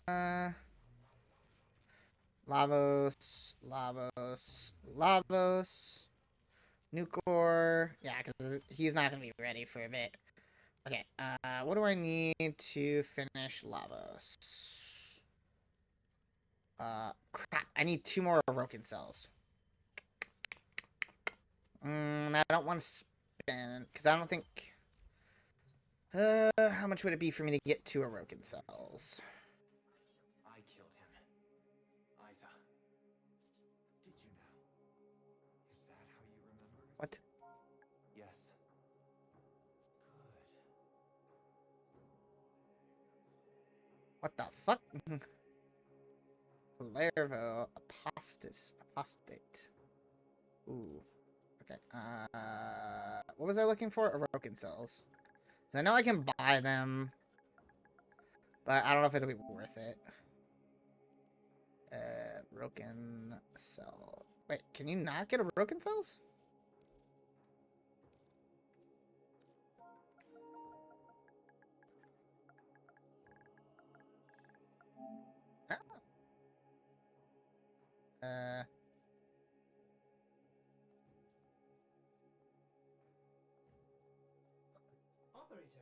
TARDIS is picking up a distress signal. Okay, I guess I have to go actually find those. Just the corpus peddling their Well, wares. at least I have the parts ready, so that's fine. Alright, let's go back to the blueprints. And let me swap controllers.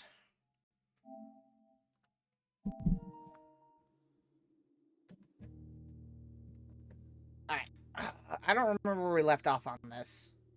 Because I'm also doing this without a lot of, notes, which is probably going to be my downfall later on.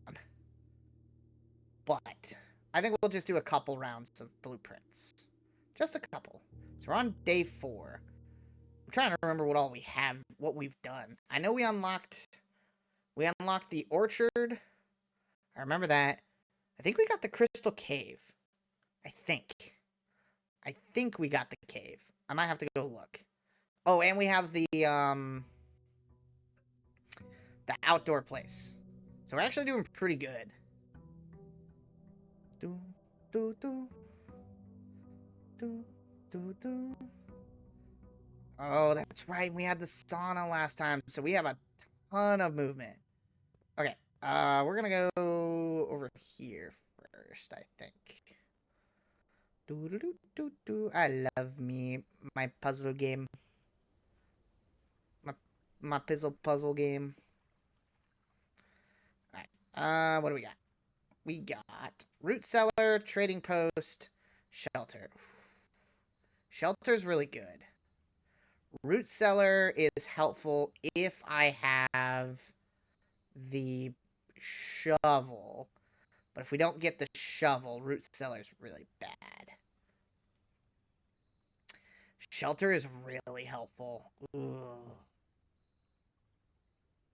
Which one do we want? Which one do we want? Which one do we want? So this game is... So the story of this game is you are the inheritor of a magical mansion from your great-grandfather? I think it's your great-grandfather. And in order for you to own the house, like for it to officially be yours, you have to get to the 46th room. Because supposedly there are 45 rooms in the actual game. And there's a secret 46th room that if you find it, then the house and everything in it is yours. So it's a roguelike puzzle game where you are building your mansion to get to the 46th room. And along the way, you're finding puzzles and lore stuff that shows that it's more going on than you think. And so your goal is to try and solve all that, and each of these rooms does different stuff. So, like, the root cellar makes it so that if I have a shovel, I'm more likely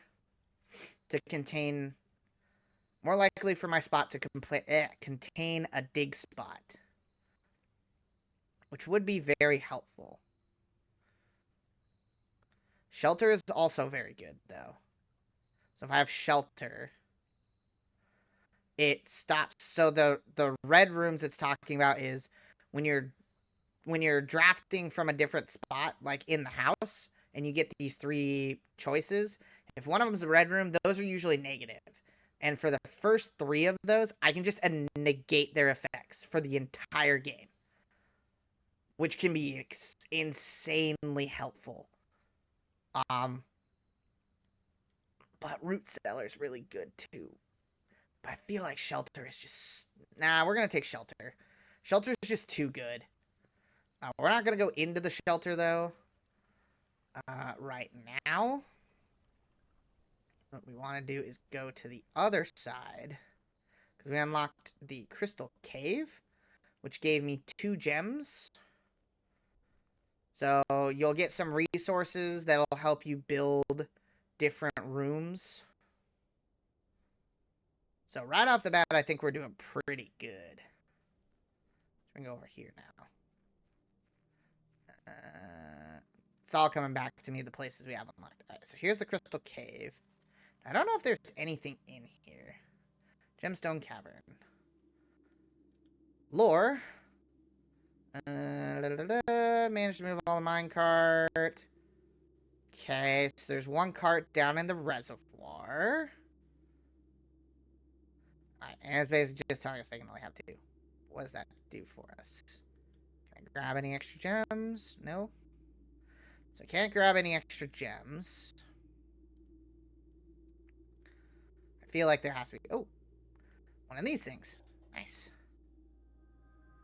So we activate the brazier. Okay. So that's 2 of 4.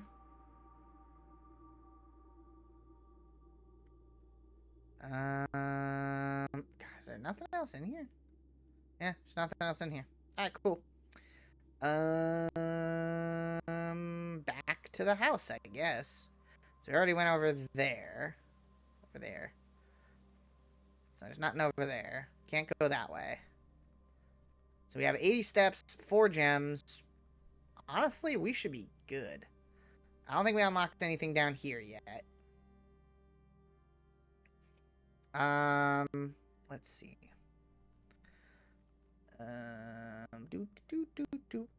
Fountain? Anything in the fountain? No. Alright, let's go into the house then. Alright, so we have our 3 entrances. Let's go this way first. So we can either have a corridor, a bedroom, or the closet. I want to save the corridor because later on that's helpful. So I think we'll do bedroom here. So we can move through. And then let's go to this door. So we have hallway, breakfast nook. Breakfast nook is very helpful. And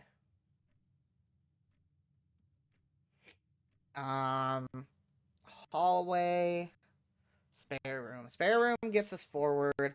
Hallway gives us multiple directions. Plus, when we draw into it, it's going to add another one in our draft pool for tomorrow. But I do want to do... We do need keys. So I think we're going to do the breakfast nook. We'll go in there in a second. Then we go this way. Coat check has vault key. Nursery. You know what? I think we can do the nursery. I think we can afford it. I would generally want to do the den, but I think we could go around. So we're going to do the nursery. So I don't know if I've had a run where I've had the nursery. Little star guy. Let's look around. Oop, I see a thing. Gem. Nice. The Red Prince book. I think we've read through this. I'm not sure if we did. The Red Prince by Marion Marigold. There was a red prince who sat on a red throne. He had a red crown made of rubies, and a castle made of stone. The prince had a love for all things red. It's the only true color, the prince often said. He could not stand the sight of a canary or a crow. He could not stand the white of a swan in the snow. And he never looked up for fear of the view.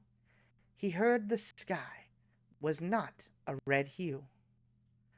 So he always had a book to turn his eyes down if he were ever outside when the clouds weren't around.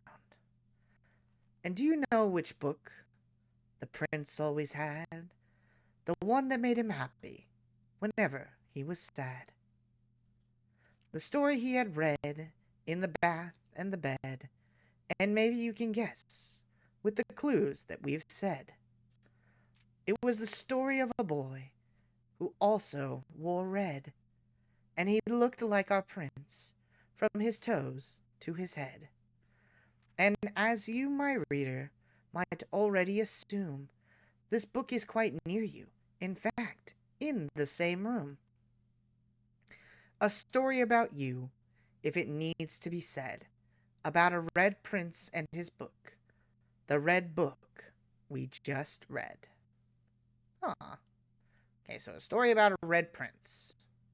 Is there anything else in here? There's a little wagon. So there's 2 cribs. And that's about it. Still have no idea what that is.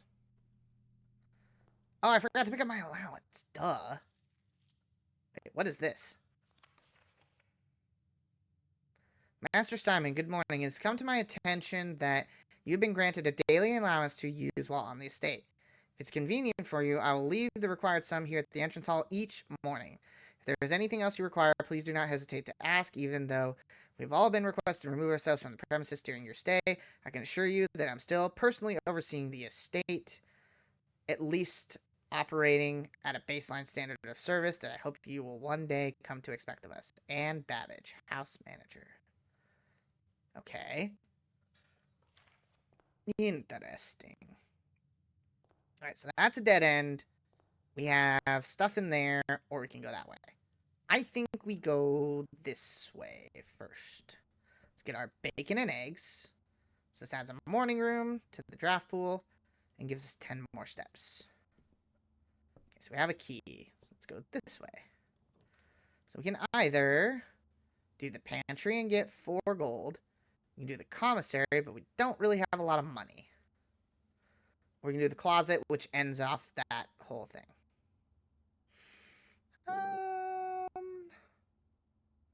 Let's do the pantry. Because more money. Also, banana. And we got 4 gold. Okay, let's go this way. Well, shit.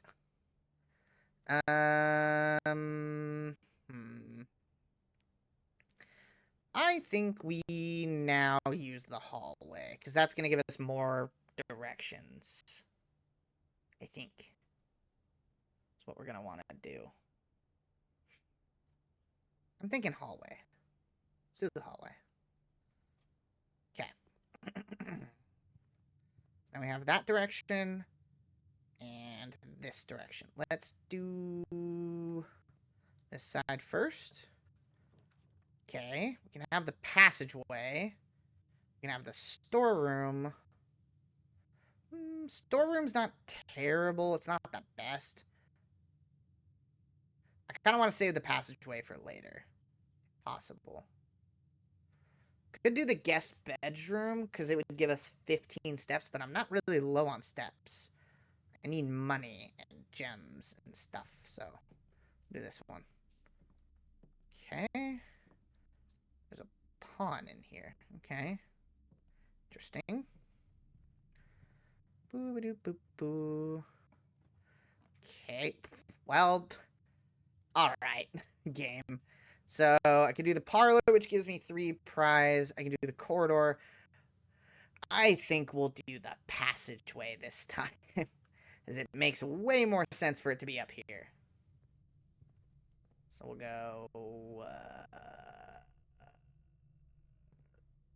wonder what that's all about. Go this way. Okay, so we have the morning room. The laundry room, which lets us launder currency. Okay. The guest bedroom. So morning room would let us fill out the rest of the house going the other direction. Kind of want to use this because we get 2 gems, and then we start tomorrow with 2 more gems. So that's good. So we start with 4 gems, which is very helpful. Okay. So, gem. Baron of Mount Holly names nephew, provisional heir. Da-da-da-da-da. Okay, so that's all the same stuff. I don't think there's anything of interest there. Ooh, what's this? Coupon book. Save $1 on each purchase I make in the estate. Well, I mean, that's helpful, I guess. So this one only goes down, so I might as well do that.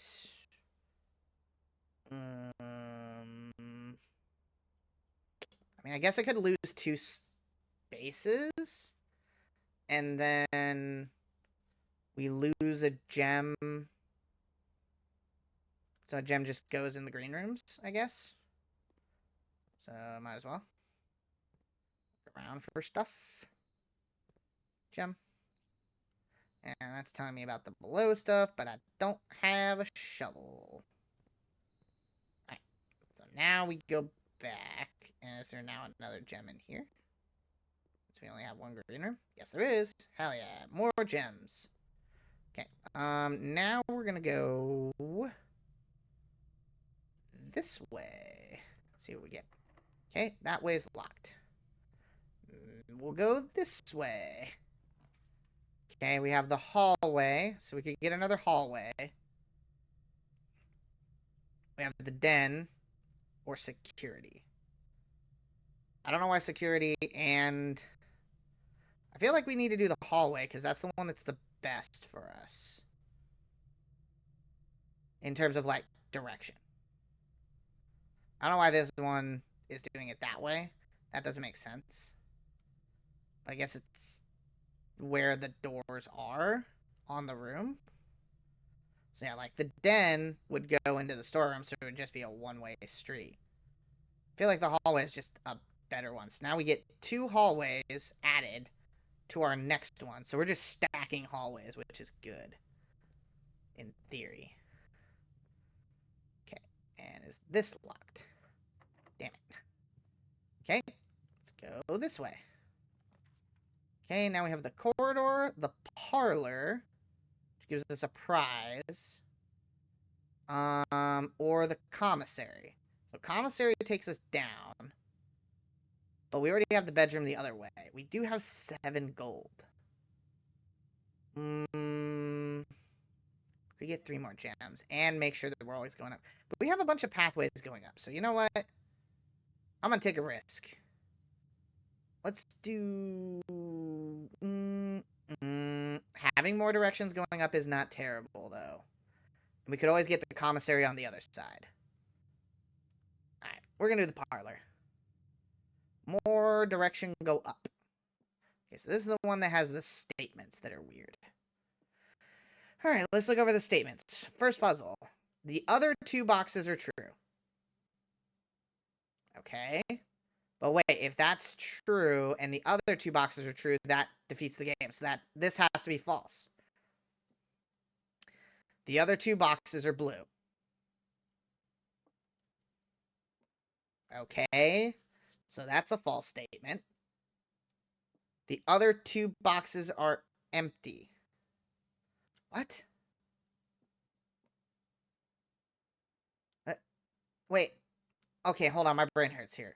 So the rules of the game is 1 has to be true, 1 has to be a lie. Wait. This one's true. Other 2 boxes are empty. This is a lie. The other 2 boxes are true. This one has to be a lie. And then the other 2 boxes are blue. Obviously, those are a lie, so it's this one. Ha-ha! Logic puzzles. Puzzles too confusing for you. That's okay. I get this one. Ooh, nice. Okay, so let's think here. So we have the den. Okay, hold on. Now I gotta think about this. Secret passage lets us pick what room goes next, which could be really good for us. The den gives us 2 directions we can go, but we could fill that out by going the other way. I feel like secret passage is the better choice here.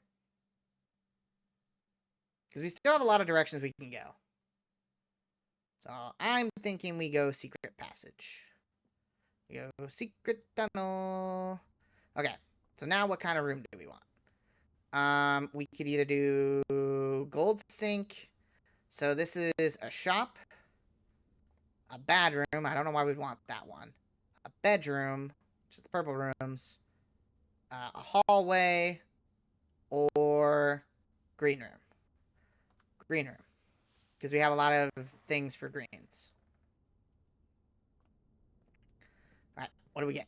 Alright, it's locked one, so we're definitely going to use a key. Okay, so we have the aquarium, which is free. The cloister, which costs 3 gems, but it does give us 4 directions we can go. which is really good.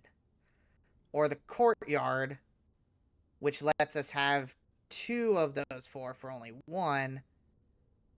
If I did the courtyard, I'm not so worried because I have the passageway and a bunch of other stuff on the other side. And we could end up getting a... We could end up getting... I kind of want a shovel. And usually you might be able to get a shovel from the courtyard. Nice. Nice job, Disciple. We swapped games. We did all the wrestling stuff, so now we're doing puzzle stuff. We're gonna do the courtyard. Ah, shit. Well, didn't get a shovel. Got a sledgehammer. Which is not helpful. And we don't have a key card, so we can't do that. Okay. I guess we go this way and see what we get. So we have the terrace, which ends that side. We have the West Wing Hall or the garage. Garage gives us 3 keys. Keys are very important.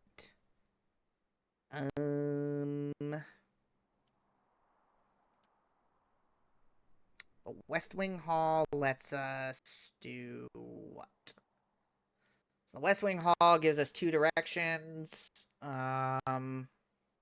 Lets us start going backwards if we want to.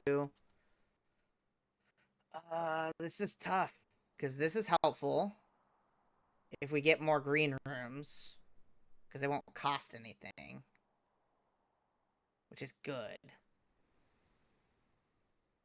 But garage is helpful because we need keys right now. We don't have a lot of them. And we already need 2 just to move on. This is difficult. I mean, I guess I could block off this side. I'm gonna take the garage. Because we need keys desperately. Okay. We can't do anything else right now because we don't have power. So, what is this? Oh yeah, we did that.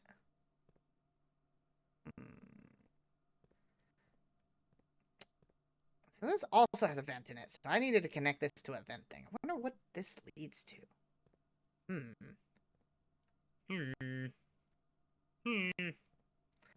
And obviously we can't do this because I don't have the car keys. Alright. We still need stuff. Alright, so we can't go any further over here right now. We could go back and go through the hallway or the passageway, but I think I'm going to go all the way back to the bedroom and go from there, because if that pathway gets blocked off, we have to come back this way anyway, so we might as well start going back. So, back through the pantry. Kansas, Missouri, Illinois, Indiana, then Ohio. Nice. Okay, then we go this way. Okay. Something from Reddington. There's nothing here. It's a lamp. Thought it was a chess piece. Okay, let's open up this. Alright, so we can either have the chapel. This is our first red room, so our thing would stop it from being used. We can use the den to get a gem. Or the observatory. Might as well just do the den, I think. I think that would probably be the best case scenario. If only just because, like, what's the point of me wasting the chapel? Might as well save the red rooms for later. Red rooms. Okay, gem. We can't go that way. Is there anything else in here? Another pawn. That is totally a key. I need to find out where I can find the key for that. Alright, for now, open door. Alright, guest bedroom, commissary. Cool. This whole side is basically just dead. Awesome. Good to know. I get. I mean, I guess I could do the guest bedroom. I want to save the closet for later in case I need items. Let's do the guest bedroom. Might as well. Get some extra stuff. Gem. Me. That's it. No car keys. Nothing. Damn. Alright. Back to where we were going. Alright, let's go this way. We got a lot of space that is empty now, which is not great. Okay, which thing do we want to go through first? Probably the passageway. Try and fill out this side. Go passageway. Passageway. Use door. Alright, what do we got? Got chapel. Now the chapel comes back. We have the corridor, which if we use that basically means free door at the end, so it'll just continue forward. If I use the chapel right now, it is blocked. So, I mean, it's helpful. I kind of want to keep the corridor out there. I don't think we need it. So right now, chapel is free, which is good. Okay, let's go this way, unless it's locked. Okay, that way is locked. Is this way locked? It's not. Okay. So we got the drawing room. Up there with my water. The office. Opportunity to earn and spend money. Ooh, office could be good.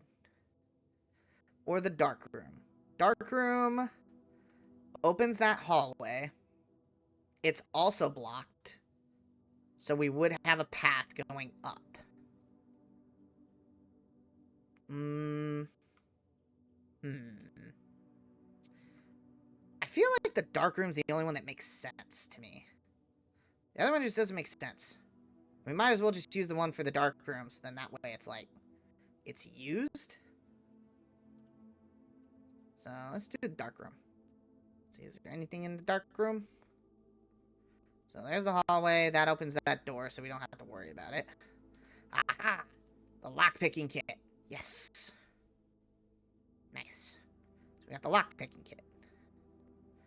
Now we can pick a lock. Alright, I guess this door? Lockpick. Damn it. Let's go see if we can lockpick the chapel door. Lockpick. Damn it. Okay, let me go lockpick. The door over here, I guess. Wait.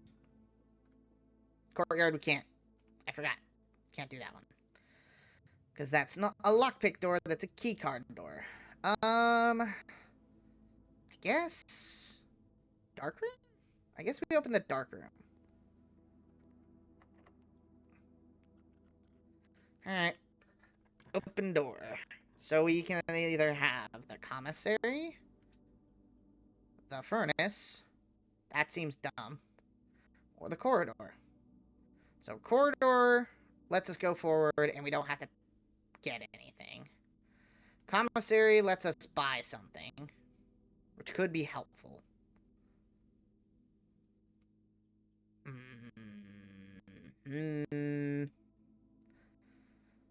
We still need something for the chapel side, though. I think we go corridor. I think we do the corridor. And then... what do we have here? Lavatory. Pointless. Spare room. Let's go forward. Or the pool, which lets us go to the right. And adds the sauna pump room to draft pool. Yeah, let's do this one. The pool sounds like a very good idea. Ooh, I forgot we drained this. So we get money. Money. Yay, money. Okay, so we have 2 directions we can go here as well. Okay. Well, there's the pump room. So we can either do pump room, security, or the kitchen. I feel like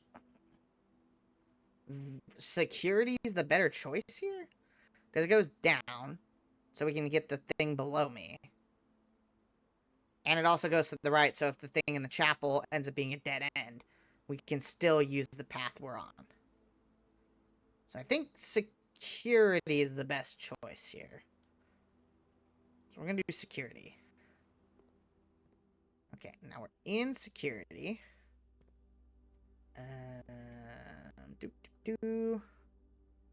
Let's check.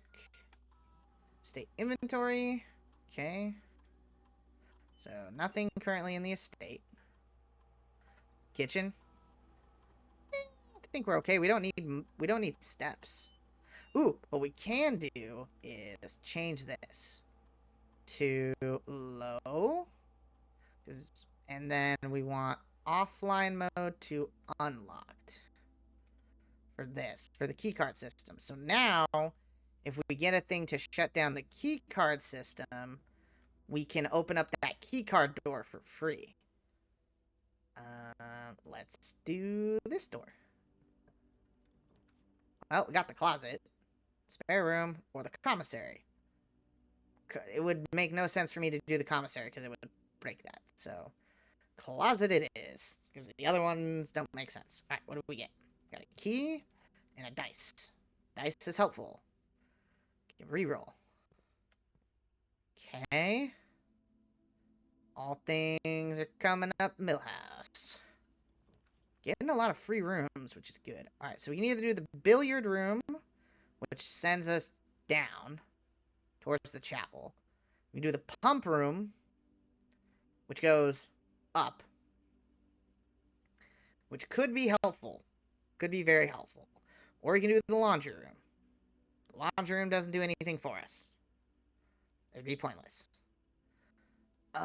Let's see. Billiard room could give me more keys, gems, because it has a puzzle. Pump room lets us control water, but also would go up. But we would then... Well, we don't lose out of it, because we have the chapel still. Fuck it. Let's do the pump room. Ooh. Shiny penny. The car keys. Yes. Well, now we gotta go back to the garage. Nice. Fucking keycard door. Damn it. Okay, so now we're here. We drain the pool. What else can we drain? We can drain the aquarium. I don't know why we'd want to do that. We can drain the fountain. I don't know what fountain it is. Is it talking about the one up front? Or we can drain the reservoir, which I also have no idea what that is. Maybe we try draining the fountain. If I can figure that out. Do you want to get that? Okay. So, we also need to move forward, and we can't do that. So, now we go this way. Lockpick? Damn. Alright, we're gonna use one of our keys on here.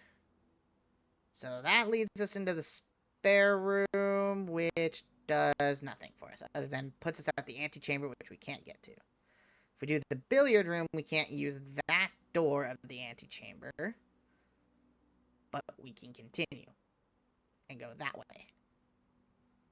If we do the commissary, it's the same thing, but going back towards the pump room.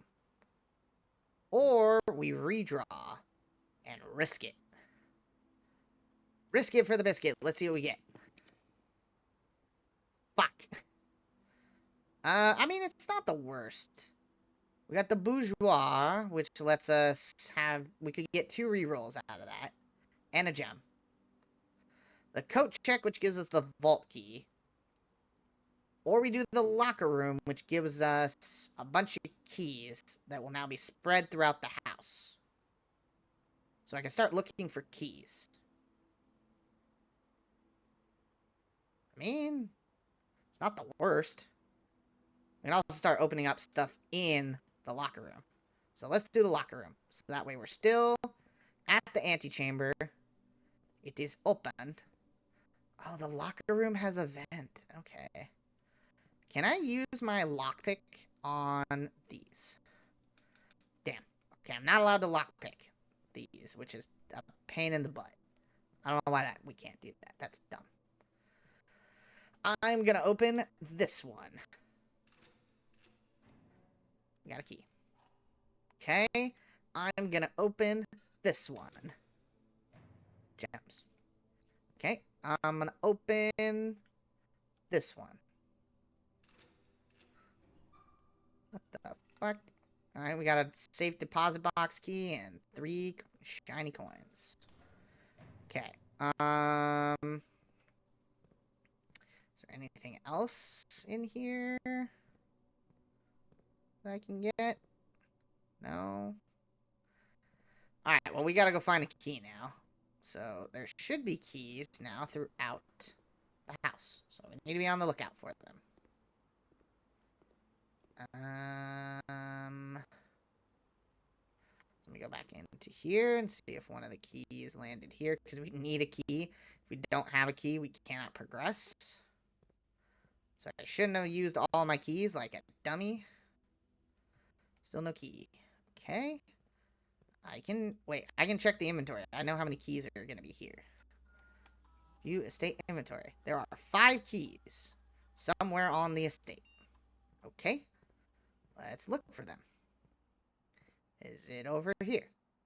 Oop. Looking. Is it back here? No. I really wish I had a metal detector. Okay. I guess we're gonna go back to the corridor. I don't see a key here. Is there a key here? Oh, there's a key. Got one. Nice. Okay, got a key. Is there a key in here? So let's make sure we check every room before we leave it, in case there's a key.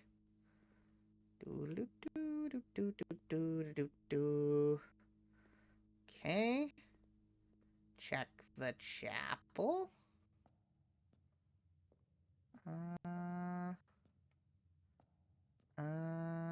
Don't see one. Okay. Lockpick. Right, let's open this door.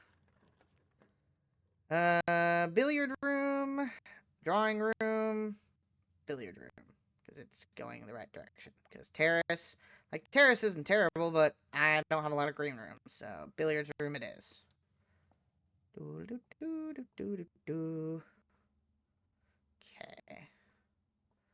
Anything?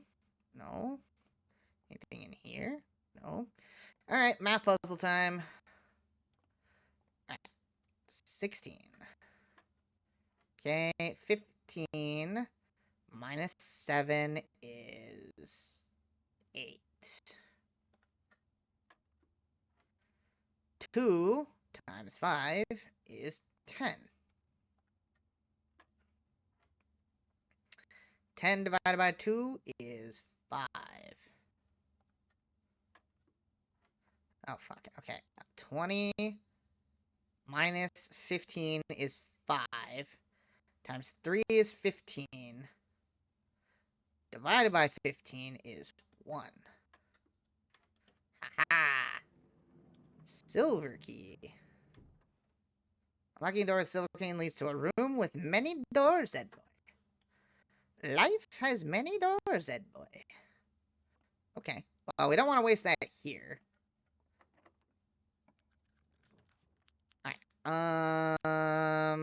Commissary would be a waste. I mean, it is, but it isn't, right? We could get something at the courtyard. Oh shit. Actually, we need a key card. I just realized. I think our run's over. Unless I can get a specific room. I just realized. Uh-oh. Made a mistake. Because the pump room door is a security door. And the courtyard door is a security door. And I don't have a way of unlocking the security door.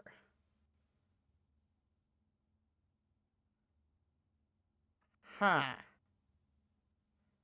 Hmm.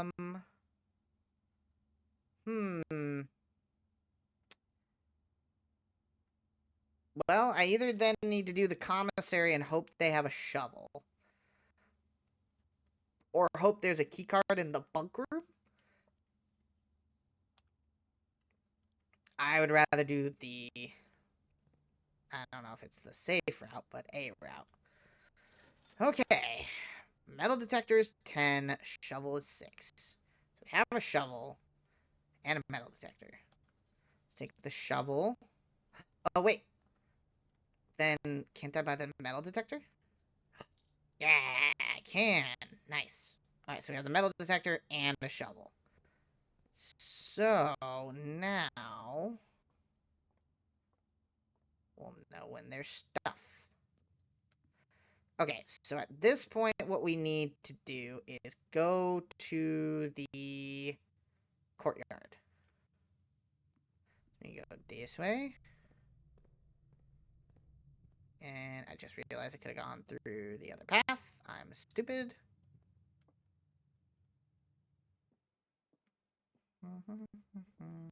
Oh.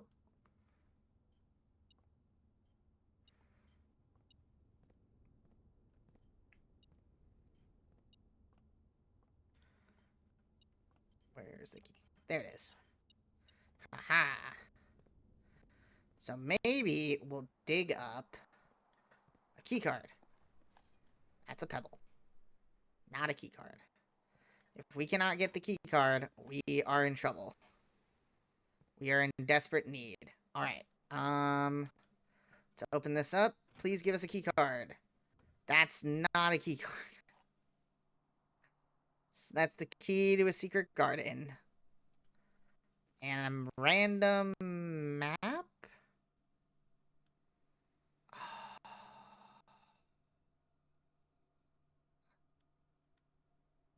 It's the one next to the locker. Wait, is it the locker room or the one next to the locker room? Hey, look at it again. It's the one next to the locker room. Son of a bitch. Okay. Is there anything in the car? No. No key card.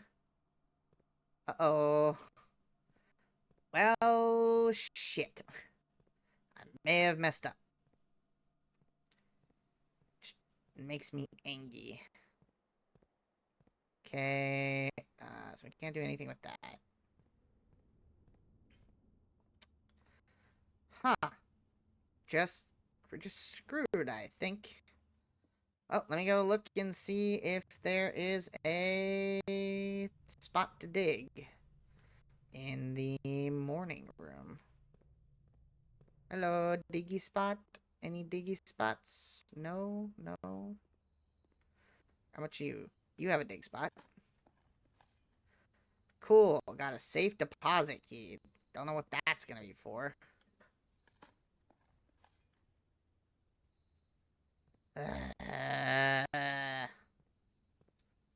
Buried below. Occasionally you may discover small mounds of dirt. Okay.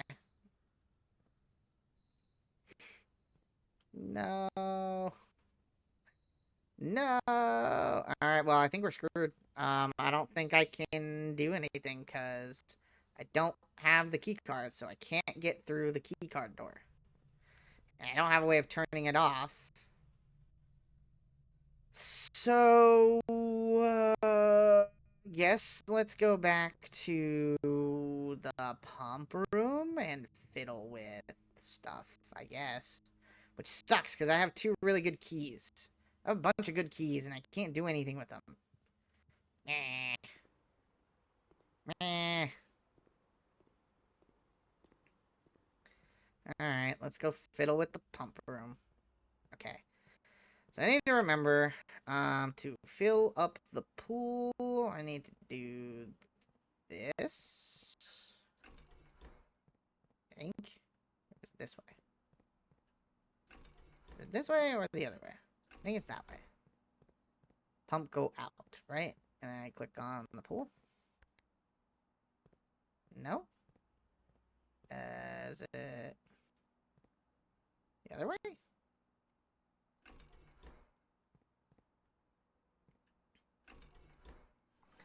It's that way. Okay.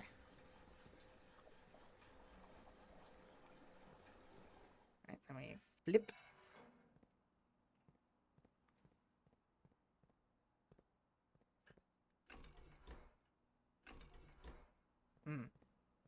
Okay. I'm trying to remember now. Thingy, where is it? Right here. Okay. So 1 and 2 go to pump 2. 1 and 2 go to pump 2. And then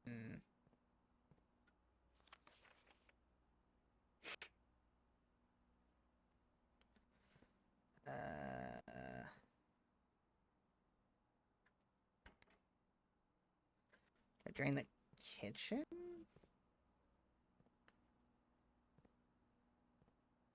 Or no. Let's drain the fountain. So like that.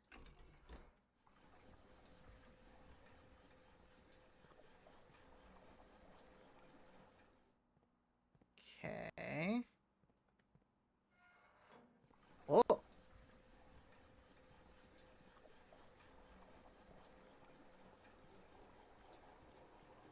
Oh.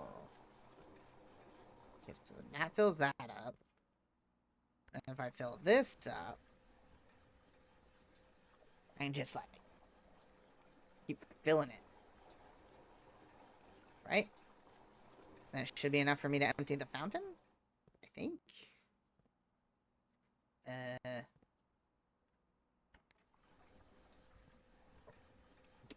Oh my goodness, my stomach.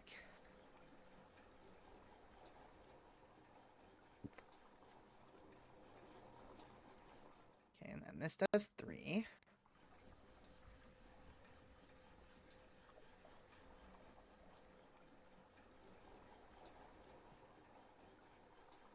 And then this does...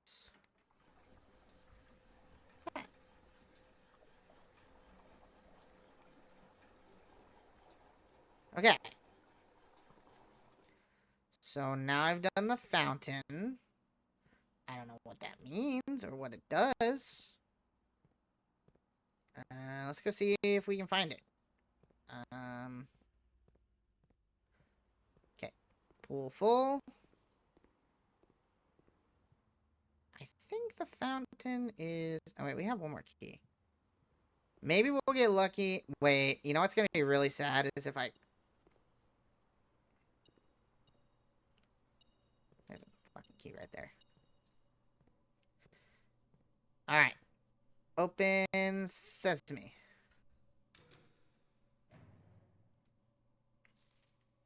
What? Where is the rumored room 46 connection? Possible locations. North of the antechamber. Below the foundation. Full house of 45 rooms plus back room. Secret door in the tomb. Doesn't exist. Leaning toward this. Red herring. Grotto. What the fuck? The fuck? Okay.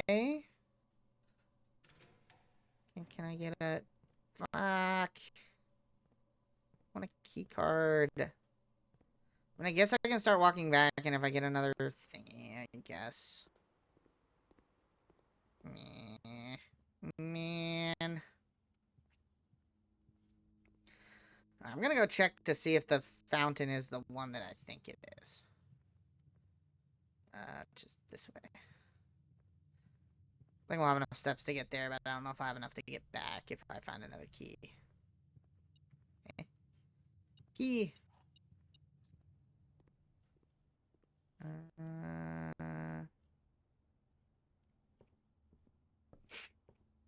Ugh.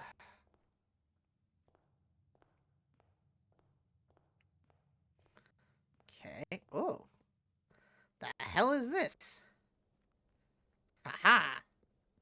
The fountain. Okay. What's down here? Do do do do do do do do do do do do do do do do do do do. Boop.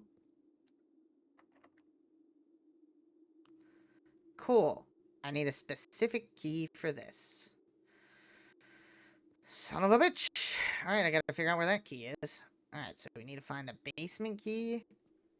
I don't know how we find that, but... Alright, we gotta go find a basement key. Alright. Well, nothing more I can do. Calling it a day. I think we'll do one more run.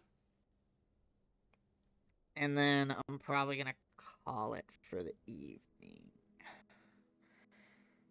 Prosiac Villa. I'm so mad. I actually made it to the antechamber and I couldn't open it. Ugh. Boo.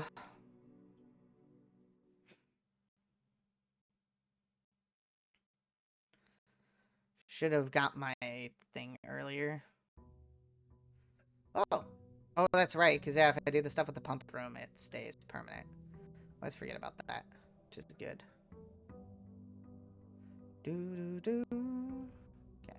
So before we go forward, always go over here to see what mystical thing we're gonna get, if anything. Alright, what do we have?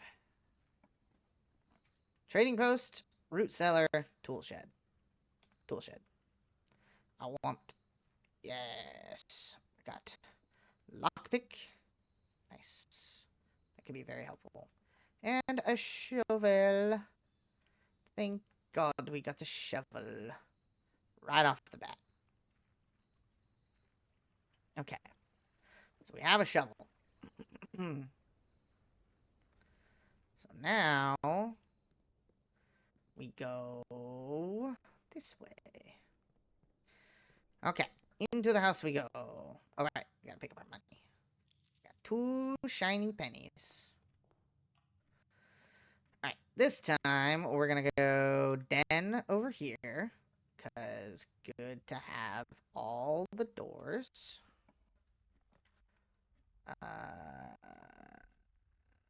Breakfast nook. To get our bacon and eggs. Bacon and eggs. And a key. Okay. Ooh. All right, we need the sledgehammer for that. Gotta remember what that is. Okay. So before we go into there, let's keep going this way.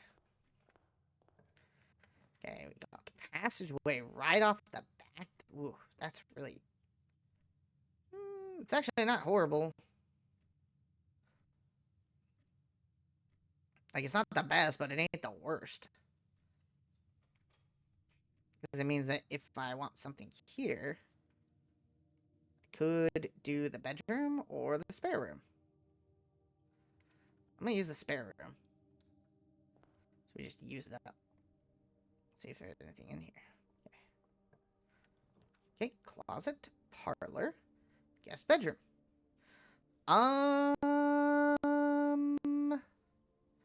I'm inclined to do the parlor. I mean, I could do the closet, because if I do the closet, then this side's all done. And we still have the passageway, which could lead us multiple directions.